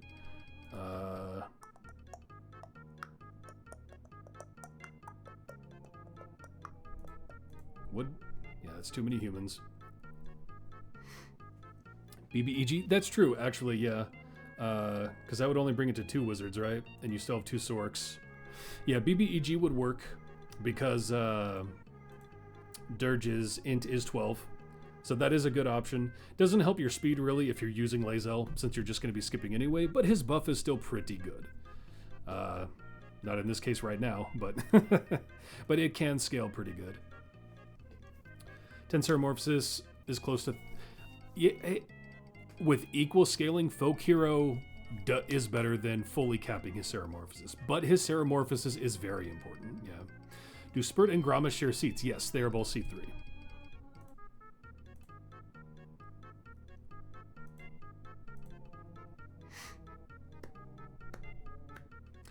Yeah, I swear there was another one I was using, though. It might have been Tatiana, actually. I think I was using a little bit of Tatiana. Just for the kicks. Yeah, Tatiana can work with that. Not the greatest pick, but it's something.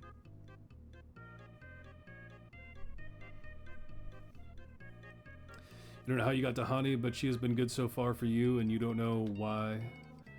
I mean, early on, like before she's one of those who scales good in the early to mid game, because with her rework, she's not a bad DPS.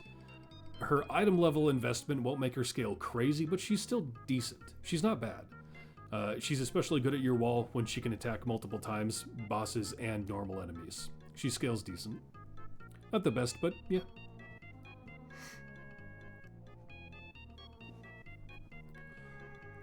It did bum me out that I was hoping with Grama, with Grandmotherly Love, he would only miss out on the scaling part, that he would still get the flat buff. And it was just the every 10 years younger would be unaffected, but now he just misses it out entirely. That sucks.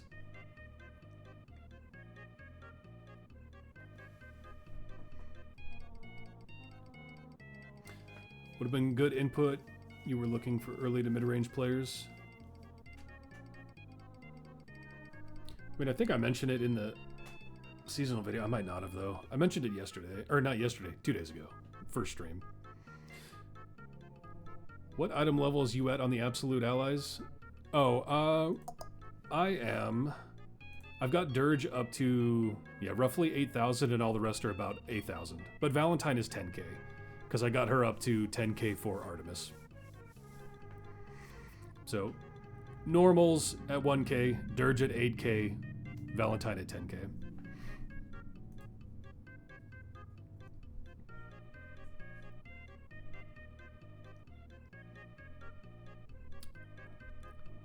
Who am I looking to put in here? Complete brain fart. Blah, blah. Oh yeah, Narak. Put it back in there. Did I even farm up Narak's Keymaster? I got it to 60 at least. He's not debuffing, but yeah. Oh, Narak is so good. How long did it take you to get that high item level on Dirge? Well, for me personally, I was saving up for him. And I haven't invested fully yet. I really I'm a little too sporadic. I should be focusing on trying to get 9 jump Briv. I really should, but I'm only at like close to a 7 jump right now. But yeah, it's just from playing for a long time. That's all. Would Grama plus Farida just make enemies explode hitting her? Oh, I see what you're saying, because Farida has the reaction to adjacents being attacked.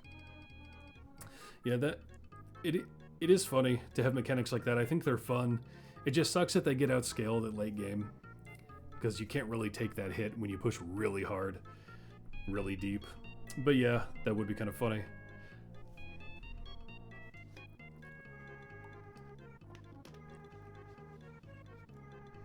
It's taking a long time to get Dirge's item level up. Yeah, I mean, how long have you been playing is the question.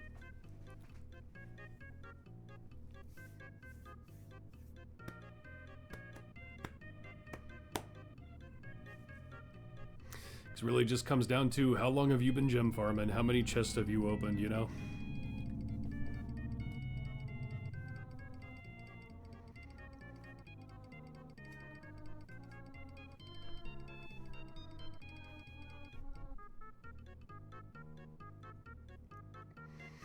Man, I swear there was one other thing I was going to go over at the end. I can't remember what it was.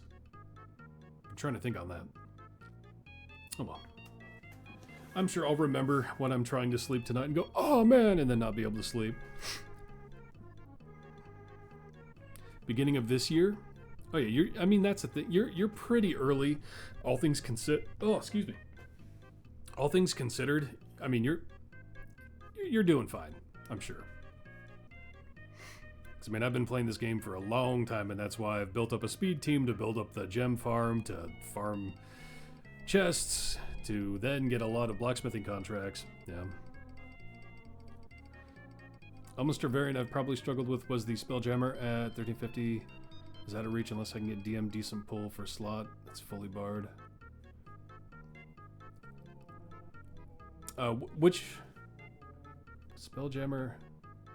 What is the like restriction on that one, Kraken? Which one are we talking about? Because there was one in Xerxis that I specifically had to make Karlach go her healing spec so she would heal through the damage. And I think that was 1350, but I can't remember. Dirge is your main DPS in your speed gem formation, so he's just passively stacked every second. Yeah.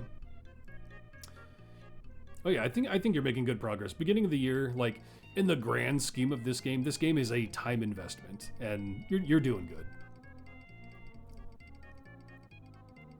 You're from late last year, and your item levels are 5,200. Yeah, and that's the thing. Like a lot of people will try to force feed Briv all their item levels early to get skips going, and I don't think that's a bad thing at all, because speed and gem farming is important to buff up everyone else. But yeah.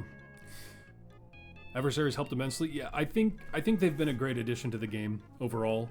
I like what they do as an affiliation together.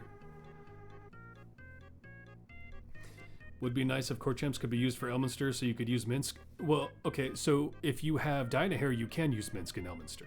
Her specialization will still pull in Minsk.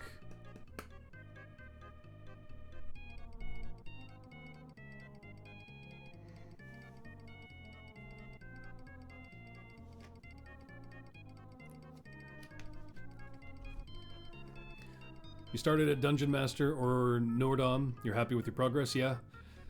Yeah, I think that was a while ago, but yeah. That's about a year, right? Oh man, I'm so bad with time.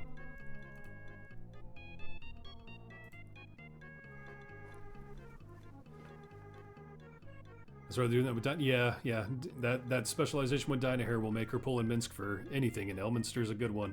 Especially if you're focused on absolute adversaries, it helps a lot.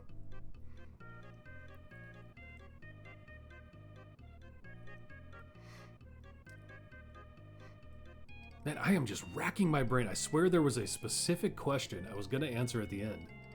I've just completely forgotten. Huh.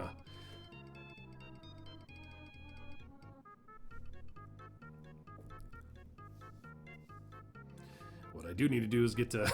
I have probably a lot of comments I need to reply to on YouTube. I haven't even looked at that since I started streaming. Oh... And I try to reply to comments as soon as I can, as far as my scheduling goes. It's weird not doing that.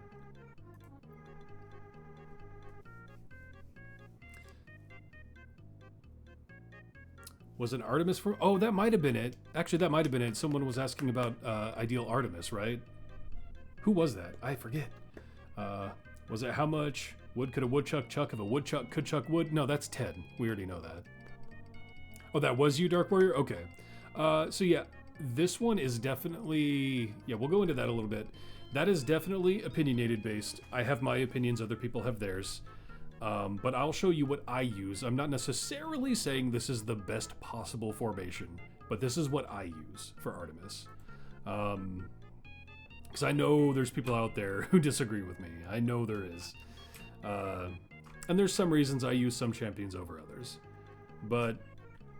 with my current Artemis, and I haven't looked at my base Tombs of Annihilation formation in a minute, so there's probably tweaks I could make.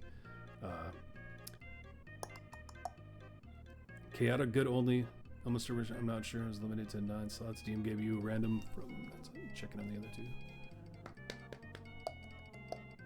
Oh, chaotic good only, I see what you're saying. You're going back to the Xerxes variant.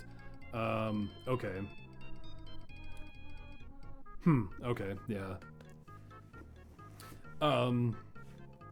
But, so, this is what I've been using for my Artemis, is, Blooshi, Artemis, Karlach, Valentine, Jim, Nrak, Birdsong, Torogar, Nova, and Zorbu. A lot of people swear by nerds, and I agree the nerds are good.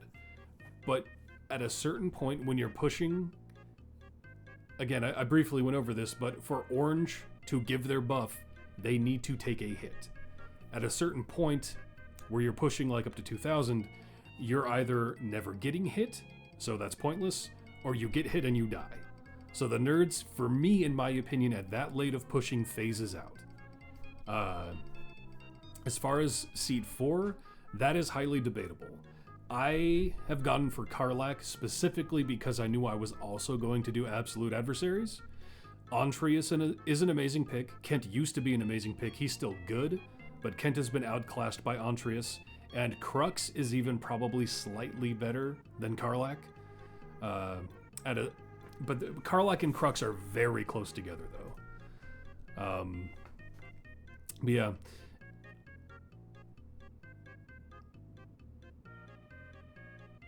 You're saying for a good... Yeah, but I mean, we might as well at this point. just to talk about it.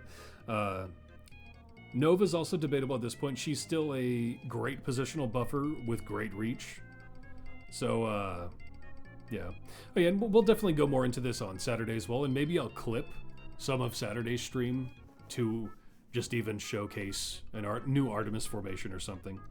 Because I agree, I did that long enough ago that a lot has happened since then.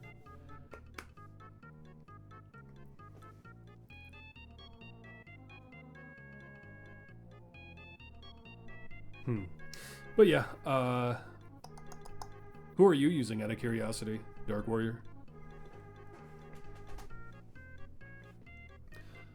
So who would you use instead of Karlach, Nrak, and Valentine to not break up the adversaries? Instead of Karlach, Nrak, and Valentine to not break... Oh, are you saying because you want to use them in an adversary other party? So you're saying have an Artemis party and an absolute adversary party? Is that why?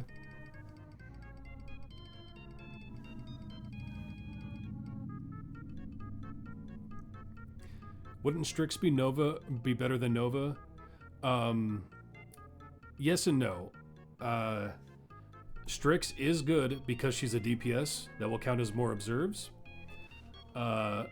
However, her flat actual buff just isn't that good. It's an E7 we're starting with. Maria lets you take hits at higher zones for Artie and not get one shot. To a degree, not wholly. They start hitting hard enough that... but then you're also needing to use Miria, who isn't necessarily good for Artie. So you're sacrificing another position that would be better used as someone else in order to make someone else used. But yeah, I don't know. Yeah, Strix as a positional DPS is good, but you would have to make sure like no one else is receiving or is adjacent to her, so she's giving it to every possible DPS. And even then, that means she's probably not getting that many formation abilities to be observed from. So is she good? Yes. But Nova just offers such a good flat positional buff that reaches within 3 slots if you need it to, that I invested in her early and still think she's good. Low item level Warduke is so much better than low level Artemis. People tell me... Artemis definitely doesn't need 10,000 item levels. No. I don't agree with that. But, well, gee, why don't I... Yeah, no. I think Warduke is great. If Warduke had better availability, I would have focused Warduke. I love him. Artemis does not need 10k. Early on, people argued 1k to get him popping. These days, he can take off even quicker. He does not need 10k. Your goal is 10k, sure, but you don't need 10k. You push with Strix and her gang, Valentine Miria and Valentine Antreus, Blooshi, etc. I don't have Warduke yet. I take it you recommend. Yeah, I think Warduke's good too, but you're asking Chibi. If you have evil characters with positional abilities, he goes crazy. Yep.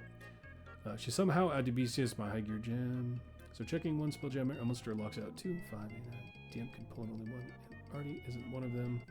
So at least 2 positions can't be filled for 1350. Yeah, that's a rough one. I do remember that I was able to do all of those, but yeah, that was a rough one. Warduke also has a lot of overlap with Artemis, and also, yeah, I think he has more overlap with Krond than Artemis, I think, but yeah. But back to the question of absolute adversaries and Artie formation for the realist Tyler, that's your name. As far who I would replace with Karlach. If you're looking for the best absolute scaling, a lot of people go Antreus. He is good. He's very annoying to slot in your formation, though. Crux is easier if you can get him. Scales with chests, has a decent positional to work with, is a DPS, so also will observe things, has a dex feat to observe Zorbu's buff. I think Crux is an amazing option for it. Antreus is probably what most people would recommend, though. So 2 good options there. Instead of Narak, that is a harder one. Honestly, Nerds, if you want to have Nerds is a good replacement for Narak at that point. And then who was your other? Let's see if I can find your comment. Instead of... Oh, and Valentine. Yeah, Valentine's a harder one because she's almost Crutch in a Artemis team. I would say she belongs in an Artemis team more than an Absolute Adversaries, even though she gives Sorcerer to Dirge. However, if you want Valentine to go to AA, again, my recommendation is keeping her with Artemis. If you want her to go to AA, Dadius is in her seat and is a positional DPS buffer. So he is a decent option there. So yeah, I would say Antreus or Crux over Karlach in that scenario. Dadius over Valentine, but I wouldn't recommend that. And Nerds over Narak. Those would be my recommendations. In your specific scenario. You have 20 time gate keys and don't know who to choose. Speed, gold, specific champs. You really don't know, and you basically have no clue on the game. Whew, and those are hard questions to answer. It's it's one of those things like, would I say, hey, you need to get Briv and get going on his speed? Kind of, but also you're not going to get item levels flowing very fast, and he is so good. But without investment, he's not quite as important. So it really comes down to filling out your roster. It's hard to say. It also depends on who you've unlocked so far. Your question is, Diana's speed mechanic affects offline, or does she become useless? I haven't tested that yet. That is an interesting one too, because time acceleration usually does count for offline, and hers technically qualifies as speed acceleration. So maybe. I'll have to test that though. I don't know. Initial impressions would be maybe though. So if you keep Valentine with Artemis, who would be a good sorcerer for adversaries? Yeah, I'll look into that in a second, because that is the question. It really depends on who you want to focus, Tyler. If your hard focus is AA or Artemis, because that's really where she belongs, is in your harder focused team. But yeah, I'll take a look at sorcerers in a second. You got Orkira early, and she did a lot for you, even with your DPS. Yeah, she's good. She's not as good as she used to be, but she is pretty good. Turducken McNugget, I saw you follow early on before I had streamed and saw that name, and I love that name, by the way. Turducken McNugget, there's something about it. Been playing just under 2 months. 10 tadpole. Can get to low 1100s, but you're starting to think that push ability doesn't exactly matter. Like, instead of worrying about Dirge missing 3 epics, just accept that I'm going to need to spend a year building a gem farming team, pretty much. Yeah, it's a rough spot to be in, but yeah, I don't think you're wrong. Especially if you're getting to the 1100s and you haven't focused like a gem farm team yet, you might want to look into farming gems, for sure.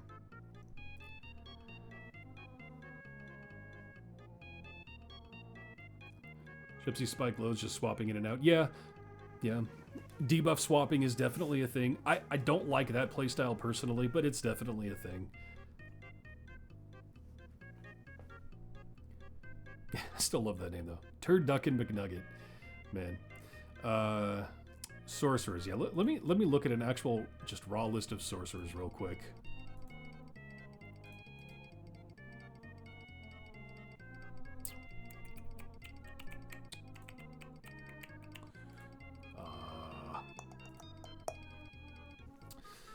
Oh man, yeah, that's the problem, is there really aren't amazing sorcerers here. Because Nixie was always an option, but now we have Gale in seat 1.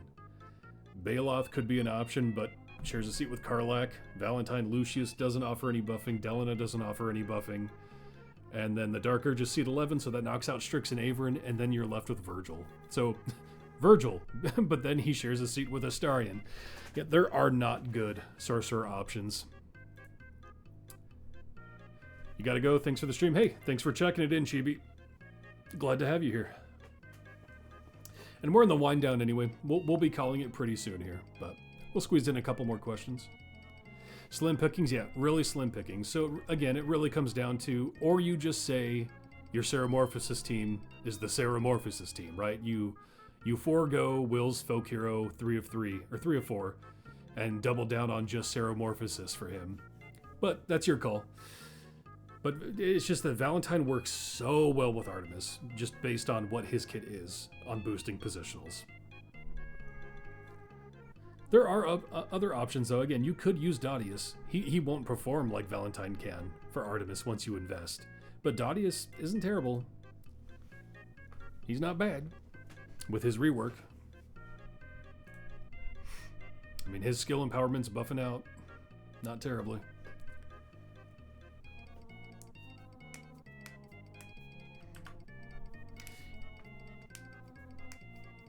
Yeah, Dark Warrior, that's kind of the thing, yeah. As soon as you can fart up, as soon as you can start up your gem farm, you just get them gems rolling, get them chests rolling, get the contracts rolling, get the event tokens rolling. Makes everything schmoove.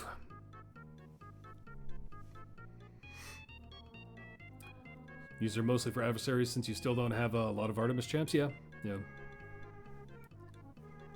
That's the thing, I don't think investing in a dedicated DPS is a good idea if you're looking to focus on one, right? And Artemis, at the end of the day, is the best scaling DPS. Dirge is a great choice too, in my opinion, though, because of his availability. And the Absolute Adversaries is hot right now, and they all perform quite well.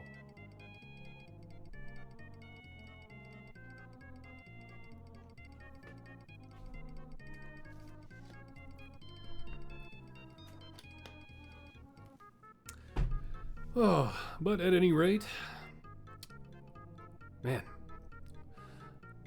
legendaries from TOT scales just seem to be the best thing to focus on as soon as you can. Yeah, absolutely. Trials of Mount Tiamat and legendary crafting is so important.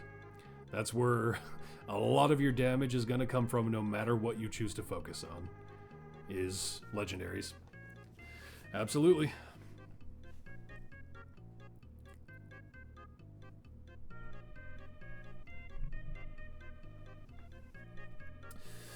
Well, everyone, thanks for stopping in and checking out Seat 2. I think I'm going to call it here for the day. But we got Seat 3 this coming Saturday, again at 11:30 Pacific. We'll wrap up by looking at, is there champs that farms more gems? At the end of the day, gem farming comes down to how quick you can complete areas.